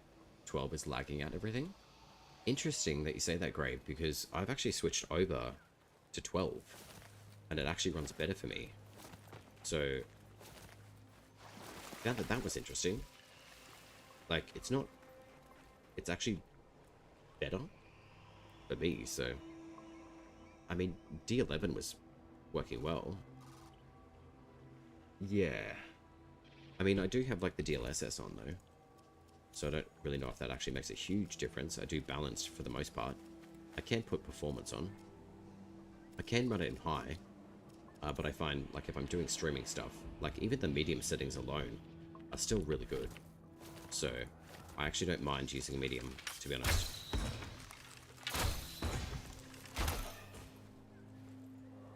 I have a new PC, so I thought 12 is going to work better as well.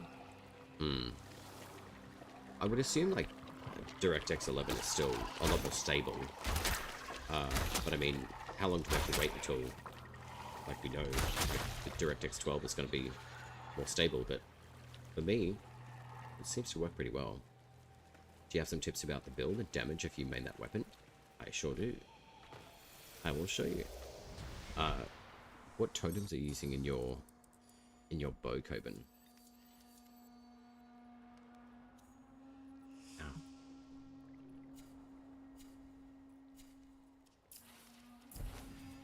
Generally, like, if you've got any runes as well, just let me know if you do or don't, and then we can have a look at both.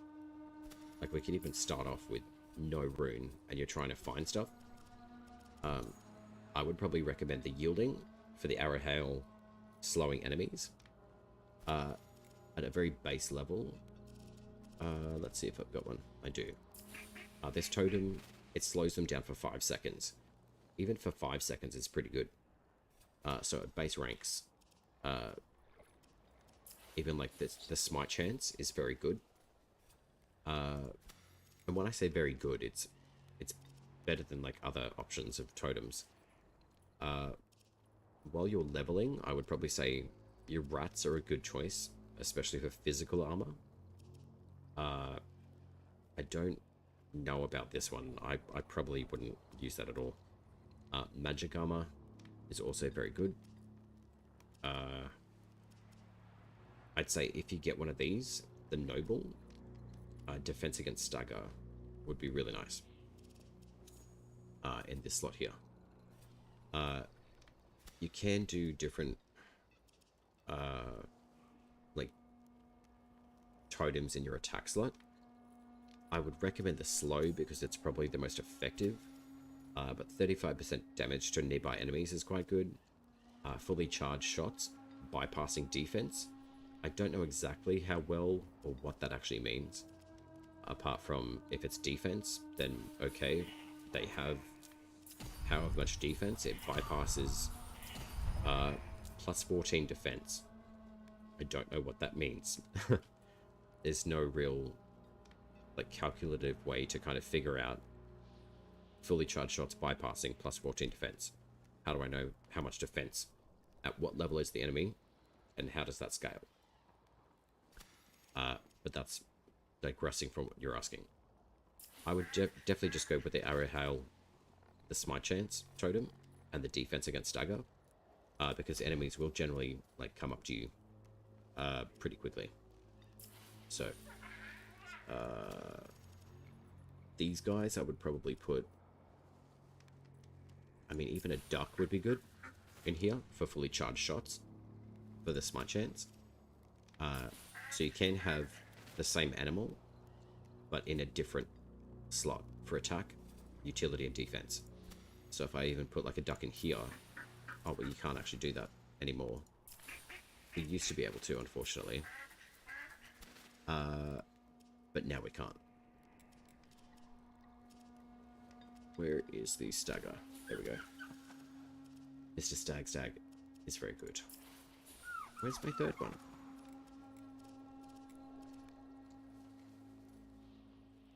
Am I blind? Yes, I am. I think that just ignore percent of enemy armor, like a true damage. I wouldn't be able to give you feedback on that, honestly. If it's a flat damage number, that's fine. If it's percentile, honestly, I think I would really like to see flat numbers, personally. And there's a lot more flat numbers within these totems than there is percentile. Like, how do we calculate 35% damage of what? And how much does that affect? Like, there's percents are just, they're messy. So I think if they keep it like a flat damage number, it'll be much easier to understand, I think. So that's the way that I look at it with the totem percents and the flat damage. Like, there's two different types. You've got a chance of smite. Okay, cool. So that gives me like what, one hit in 6. And then you go off and have a look at something like percent of blah blah blah. How do I figure that out? I would love to know. But that's how I would probably set up the bow, at least. If you have a rune, the torrent is a Koga based one. I would still be putting something like charge rate to enhance the arrow hail of this, or I would use Alka's breath, either one that you like. But if you have more utility, this would be useful for, say, like a Fellist Tetherin one-shot build, essentially. So you do want to boost into your courage with Mora's Pride. But then within your combat arts, I would go into your bow and build out into a Wolf's Eye, which increases the chance of smite on charge shots. And Rife Knock increases the number of arrows in the hail. Ready Mark is charge shots charge more quickly, which is pretty cool after a dodge. If you can get a perfect dodge. I don't really know how effective they are. If you do dodge, and I dodge an absolute ton. But basically that's what I would be focusing in on if you're looking for, say, like an effective build. But to start with, Splinter I would probably build into for the buried arrows, sorry. I would probably increase Barbed Shot. I don't really understand the Camphor or the Brittle Arrows, but Ready Mark is quite good. And Fletchling, and then Rife Knock. So I would pretty much build out the bottom part of the tree first, and then start looking into everything up through here. Because by the time that you get to Wolf's Eye, you should have maybe Tetherin, or if you started with Tetherin, it will work very well. Runes that give you scaling damage for every next shot. I heard that you can put like good rune on second weapon and deal more damage with main weapon bow. Let's have a look. I heard you can put like good rune. What is like good rune? I would probably say like Flit Smoke is a decent rune for a secondary, but I would assume it's either the Fly Blades or the Odiak that people are using. I would probably say the Arcstorm for the magic weapons will give you the magic armor and parry windows as well, but I'm not really sure. Scaling damage for every next shot. I think you're mentioning a totem, not a rune. Which one was it? There's that one. I can't remember exactly which one it is. There's a lot more totems in the game now, so it's like, holy smokes. Sprint attack cast. No. Physical damage on next hit. Oh, sorry, physical armor. I have seen it. Sprint attack, yada yada yada. Increase smite duration by 3 seconds. Ooh, that's a new one. Increase smite duration. That's amazing. I haven't used that one yet, so I will. That's dope. What else can I melt?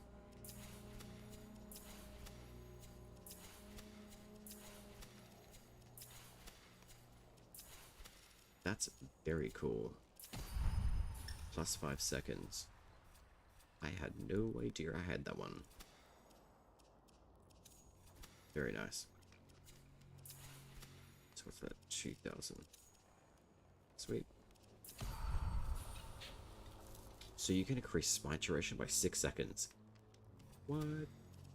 That's very cool. Yeah, I'm not too sure which weapon it is. Parry window.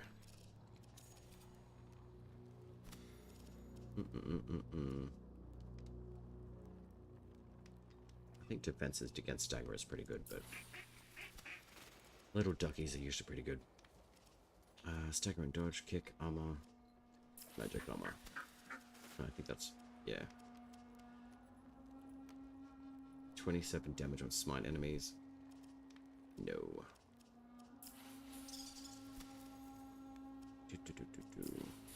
So you can have more than 3 routes. Okay. That's really cool. Increased smite duration. That's very cool. I'm gonna have to test that one out. Where can I farm, or how can I get Tether and Pact? That one you can farm from the Kither Kings. I'm gonna head up for the evening. You have a Gouda night. A Gouda night. Thank you very much, Jam. It's always a pleasure to see you, and I always love your jokes. Even coming. Keep sending them to Steve.ee. I'm sure he really appreciated them too. I think that's really cool. I'm not really sure which totem gives out the damage on next shot. I can't remember if it's daggers or it's the fly blades. Throw slow enemy movement. Full smite. Recalling embedded weapon deals 60 stagger. Parrying a projectile adds 20 plus armor for the next hit. Maybe that's the one? I'm not really sure. I haven't really played with some of the new ones yet. There are a lot of totem setups. Like, more than enough to play with. You can even remove armor on parrying. Interesting.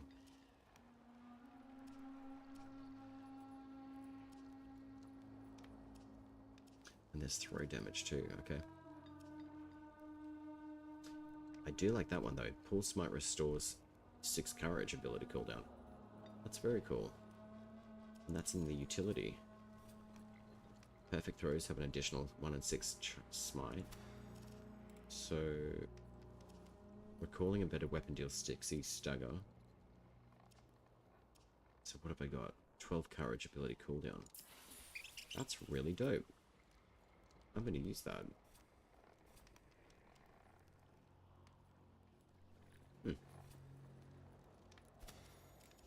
What else have we got?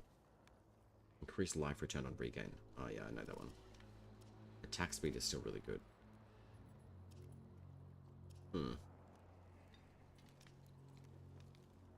Throw damage is actually pretty fun.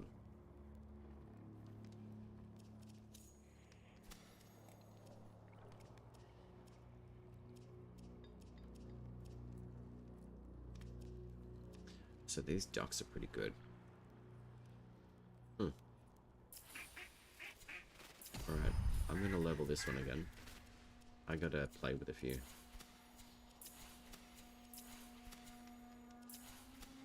Like, the totems are really fun, but holy man, there's a lot of them. It's like we've been hit really hard and fast with like a new modification system similar to Warframe. And it's like, alright, go ham. There's so much to play with and test. So throw damage. That'd probably be good though. I do have to level that one anyway. Use Skilter for faster smite proc. Skilter is good for smite, but Precles actually has a little bit more of a faster smite proc. Especially with the additional 1 in 20 chance of smite. It's really, really good. Armor reduction. Parries remove 20 armor. I don't think people are going to get close enough to me. Let's have a look. Stagger. Defense against stagger.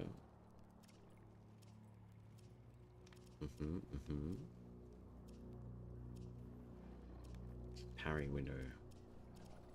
Okay. Cool.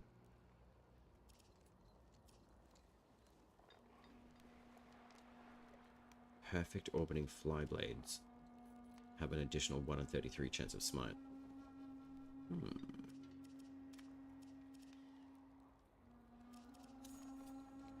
So that's 1 in 20. So 1 in 17. So that would be more beneficial in this slot. So you can reduce armor.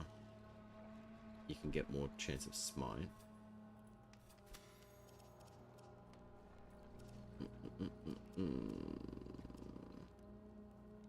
Sprint attack throws.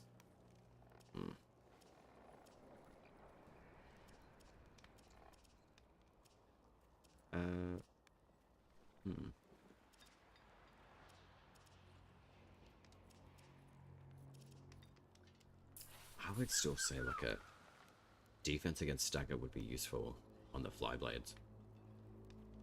But that looks pretty cool.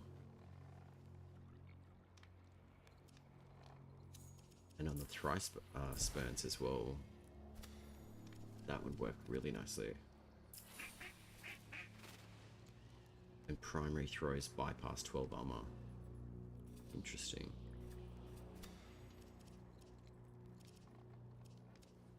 Alright, stagger defense and armor. So that's a 7 and 100. That's 7 and 100 as well for smite. But you got 2 and 25 for the Precles. Even though it's a 1-star, it still can pull off some pretty good smite chance. So let's give that a whirl. A Vishnu test.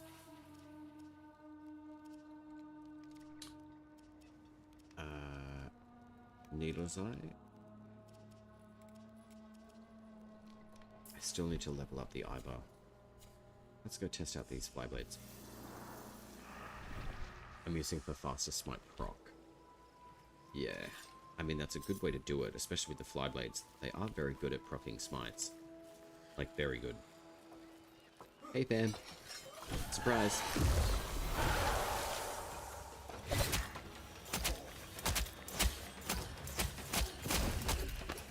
So that was not a perfect smite pass there.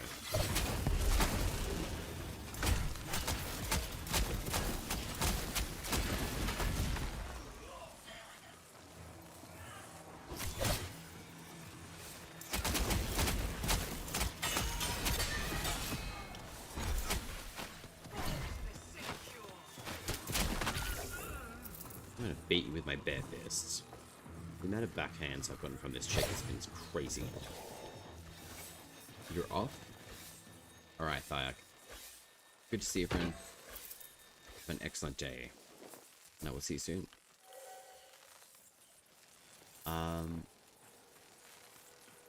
Yeah, the pricklies, even though that they're a 1-star weapon, they still have very good smite rot.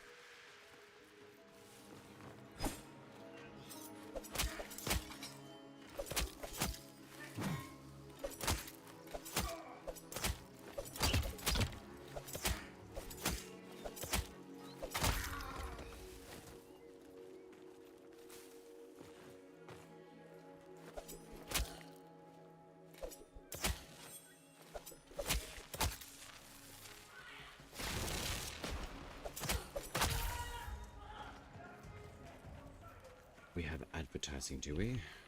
Okie dokie.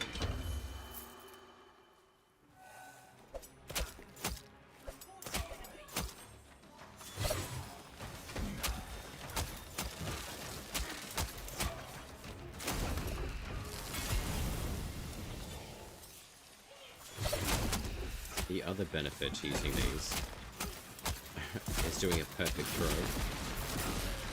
And if you have the Flyblade's rune attached, it basically will just keep on activating the rune while you're orbiting your Flyblades as well, which is great.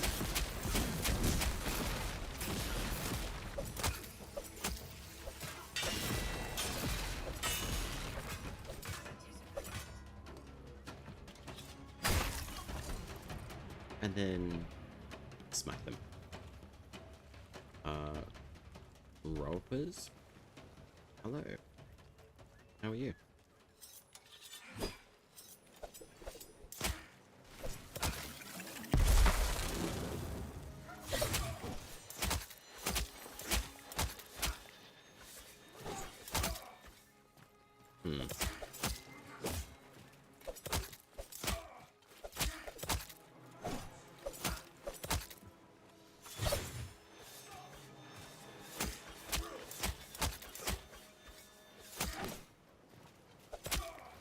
So definitely by like level 50, smites definitely don't activate as much. So being like almost level 60, your chance of smite is severely reduced. Which is not ideal. But makes sense of it though. After doing the fables, what should I do? The journal is empty. Explore. Find all of your world trees. Jump into the Jamak Undercity. Explore the glades of Antron. And go into the Neathans. Collect all the materials you can. Give everything to Tuvalkane. And she will be happier. And you'll have a lot more equipment too. I mean, you can do Koga if you wish to. You can go brew the potion with Verminia. You need the agaric mushrooms, which are a material that are dropped from the bosses in the normal map area, and it gives you the opportunity to be able to get fragments to build these 3 different talismans. You can go plant your flowers if you're a Paragon. You can find Sangelia, which is in the cave near Heliden, next to the Alka's Children Enclave, if you wish to become a child of Alka. There's quite a lot to do. You can do the Cicade event to build a Triune Talisman. You do need to collect these 3, so there is the Cicade event, which is very good. Unfortunately, the Halloween event, I think, has finished. but these were masks that you could acquire. But it will be returning next year, so I would just go build and craft everything that you possibly can. If there's something that you're feeling like you're stuck on, I do note two things that people get stuck on. It's either finding Verminia, the ancestor, or actually accessing Koga, which is the hard mode in the game. And to be able to craft this potion, you do need to level your bond with Verminia by crafting her color palettes, which are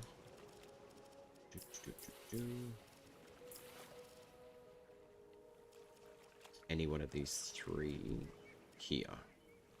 So Sigil, Epona, or Rhiannon. So it depends on where you started the game. If you started in Kith of Kings, Rhiannon is this one. Epona is from the Kith of Kings, the Alka's Children, and this one is from the Silent Rose faction. And these are the agaric mushrooms that you can collect from the different bosses around the world. So this is the Koga map. So it looks very different from the normal map, but you can come and find these bosses in the normal world, and they rotate every 3 hours.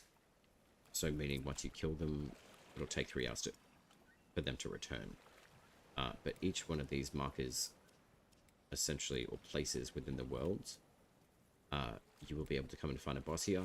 If you kill it, they should drop an item called a rune or a mushroom, which is the agaric mushroom, which is what you'll see pop out of the ground. You pick that up, and then you've got the opportunity to pick up a rune that they may drop as well. So there's plenty to do. Is there any armor set best for archer? Whatever gives you the best physical, magical, and stability defenses. The first response of exploring and doing dungeons was so well delivered. You're very welcome. Exploring and dungeon diving, man. It's worth it. Like, this game is all about exploration. A big thing is, though, too, is I have noticed a lot of players don't tend to use the entire map or open up all the world trees.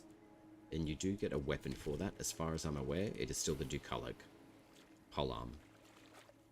So I would honestly collect all the materials and just collect. It is a bit of a grind to a degree, but there are faction tales that you can do, or sparrow tales, and they are worth doing. But do note that there are different levels of the map as well. So this is the very starting location, which actually reminds me, I've got one more thing to do before I ship you guys off with love, because it is almost 11:30 p.m. at night, and I've streamed for 4 hours and 39 minutes. I'm very proud of myself. This is the starting hut location, but what I have noticed is new players will generally open up roughly around like this area of the map, and they'll stop. I would honestly work your way down here, and then work your way up through here, and then all the way down there, and you should have the entire map open to you. It's actually quite large, so I would highly recommend doing the exploration first. But you're late, Your Majesty. A queen is never late. Everyone else is simply early. Of course. A little bit of Judy Garland at Pert. I choose that following sound because I think it's amusing that people lurk for a while. So technically you're late, but thank you very much for the follow. I appreciate that. Yeah, there's a lot to do in Soulframe. So explore, like, be immersive. If you choose to use like a lot of the like wikis, etc., like, definitely do it, but I chose to play Soulframe blind. I know that there's a lot of tools out there, and there's a lot of information as well, a lot of channels as well, so I think if you really want to experience a game from my point of view, go into it blind unless you get really stuck, and then get past the barrier that you're at, whatever that may be in the game, and then just move forward and play the game. That's how I think about it. That's just the way that I play. I do like figuring out like a whole bunch of stuff, and I love having a conversation with people who enjoy this game, because I certainly do. And I'm very excited to see the future of Soulframe. Big time. So that's why I invested in the Paragon pack. I became a founder. Originally, like, I was playing Warframe, and I still do. And I have played it for like 10 years plus. So I hope I can say that in 10 years' time I'm still playing Soulframe that, but you never know with, you know, life and stuff. Things can change, but I really enjoy this game. So I've got a very high regard for D and what they've done with Soulframe. So I'm really enjoying it. So I hope if I do help with constructive information, build setups, etc., I hope you guys enjoy it too. There is one more thing, like I said, I do want to do before I head up, and that would be the original quest. Oh god. Actually, do I want to finish Kroger? I probably do. God damn those lightning stones. People weren't wrong.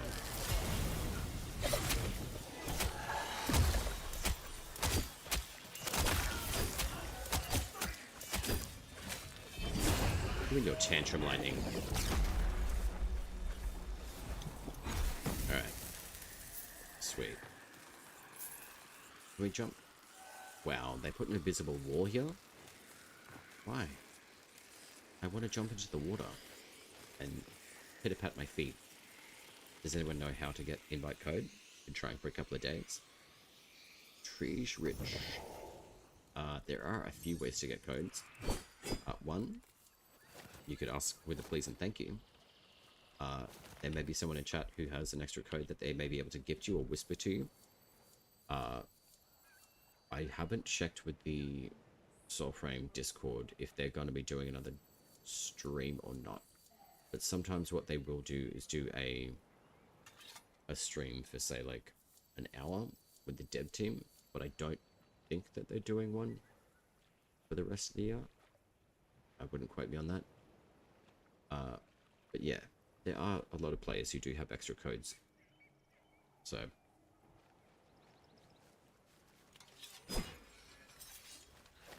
no worries.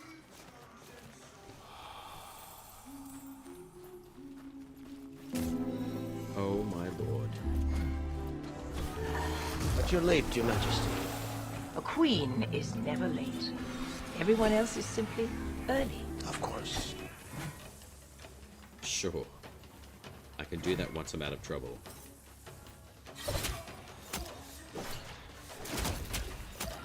Indeed they were. Yeah. The directory drops to Twitch have just ended. I believe it was Monday.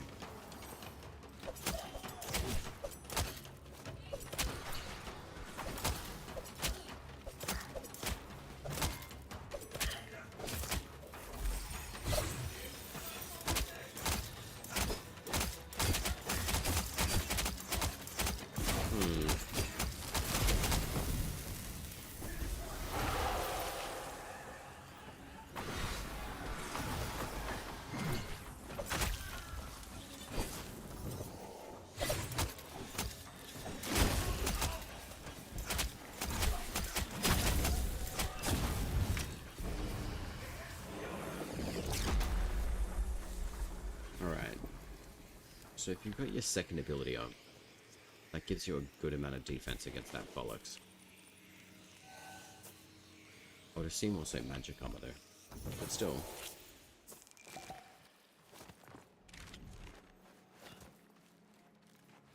Very effective.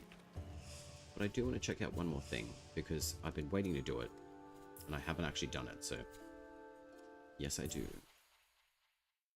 I want to see what this fable's all about. The very first time. Going back to the beginning. Very cool.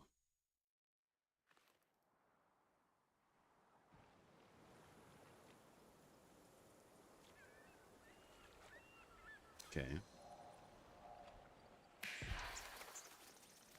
This is actually really nice, going back to the very start of the game.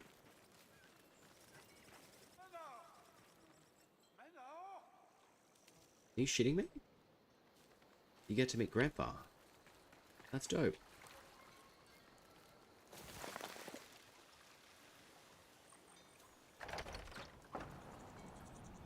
Let's rouse the elvish melodies from that sleepy soul of yours, eh? Envoy or not, my Mano will know the grace of music. Dude, this is amazing.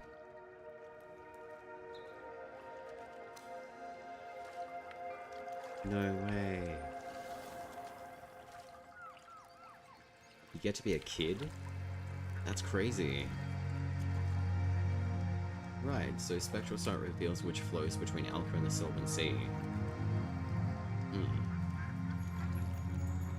Okay. So, can we be like a mini envoy? Like forever? That's kind of cool.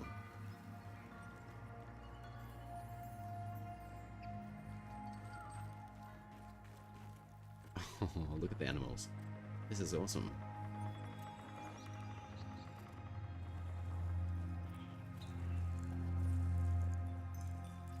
So what do you do?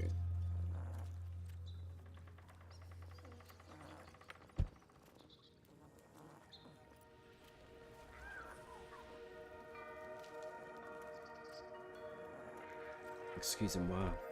Oh. I need to drink more water, like a lot more.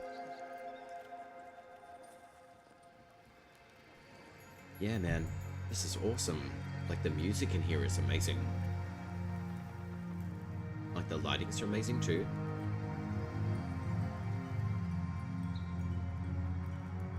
This is so good.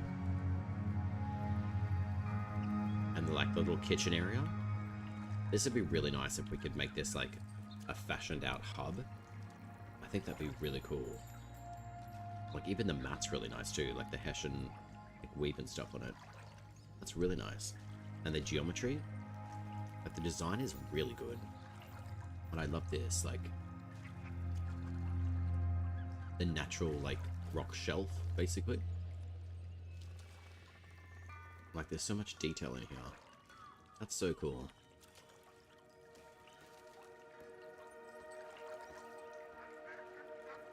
Is it based on Veneer versus Asia? Good question. I'm not really sure. Generally with DE, there's always a reason why they call certain things certain stuff, so I wouldn't put it past them if it's something about like the Veneer and Asia. That's pretty cool. I think there is some like Nordic kind of stuff that's been added like into the elements of the game. So, all right, what does it do? So where's the Flappy Bird? So there's Flappy Bird. You can even do the snap. That's awesome. Dude, that is so much sass from a kid. Ah, right, okay.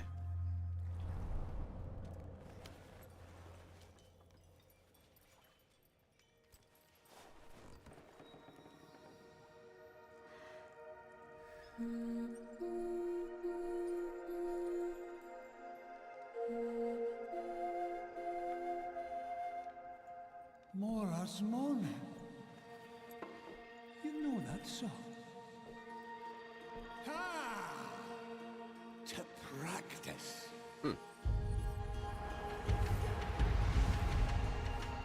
Cool. Do we get to like hang out with Grandpa more? Oh my god. Awesome. The magic.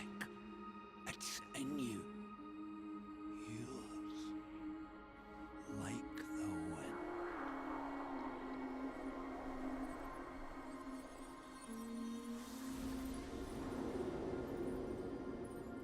Ah, so it's like a memory.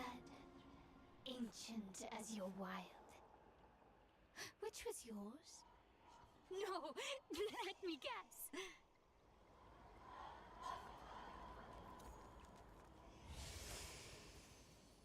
Ah, sweet, okay. Warrior of Mora.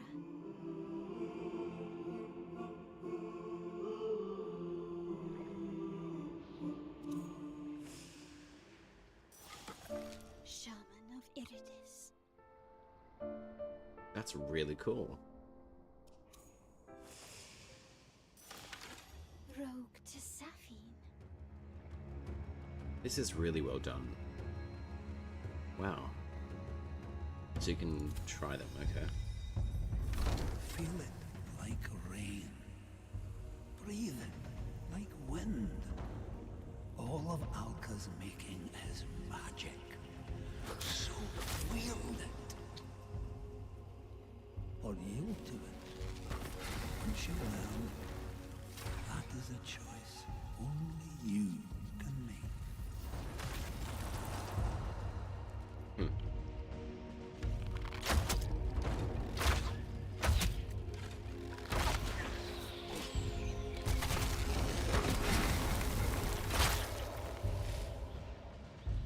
That's really cool.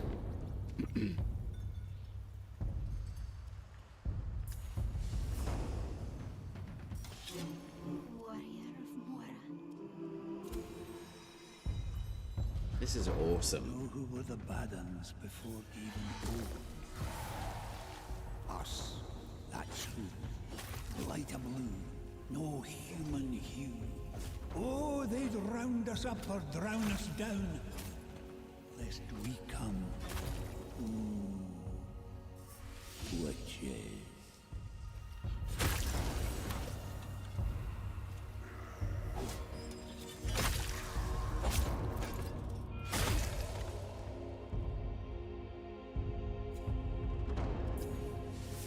Dude, this is dope. Shaman of Iritis. Their blue blood is as old as Alkan stone, as omen beasts, as voicing trees. Each of these with magics no dullard human ever sees.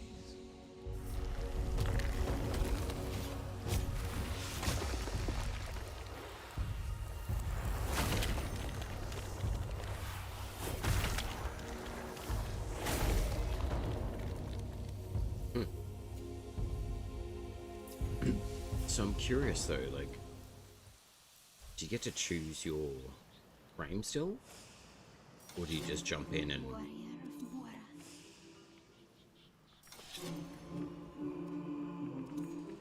Alright, so that's all done. So I chose a shoulder anyway, so let's just do that and then...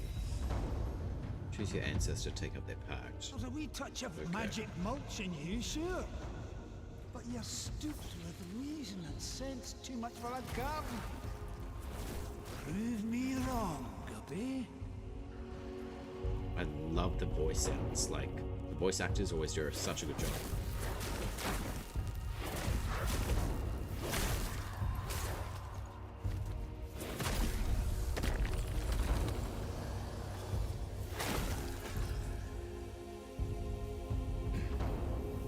Which is chills every time.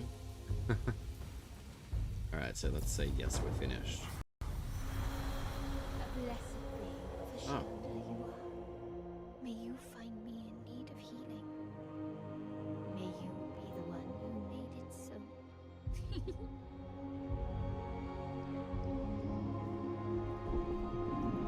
Might be hope for our minnow yet.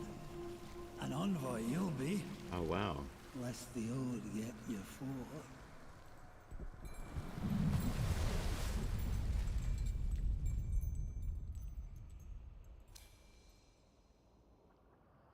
Huh.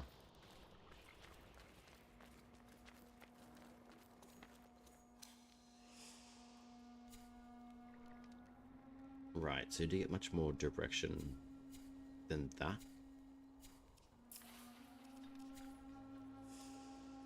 Okay.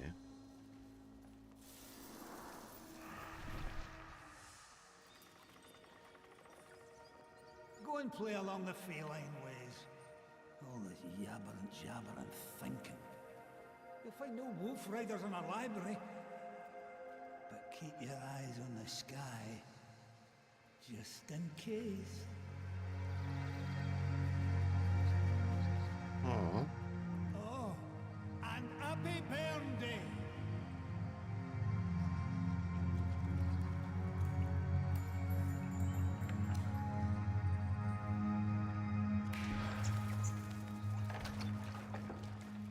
Dude, this is so good. Like, it's really nice to see a lot more of the, like, the direction the game gives now. Right. They're marching pounds over my head. Ah, that's awesome. An army blight on stolen land. Excuse me. Let's burn So they do give you some castles. direction on, like, Spectral Side, Sparrow, and just, like, where to follow, basically. That's really cool. I love the fact that they tied in, what was it? It's the grandfather thing. Which ones are they? Nope. Which one is it? Memories of War Songs? I'm really glad that they tied this particular first one in with what we just saw, where the grandfather's like, oh, happy burn day. Or like your birthday. Like, that's really dope. No, I love that. no. Back to Fen you go. There are some parallels, like the Queen swapping sides, but also some things that throw it off, like One-Eyed Grandpa being a good guy. Huh? A Queen swapping sides, but also some things that throw it off. The Queen being Freya. Ah, I understand what you mean. Odin of the Aesir. Yeah. Walked the first world tree. Like, before you take off the enemies, or?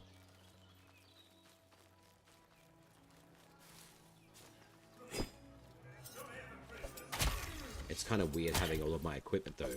Your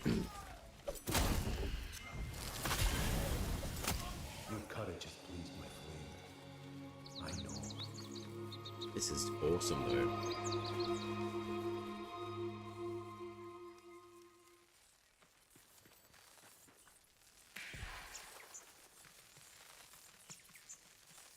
What are you showing me, Flappy? Nothing. So, is that the whole fable then? I guess it is.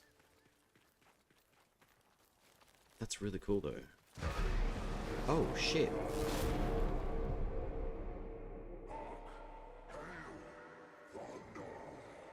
That's awesome. That's dope. Wow. Bees inside. Thought this was a world tree. It is a world tree. Inky in here. W. Howdy. You can lead a horse to water, but you can't teach them to fish. Oh my god. The Iridus directs our footsteps along the path of knowledge. I crave only the cold, clean certainty of steel and silicon. Okay. That's also by someone aptly named Destruction. When Matt Bigger, a chew, give him the old razzle dazzle. I like that one. What? Does anyone else have trouble getting the Ashen Guardian to spawn? He just refuses to appear before me. Ashen Guardian. Who's the Ashen Guardian? Is that from the Cicada event? Huh. There's some funny notes on the trees. Really cool. Explains why the polearm is in the world tree. Yeah, I agree. Like, that's such a cool thing. Like, you get to see Nimrod. It would be kind of cool if you saw, like, the Dorito ship of Marta, like, just be there, and then it, like, floats away. Or at least going up to the, where is it? The Sky Castle. I'm really keen to see when we get there, to be honest. Green Blue Glare. Hello. I think the Ashen Spirit is a Dark Souls joke. Ashen Spirit. Oh, yeah, that makes sense now. Yeah. I forgot that they were called Ashen Spirits. That's funny. Wow. Oh, sweet. I've got to get these Weeping Dress. I never have enough. Ever. I hope that we get a little boost in these guys. Soon. But who knows. Hopefully we get something this week. I'm kind of crossing my fingers and toes for it. But we'll see.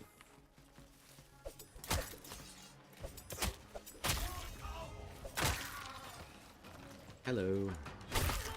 So, is that, like, quest all done? I'm assuming it is.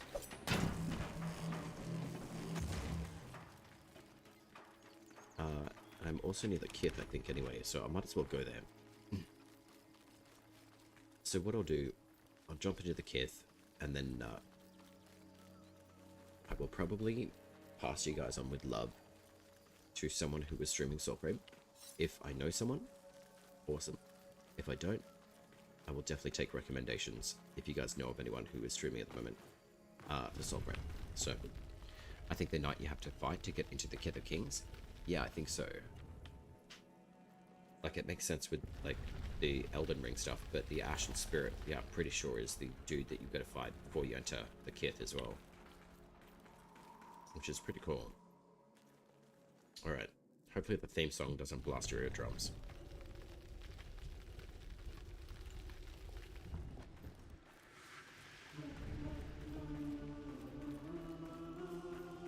Hello, my lord. Hail, servant of Mora. Righto. So I've got 19,000 experience. Okay, that's good. True courage So, is always if you've started off with like Tetherin as an example, for anyone in chat who was asking before, like how to raise Aminya's bond, you can purchase Rhiannon, which is a color palette, and that will help boost her bond. I don't think it boosts her completely up to level 2, but I'm pretty confident it does a pretty good amount. You've got a whole bunch of different things that you can purchase here as well. Precles is really good. I'm pretty sure you get that as a starter secondary weapon anyway, along the way. You can purchase the Shoulder and Siren's starter like kits for their armor. Igni Mora is a very good longsword. I'm surprised it's 45,000 or 4,500. But that is a very good price point for that. As far as, say, the Moronite, etc., you can buy it if you want to, but you will eventually get enough materials that you won't need to. To note, I would say this particular item is a 2-star medallion that gives you +6 to courage. I'm assuming that would be a rank 3 redeem. I would honestly pick that. Don't pick materials or anything else. If it gives you any sort of stat boost, pick it up. I'm pretty sure that's rank 3. I'm surprised to actually see the fact that they have Siren and Oshelda, the opposite packs, in the other enclaves available here, but that is quite good. The Sacred Shimmer, I would recommend, now knowing what I know, I would stay with your first faction until you've got at least 3 or 4 of these collected, because you will need them later. You will need 2 more to build the Alka's Sprout Seed medallion, and then you'll also need another Sacred Shimmer for the Rose's Bodkin for the Silent Rose faction. It is worth translating over to a different faction eventually, but the way that I operated with my very first playthrough was I stayed with my first faction. Granted, the faction points were a lot easier to obtain, but basically I bought about 6 extra Sacred Shimmers, and I'm really glad that I did, because now that we have Koga, there's 3 different medallions you can get, and it was worthwhile picking up Sacred Shimmers. So you may not have to pick up 6, I'd probably say like 5, but if you want to get 6, just, you know, it's a farming game, so go out, get your rep, and pick up quite a few of these. So I would say like 5 or 6 would be sufficient. To note though, like the Verite Blessed by Mora are pretty good. They give you like a +25 to attack damage, and I think a throw attack damage, if I'm not mistaken. But it also allows you to switch a weapon over from Grace or Spirit Attunement over to Mora, which is Courage. You also get the Gildor Blessed by Mora. That gives you a 4% lifesteal return. And then I think it also gives you about +20 damage. I could probably even show you all the Journeries in the inventory, rather than guessing. You've got Quicksilver, and then the Fable Blessed by Mora. This one is very good, especially for the Odak Gauntlets as well. So the reason why I mentioned those Journeries is because they are very good. For the current setup of how damage is operating in the game at the moment, Courage is still kind of king within the Virtue systems at present, but that is thankfully going to be changing soon. The Verite Blessed by Mora is very good. It gives you the +25 damage and the Perfect 3 damage +25. the Gildor, it will give you plus 20 damage and 4% lifesteal, which isn't too bad.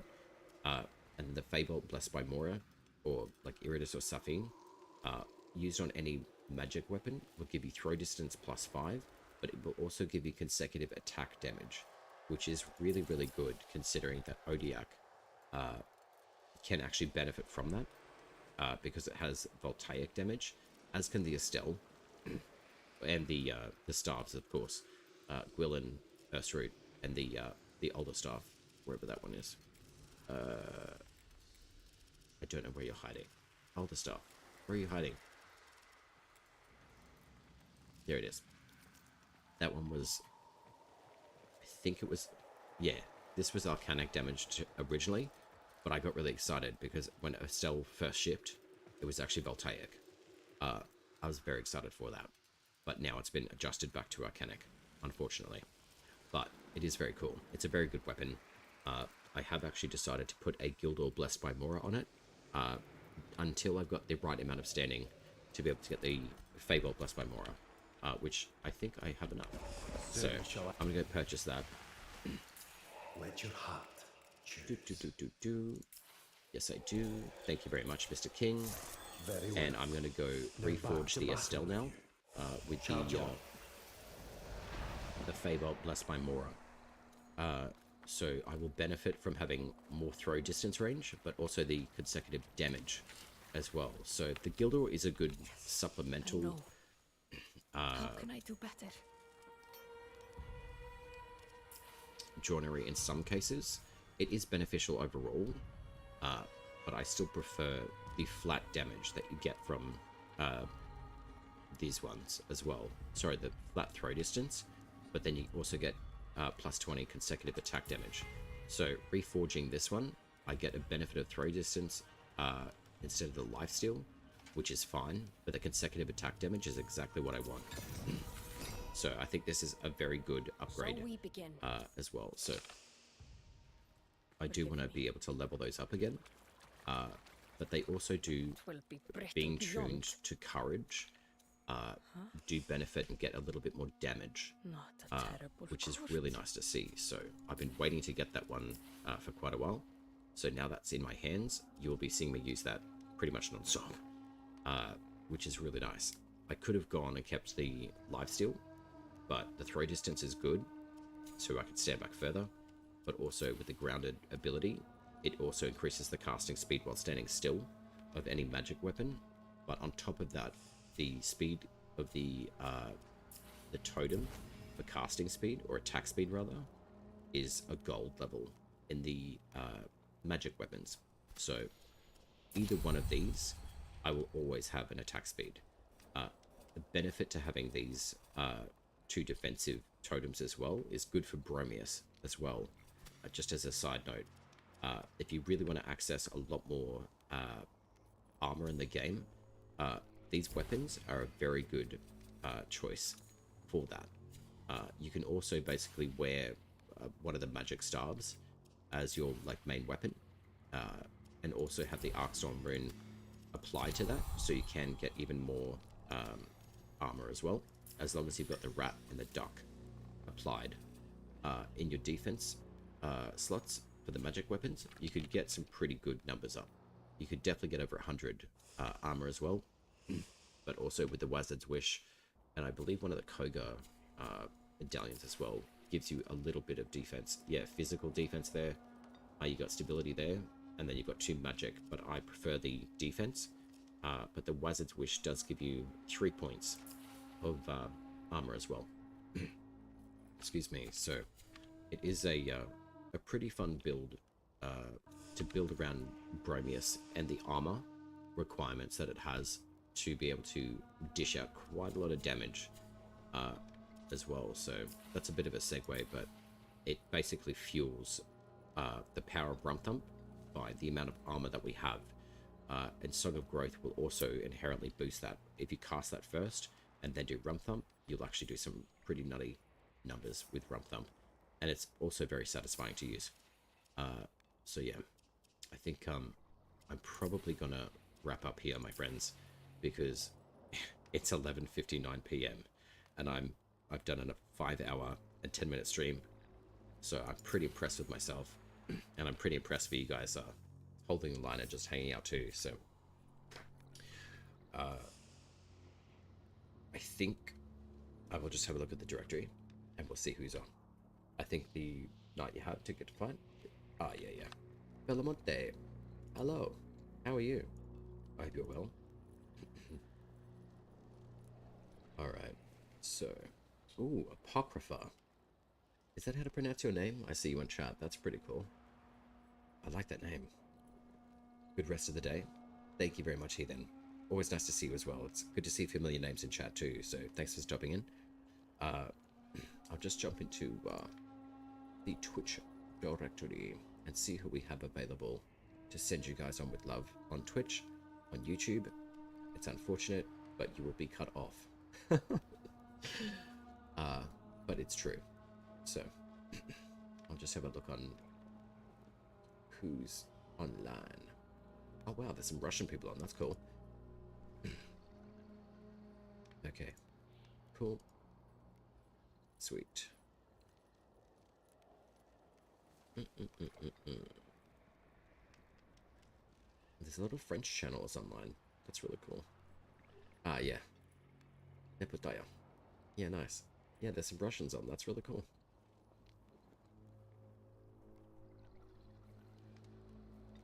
Okay, so let's have a look.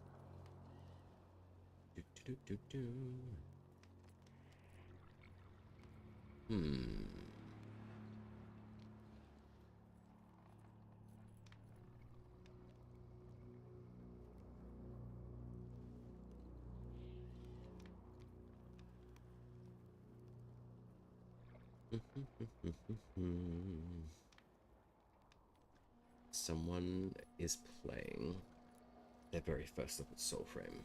That seems pretty cool.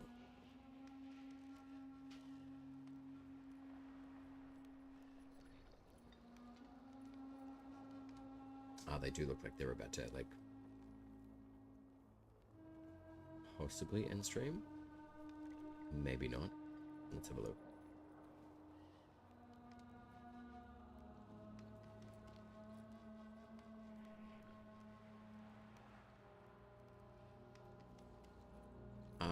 I like him. Reason being is because he's basically just trying to play blind. Alright, I'm going to send you guys off to Masky Art. They are a German streamer, it looks like, but they are speaking English.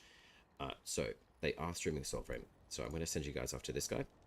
I'm always very excited to see what the new streamers are doing with the game, or new entrants into Soulframe rather. So I will start the raid. Thank you very much for joining me as well, guys. It's been awesome, but I'm definitely going to go get a really good sleep because it is midnight here, and I probably will be back in Soulframe most likely tomorrow, but I'm also going to be hanging out in Warframe as well for the old piece, so yeah, lots of stuff for all of us to do, so I'm very excited for that.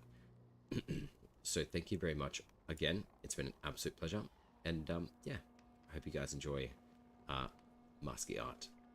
Ciao for now.